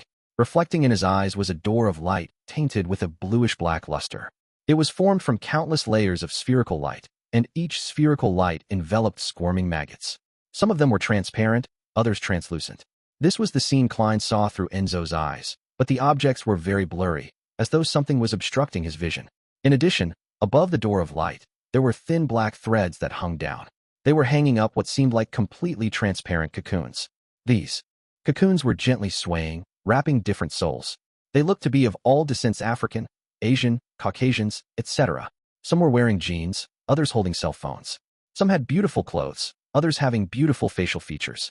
All of them had the aura as though they were living, but their eyes were tightly closed. Klein's gaze froze as though he had returned to Earth and had walked onto the streets which were filled with people. Then, he noticed that 3 cocoons had opened. They were empty and were swaying with the wind. Raising his head, Klein took in this sight as he observed in silence. Chapter 947, House Call. Chapter 947, House Call, Backlund, East Borough, in a 2-room apartment. A few policemen in black and white checkered uniforms opened the door and entered. All of them reached out to cover their mouths. There was a strong stench of blood inside. "Officer, I've no idea what happened." Other tenants said that it seems like there's plenty of blood here, that they can even smell it from next door. The landlord with a silk top hat looked around in fear, unwilling to stay in the room for another second. A black-haired, blue-eyed police officer with an inspector epaulette waved his hand and said, "Wait by the door. We still have questions for you." As he spoke, he wore his white gloves and cast his gaze towards the wooden door of the bedroom. However, he wasn't in a rush to enter. He slowly surveyed the area and visually took in the surroundings. A pile of coal, a cupboard with cutlery and food, a small stove, a cleanly washed iron pot, a somewhat greasy table, 2 collapsed circular stools, 2 slanted chairs, a few glass bottles with unknown powders, and a stack of scattered tarot cards. A mysticism enthusiast with an ordinary financial situation? The black-haired, blue-eyed inspector nodded gently as he made a judgment. Then, he signaled for a subordinate to open the bedroom door. With a creak, a stronger smell of blood gushed out. The constable who opened the door looked in and let out a short exclamation as he repeatedly retreated. The inspector frowned. He pressed the retreating constable's shoulders, circled around him, and approached the bedroom. When he swept his gaze, his expression immediately changed. In the bedroom, on a wooden bed, there was a man lying there. His hands were tied to the bedpost. He was naked with deep and shallow marks on his body. His blood had long been drained, dyeing the bedsheet and blanket beside him dark red. On a cursory glance, the deceased had apparently been bound by metal wire, cutting into his skin and flesh, right into his bones. This scene still affected the policeman who had seen many murder scenes. Furthermore, it had a diabolical feeling like it was a ritual. As the inspector was about to say something, 2 people rushed into the room. One of them attempted to take photos, while the other bombarded him with questions. Another murder case? Hasn't there been many murder cases in Eastborough recently? Officer, do you think it's a serial murder? The black-haired, blue-eyed inspector frowned and waved his hand. Do not interfere with the scene. Otherwise, we will view you as the criminal's accomplice. He then said to the constable from before, "Kaziz, please escort the 2 reporters away. Tell them that if they have any questions, ask the news department of Civilized Yard." After the reporters were escorted out of the crime scene, the inspector let out a long sigh. "I'm going on the newspapers again. Damn it." In Empress Borough, the opulent villa of Earl Hall. Another murder in Eastborough. The victim is suspected to have been abused before being killed. Having had dinner, Audrey was in the activity room casually reading the Backland Evening News. Upon hearing his daughter's soft muttering, Earl Hall shook his head and sighed. This isn't new in Eastborough. The statistics show that there are people dying every day in there. It's far from one person. Audrey didn't pay too much attention to the matter. After a casual chat with her parents and brother, she returned to her room with her golden retriever, Susie. The human and dog could read each other's minds without any exchanging of words. The latter stood by the door as a guard while Audrey locked the door. She sat by her bed and chanted Mr. Fool's honorific name. After a few seconds, she saw a dark red beam of light surge and drown everything. Audrey arrived above the gray fog, coming inside the magnificent and ancient palace. She then saw a small room to the side. The model door was ajar. It's much better than the old confessional from before. However, this doesn't match Mr. World's character. Did something happen to his state of mind? In thought, Audrey entered the room and closed the mottled door. She had previously had a follow-up appointment with the World Gearman Sparrow and concluded that he had fully recovered. To her surprise, she received a request from him for another treatment. This left her puzzled as she felt a little intrigued. In the rather spacious dark room, Audrey leaned against the wall that obviously had another person behind it. Her body slowly slid down as she knelt down with her legs placed diagonally. In the calm and serene atmosphere, she adjusted her state of mind and said with a brisk tone, "Good evening, Mr. World." Just as she said that, Audrey's spiritual intuition already knew the situation with his body of heart and mind, or in common parlance, his emotions or mood. Gloomy, disheartened, confused, depressed, and having no interest in anything. Mr. World's current problem is completely different from the last one. What happened this time? Audrey gently bit her lip and calmly made a judgment and used a timely placate. This was the most useful power of a psychiatrist. In ancient times, it was called psychoanalysis. The dark clouds behind the wall scattered significantly.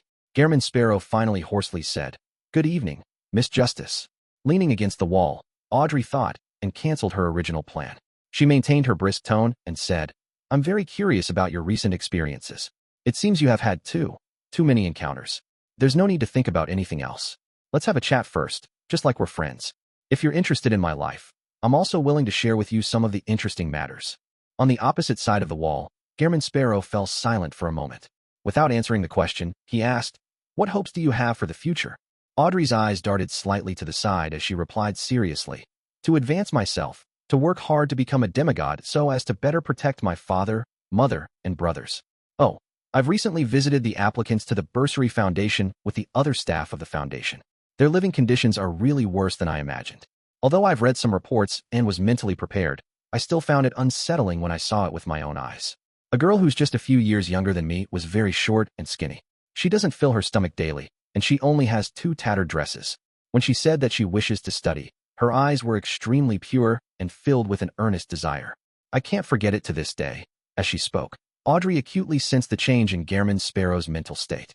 It was no longer a completely still lake, and it was now rippling and undulating after a short deliberation. This psychiatrist continued, as though she didn't seem to notice anything. I once anticipated having a beautiful wedding, wishing that my prince will appear like those popular novels. However, after becoming a spectator, I realized that I might never be able to fulfill this dream. I can often read the true thoughts of those men and see through their lies. I'm able to confirm that many people aren't as nice as I imagined, and it has left me disappointed. In a few more years, I might be able to appreciate people for their flaws, but it's really difficult to do so now. Noticing that Gehrman Sparrow, who had his back to her across the wall, having the emotions of laughter, Audrey did a timely placate on him. Then, she heard him ask, "You once gathered information about dragons from the sun. You should have some understanding of the dragon of imagination. If I were to tell you that your father, mother, and brothers are imagined by the spectator pathway's king of angels, and that they do not really exist, what would be your reaction?" I'll definitely collapse on the spot and directly lose control. Mr. World has a psychological problem because of his discovery that the thing that he has been anticipating, his ultimate goal, will never be fulfilled. Audrey was first alarmed by Gehrman Sparrow's question before she realized the essence of the question. She didn't reply as she asked in a guiding manner. "You seem to have witnessed the destruction of hope." There was a self-deprecating scoff sounding from the wall behind Audrey. "Indeed, I once thought that I had family. Later, I realized that it was only an extravagant hope of mine." "Why do you say that?" Audrey asked like she was having a casual chat. Gehrman Sparrow fell silent for a few seconds before saying, "Have you heard of those fairy tales that Emperor Roselle used for bringing up children?" "Those are my childhood memories," Audrey acknowledged. At the same time, she discovered that Mr. World's emotions were clearly stirred on the other side of the wall. Repressed pain was surging out. This time, Audrey didn't use placate. Her spiritual intuition and professional knowledge told her that he needed to vent it out. "Then you should know of Sleeping Beauty and her prince," Gehrman Sparrow said with a soft, hoarse voice. "There's one such person who also entered a deep sleep until he suddenly woke up one day. He believes that his family is still around, and he works hard to improve himself, hoping that he can one day find them. This becomes his main driving force in life. Finally, he realized that he has slept for at least 300 years, or even more than 1,000 years, perhaps even longer. He can never find anything that he once had anymore." The intense pain and sense of loss was extremely clear to Audrey. She came to a realization. The gloomy, restrained, experienced, and ruthless Mr. World also has his own goals and reason for existing. This is in line with his gentle heart. How pitiful. Although he was giving an example using a fairy tale, some of the emotions he felt when saying certain words reflect reality. When he mentioned deep sleep, family, 300 years, more than 1,000 years, even longer, never find, his pain clearly increased. This means that he's from an ancient time and has lived to this day due to certain encounters. This matches the situation of Mr. Fool being an awakening ancient god. It's no wonder he became as blessed. Audrey quickly grasped the key to the matter. She pursed her lips and pondered for a moment. Did his family say anything? Did they say what they wanted him to do when he wakes up? Chapter 948 Meaning of Existence. Chapter 948 Meaning of Existence. From Audrey's point of view, Mr. World's current situation wasn't him suffering from a mental illness, nor was it close to pushing him to the state of losing control. It was because his goal in life and the meaning to his existence had been destroyed. It left him with a psychological barrier that just needed some guidance. Once she helped him set up a short-term goal, allowing him to find meaning in life, the problem would slowly be resolved. In the serene and silent darkness, Audrey heard Gehrman Sparrow answer in a deep voice across the wall. "No." As expected. Audrey wasn't surprised as she asked, "Then did he search for his family's last words? Did he search for their grave? Did he try to figure out the reason for the deep sleep?" The spirit body behind the wall seemed to vanish for a few seconds as there wasn't a single sound. After a moment, the hoarse voice continued, "No, not yet. Not yet. That means that it's a possibility in the future?" Audrey felt relieved as she clearly felt that Gehrman Sparrow's emotional state wasn't as heavy and gloomy as before, without any interest in anything. He had a certain level of drive and a tiny sense of urgency. He was just still in a state of confusion. Taking this opportunity, Audrey cast placate again. The effects were much better than before. At the very least, she believed that Mr. World had used this impetus to escape from the abyss of gloominess and depression, returning to a normal person's disheartened state. Following that, Audrey didn't press on regarding how he could find clues or investigate, because this could bring about some resistance. She nodded in the dark room in a natural manner and said, "Yes, there are many things to do, and many things that need amending. Perhaps you will have the chance of meeting someone from the same bloodline? Perhaps a family member of his hasn't died from age, or had ended up living to this day due to some reason. The reason why there's meaning to life is because of its infinite possibilities. In the process of searching, make sure to not miss out on your surroundings. Life isn't just a one-way street. There are many branches and alleys. If only the former exists, how boring would it be? You should know how to approach it, to broaden your horizons, and to discover." Trying hard to recall all the suitable words she read in books, Audrey suddenly thought of something as her voice softened significantly. "Also, don't wear that thick mask. The thinner and transparent ones don't matter because everyone wears a mask when interacting with others. No one likes to directly express one's relatively private secrets to others. It's both a way to protect oneself and also a way to respect others. When Mr. World has a certain number of friends, a new meaning in life will naturally be formed." Audrey added inwardly, but she ultimately didn't say it out loud. She believed that it might even backfire. Unsurprisingly, Gairman Sparrow fell silent again, seemingly still in confusion. After a few seconds, a voice that wasn't that hoarse sounded again. "Thank you for straightening me out and for your treatment." "No, this is all a result of the strength inside you," Audrey replied seriously. She cast a final placate to confirm that Mr. World's mental state was back to normal and that it wouldn't relapse. She then heard Gairman Sparrow say, "Let's end it here for today, okay?" Audrey adjusted her tone and briskly replied, "Of course. It's not a serious problem. I can do another follow-up whenever you're free next week. Also, if it's possible, make some medicine to stabilize your mental state. Take it for 7 consecutive days. The ingredients are 10 grams of chamomile powder, 5 grams of rosemary powder, 10 milliliters of lemon balm extract. During this period, don't reduce your consumption of desserts, and try to relax yourself in an appropriate manner." In the dark and silent room, she propped herself against the wall with her hands and slowly stood up. At this moment, Gairman Sparrow's voice passed through the wall. "What's the consultation fee?" Audrey held one hand to the wall and turned her head in thought. "Wait till I get the potion formula for sequence 5 of the spectator pathway. I might need you to help me find the ingredients. If the psychology alchemist provides me with the ingredients, She curled the ends of her lips and said, "When you return from the southern continent to Backlund, remember to bring me some of the local produce as a gift. A super luxurious and light transportation coffin that's carried by 8 people?" On the other side of the wall, Klein had the inexplicable urge to lampoon. He then stood up while clinging to the wall and sent Miss Justice back to the real world. With a wave of his hand, the room vanished. He returned to the seat of honor at the long bronze table and sat at the seat belonging to the fool. In front of him, there were the Black Emperor, Tyrant, and Red Priest cards of blasphemy on the right. On the left, there was the Creeping Hunger, which Leonard Mitchell had sent back via Miss Messenger Rionette Tinker. "I owe Miss Messenger 10,000 gold coins again." Klein retracted his gaze and raised his right hand to rub his temples. To prevent Zhangwil from escaping through the spirit world, he had already communicated with Rionette Tinker before he made plans for the murder. She was in charge of chasing away all the spirit world creatures around Revival Square, in exchange for that very same 10,000 gold coins. The only thing that caught him by surprise was that 0-08 was more terrifying than he imagined. With Zhangwil suffering from Deity's curse, and with King of Angels Adam having drained it, its first attempt was able to attract an unknown creature which could pass through Rionette Tinker's seal. If not for Daily Simone's forceful spirit channeling and signing a pact, Zhangwil might very well have escaped. Of course, while under Deity's curse, even if Zhangwil were to successfully escape, there was a high chance of him encountering other misfortunes, such as being thrown by the unknown creature to somewhere more dangerous or having it directly cause him harm. However, that wasn't within Klein's control. At the thought that he was 10,000 gold coins in debt again, Klein felt a headache, but his mental state was a lot better. After seeing the cocoon above the gray cloud and the door of light beyond the staircase of light, he had suffered a shock that was as though a river had broken through its banks. He felt that all his expectations had been shattered. His mature worldview, outlook on life, and values had crumbled as a result, causing his entire being to fall into a turbid state, as though he were a walking zombie. Thankfully, he still had the innate desire to live and had sought out his private psychiatrist, Miss Justice Audrey, in time for treatment. Phew! Klein exhaled and forced himself to turn his thoughts towards the cocoons. And from the scene he saw, his first reaction was, An extremely high-level existence or sealed artifact had used different means to grab a large group of people from Earth at the same moment in time. Here, there were people who used the luck enhancement ritual, others bought strange silver plates, or had their phones hit by some strange virus.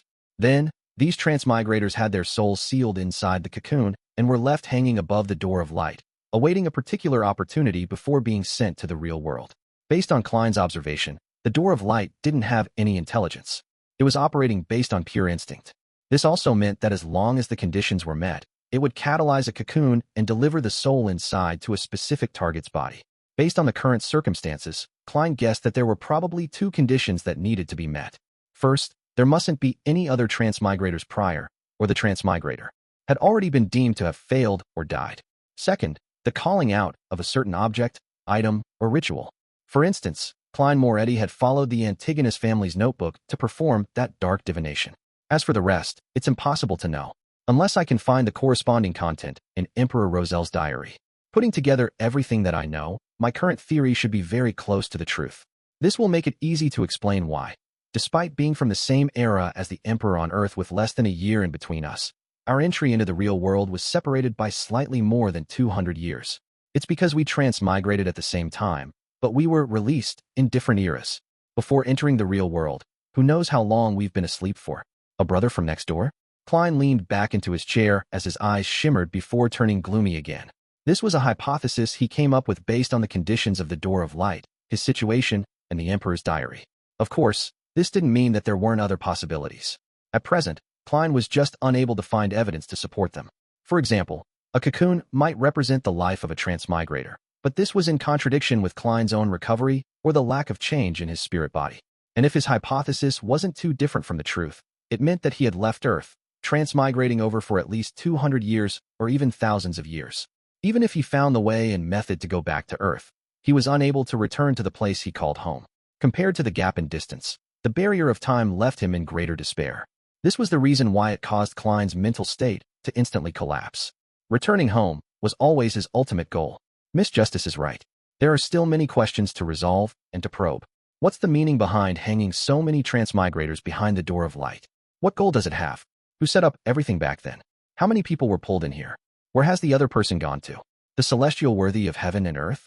Klein tried hard to engross himself in thinking, so as to find a new goal for the future. Unfortunately, he was only able to approach the door of light and not touch it. He was unable to touch it, grasp it, or even carefully inspect it.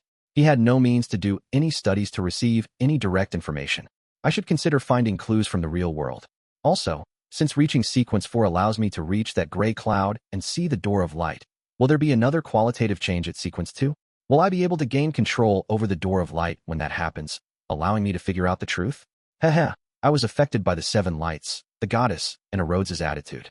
I almost imagined myself to be the real owner of the gray fog, and believe that I'm some great master above the spirit world. Now, from the looks of it, I'm just a test subject that was randomly thrown down. Once I fail, the next transmigrator will appear, Klein thought as he tapped the edge of the long bronze table. He was rather curious of another point. 3 broken cocoons, with one representing himself, and another representing the Emperor. So who was the third one? Chapter 949, Direction of Investigations. Chapter 949, Direction of Investigations. Klein's first target of suspicion was undoubtedly Elf King Sinaithrim. This ancient god had created chopsticks, made blood cakes, enjoyed eating animal innards, and was good at using spices for cooking. His descendants had facial features, hair color, and eyes that resembled Asians on Earth. Not only did Klein suspect that he was a transmigrator, even Emperor Rosel shared his feelings. Of course, after a deeper level of investigations, Rosel had ruled out that hypothesis from their language, symbols, traditional proverbs, and other facets. Klein believed that using chopsticks as cutlery, the preference for eating innards, and using spices wasn't an exclusive trait. To a species that enjoyed nature, it was possible for these to gradually appear in their daily life. As for why elves who wielded the sailor pathway were close to nature, Klein didn't know why. It was just something as described by the murals and texts they left behind. I for one felt that the Elf King is unlikely to be a transmigrator, but after seeing the 3 shattered cocoons, I can't be too sure. Perhaps he might be a fellow countryman. I can't rule out the possibility that this ancient god isn't a transmigrator, but that one of the high-ranking elves around him is one. This can also allow the tradition to pass down in the name of the Elf King. Klein tapped his fingers as he thought silently. Almost at the same time, He had two directions for his investigation. Grozel's travels had elvish songster, Seadas, who served Saniathrim's queen of calamity Kohinum. As long as I enter her sea of collective subconscious, I should be able to see or make contact with the elves and find memory fragments regarding the ancient god. I can also use hypnosis, directly allowing her subconscious to speak. But the problem is that I'm not good at such matters. The last time I attempted to delve into Grozel's subconscious, I felt quick-tempered and could hardly calm down. Although I'm already a demigod, it also becomes more pressing that I resist the inclination towards madness and losing control, and I won't be able to regulate my mental state for quite some time. Forcefully spirit channeling isn't suitable for such a situation and for such a target. Klein frowned slightly. He felt that he might need a mystical item that was of a relatively high-level sequence in the spectator pathway, or an assistant that was at least a hypnotist. He began seriously considering the possibility of getting Miss Justice's help. There's no problem doing it. It's not impossible to leave by entering as a spirit body above the gray fog. I don't have to worry that Miss Justice will pry into the secret of a transmigrator. As long as Seadas doesn't have any knowledge of this, her subconscious and collective subconscious wouldn't point towards such a conclusion, and I can find the desired clues and details so they don't pay any notice. The biggest problem is that Miss Justice has no adventuring experience, and she lacks it. Entering the sea of subconscious of an ancient figure is very dangerous to her. There might be the remnants of an ancient god in there at any time. Once I don't have the help of a psychiatrist, I will also end up the same. Even if I'm getting Miss Justice as support, I'll have to wait until she reaches sequence 5 so that she can use her level to make up for her lack of experience. When that happens, we can first attempt to hypnotize Seadas and see what we can learn from her mouth. If there's nothing of value, we can consider entering her dream to delve deeper into her consciousness and step into that sea. Yes, the dream charms I create now aren't potent enough. I might not be able to maintain such a long exploration. Sigh, the goddess won't directly respond to such trivial matters. It's a fixed feedback based on a fixed ritual. The corresponding beyonder characteristics have been returned to the church. Don't tell me that I need to bring Leonard with me. I wonder if pulling someone at the spirit body level can avoid the notice of the grandpa inside him. I'll do some research over the next few days. Klein reined in his thoughts and considered his second target of suspicion. This person didn't seem too special in the past, nor did Klein believe that he was a transmigrator. But now that his mind calmed down, he began processing his thoughts and analyzing. Klein realized that many points that he viewed as common sense weren't that simple on careful thought. They contained an unspeakable sense of horror. He suspected the ancient sun god, the city of silver's creator. The 7 churches' separate Bibles have similarities to Earth's Western religions. It is similarly the case for their masses. Based on Little Sun's description, from what Emperor Roselle saw from Adam's chapel, and the content of the murals in the Forsaken Land of the Gods, it's clear that the ancient sun god's main symbol is the cross. He gave his children the names Adam and Ammon. The angels beneath him all have wings of light. I've not seen that in the other pathways to date. It's unknown how he rose up. He suddenly appeared late in the second epoch, killed several ancient gods, and took their various authorities. I never thought much about these details in the past. It's quite scary now that I think deeply of it. Klein drew a gasp as he began feeling more convinced that it was the ancient sun god instead of Elf King Saniathrim. His experiences were just too legendary, more of a protagonist of an era than Emperor Roselle.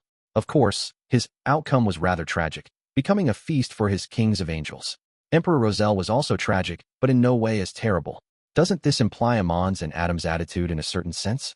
They believe that the gray fog is related to their father, but due to their different pathways, they made different choices? There's a certain chance that Adam can't see the gray fog. He isn't a high-sequence beyonder of the Fate, Marauder, Seer, and Apprentice pathways. Klein nodded slightly. Based on these clues, he also had a direction of investigation that didn't require him to make contact with major figures at the angel level. In Grozel's travels lived a ascetic snowman who survived the third epoch and had served the ancient sun god. The problem circles back to itself. There's nothing to doubt about the rest for the time being. Klein slowly exhaled, reached out his right hand, and picked up the newly obtained card of blasphemy, Red Priest card. Infusing his spirituality into it, the card produced a blood-red light, forming a palm-sized, illusory book. The pages of the book flipped, presenting portraits of a lifelike Roselle Gustave. He was either wearing a hunter's attire, raising his middle finger, walking through a burning building, or standing behind a trap. He had all sorts of attires and was doing all kinds of things. Sequence 9, Hunter. Sequence 8, Provoker. Sequence 7, Pyromaniac. Sequence 6, Conspirer. Sequence 5, Reaper. Sequence 4, Iron-Blooded Knight. Sequence 3, War Bishop. Sequence 2, Weather Warlock. Sequence 1, Conqueror. Sequence 0, Red Priest. Klein's gaze swept past the different portraits on the tarot card and imprinted the content into his mind. He wasn't surprised that this pathway's sequence owes ritual to become a god. This was because Hermes had once told Roselle that the red in Red Priest meant the red of war. Therefore, when he saw stirring up a war that sweeps an entire continent and gain victory, he wasn't stirred at all. After flipping the Red Priest card, he began thinking about problems and felt his mental state improve. He rubbed his temples, finally feeling exhausted. I should set a short-term goal and investigate the person behind the Great Smog of Backlund. This is something that I've yet to complete. Yes, I should continue the arms deal, according to my original plans, and return to Backlund after receiving the money. Now, there are 2 clues. First, the captain of the Royal Guards, Viscount Stratford, and the other is MI9's deputy director, Brigadier General Conas Kilgore. Klein tried to pull himself up and decided to occupy himself with something. Before leaving the gray fog, he threw the mental medicine recipe that Miss Justice had given him to the Crimson Star representing the Moon Emlyn. He requested this vampire, who was good at making it, to make a week's worth at £1 a bottle. Backlund, within the Odora family's villa. Emlyn White, who was waiting in the activity room, curled his lips and thought to himself, a transaction that's just £7. I really don't want to do it. The world can concoct it himself if he's a little careful. He hadn't objected to the world's request, because after spending £5,000 to buy the Sequence 5 Vampire Beyonder characteristic, he only had £730 left. At this moment, Cosme walked over, looking like a middle-aged gentleman. After exchanging a bow, the Sanguine Baron asked, Emlyn, why are you suddenly here? Emlyn immediately felt a little guilty before recalling his previous experiences of conversing with the Hanged Man and the world. He tipped his chin slightly and answered in a seemingly casual manner. I've received a Sequence 5 Scarlet Scholar Beyonder characteristic. I wonder when we can begin the ritual to make me a Viscount. Cosme was taken aback as he asked in surprise. You obtained a Scarlet Scholar Beyonder characteristic? Emlyn glanced at him and nodded with a faint smile. That's right. He didn't explain how he had obtained the Beyonder characteristic, as though Cosme wasn't worthy of knowing. Cosme turned agape as he fell silent. After a few seconds, he said, Wait till the next full moon. He paused and said, I happen to have something for you. My grandfather wishes to inform you that an important figure will be coming to Backlund. He wishes to meet you. He? Emlyn's pupils dilated instantly. The ancient ones of the Sanguine that lived since the second epoch to this day, together with the Grade O sealed artifacts. All of those important existences at the angel level didn't exceed 5 in number. Chapter 950, Keeping Secrets. Chapter 950, Keeping Secrets. Emlyn fell silent for 2 seconds as he lowered his chin and asked, Who is it? To him, angels were naturally worthy of respect, but those who could truly make him bow his head were the important figures addressed as he by every Sanguine. They had witnessed and experienced the Sanguine's long history, the source of his pride. I'm not sure, but in short, I'll notify you when the time comes. Cosme Odora shook his head. The person is coming because of the ancestor's revelation? There are subsequent instructions? Why doesn't the ancestor directly give me a revelation? This will be better concealed. I'm her chosen one. This is to avoid agitating Mr. Fool? Questions flashed past Emlyn's mind as he answered them himself. He didn't speak further as he wore his top hat and left Odora's villa. When he arrived at the door, he looked at the thin clouds that could hardly block out the sun. Emlyn curled his lips in disdain, raised his hand to press down on his hat, and ran for a rental carriage at the end of the street as he inwardly mumbled, Such weather really isn't suitable for heading out. The medicine that the world wants isn't rare. It can be concocted in 15 minutes. The ingredients I ordered previously should be in by today. I can carry out the transaction with Miss Magician that I've delayed for days. Backlund, Sherwood Borough. Furs placed glass bottles on an altar and looked at the light blue and golden liquids, feeling the exhilaration from shopping. More enticing than a cocktail. I wonder what it tastes like. Putting some ice in might make it taste better. Seriously, what am I thinking? These are all medicine. Furs sputtered at herself and hurriedly cleaned up the room. Upon receiving the medicine required for medical treatment, she finished her preparations for heading to the abandoned castle in Delaire Forest. She was just waiting for Zio to return. After tidying up certain matters, Furs slumped onto the sofa and casually picked up a few newspaper copies and began planning her itinerary for the day. Set off at dusk. Dinner will probably be when we arrive at the town bordering the forest. Amidst her silent mumbling, Furs flipped to the copy of News at Sea. Suddenly, her gaze froze as a familiar name was reflected in her eyes. Gehrman Sparrow. This adventurer had appeared at sea again, boarding the Black Tulip with a middle-aged name known as Death Consul. He killed Admiral Hell Ludwell, changing the lineup of the 7 pirate admirals again. Illil Furs subconsciously patted her chest, unsure what she was happy about. At that instant, She had a baffling feeling that Gehrman Sparrow's experiences were sufficiently legendary, something that could definitely be written into a novel. Unfortunately, he's not someone who's easy to get along with. Otherwise, I can totally be a part-time biographer to write a book for him. Haha, if I were to write the book titled Gehrman Sparrow, I'll definitely be targeted by the official Beyonders. Furs thought in amusement before hearing the lock turn. She looked up and saw Zio pushing open the door and entering the living room. "You're early?" Furs asked in surprise. Zio ruffled the right side of her blonde hair and said, "I met with MI9 again and received a mission." "What is it?" Furs sat up, asking out of curiosity. Zio casually threw herself onto the single-seater. "Investigate the background of the crazy adventurer, Gehrman Sparrow. Based on the information provided by MI9, he's a terrifying Beyonder, and the name he uses is fake. Even his identification documents are fake. He probably came from Backland. They suspect that Gehrman Sparrow has another identity and partners here." Upon hearing the word partners, Furs couldn't help but twitch the corners of her mouth. She had the urge to tell Zio that MI9's guess was right. Gehrman Sparrow's partner was sitting directly opposite her. She coughed slightly and acted calm. While she asked, "Why are you investigating Gehrman Sparrow's background? What did he do this time?" Zio glanced at the stack of newspapers beside Furs. "Haven't you read today's news at sea? Gehrman Sparrow killed Admiral Hell Ludwell and is now known as the strongest adventurer of the 5 seas. By the way, MI9 also told me that Gehrman Sparrow might very well believe in the secret existence known as the Fool. This is news that came from many different sources, including the Aurora Order and the Rose School of Thought. I can testify to that. They are right." Furs forced a smile and said, "Sounds rather dangerous." "Yeah." Zio nodded.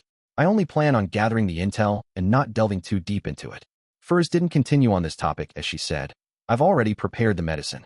Shall we head to Delaire Forest today?"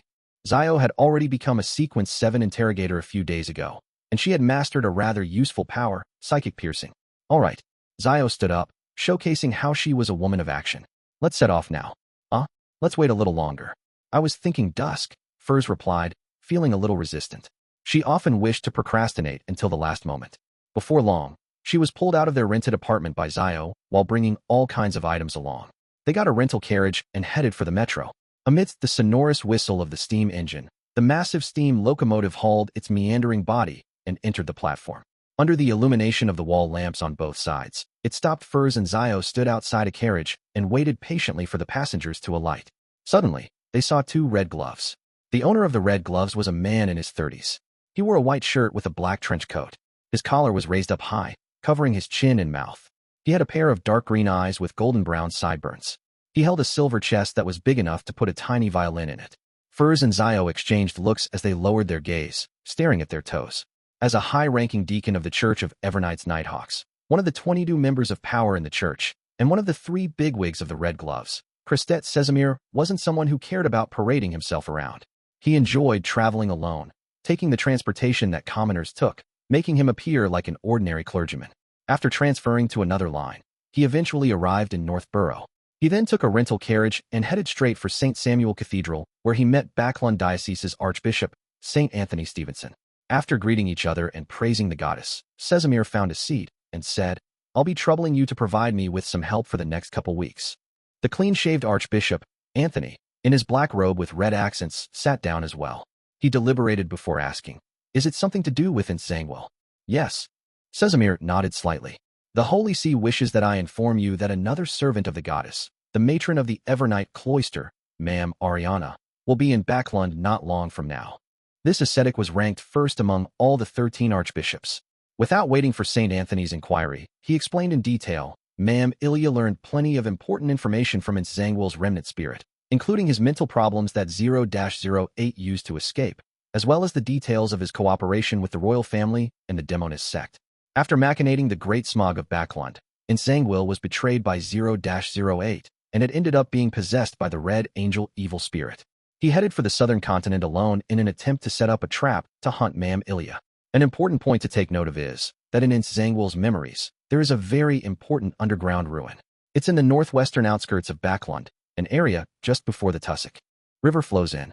My mission is to find that ruin. St. Anthony finished listening in silence before asking in thought.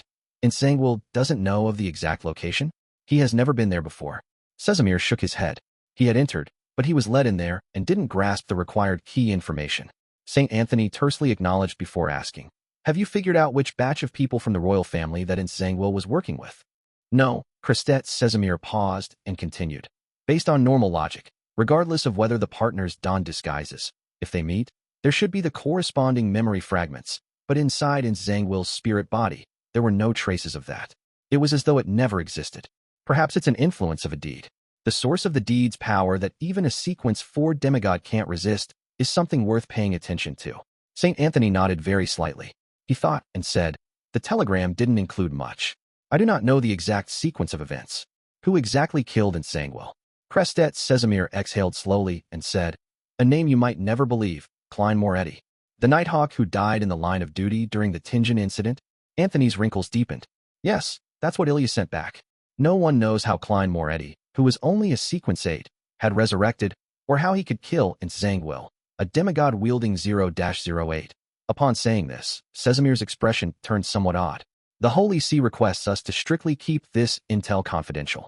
We are not to divulge this to anyone who isn't an archbishop or high-ranking deacon. Furthermore, we are not to pursue Klein Moretti, pretending as though he's still in his grave. St. Anthony fell silent for a few seconds as though he recalled something trivial.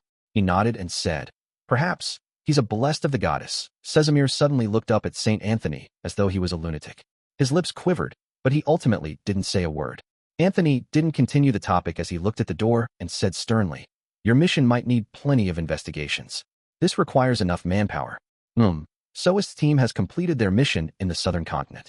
I'll get them to return quickly and follow your instructions. All right. Christet Sesamir didn't put up any objections. Rest for the remainder of the day before returning to Backlund. Leonard looked up at team captain, Soist. Soist looked pitifully at Leonard, who had been silent for quite some time, and nodded. That's right. After watching this spirit warlock leave his room, Leonard sighed and leaned against the wall. At this moment, dark red light surged out from before his eyes, enveloping him completely without any prior warning.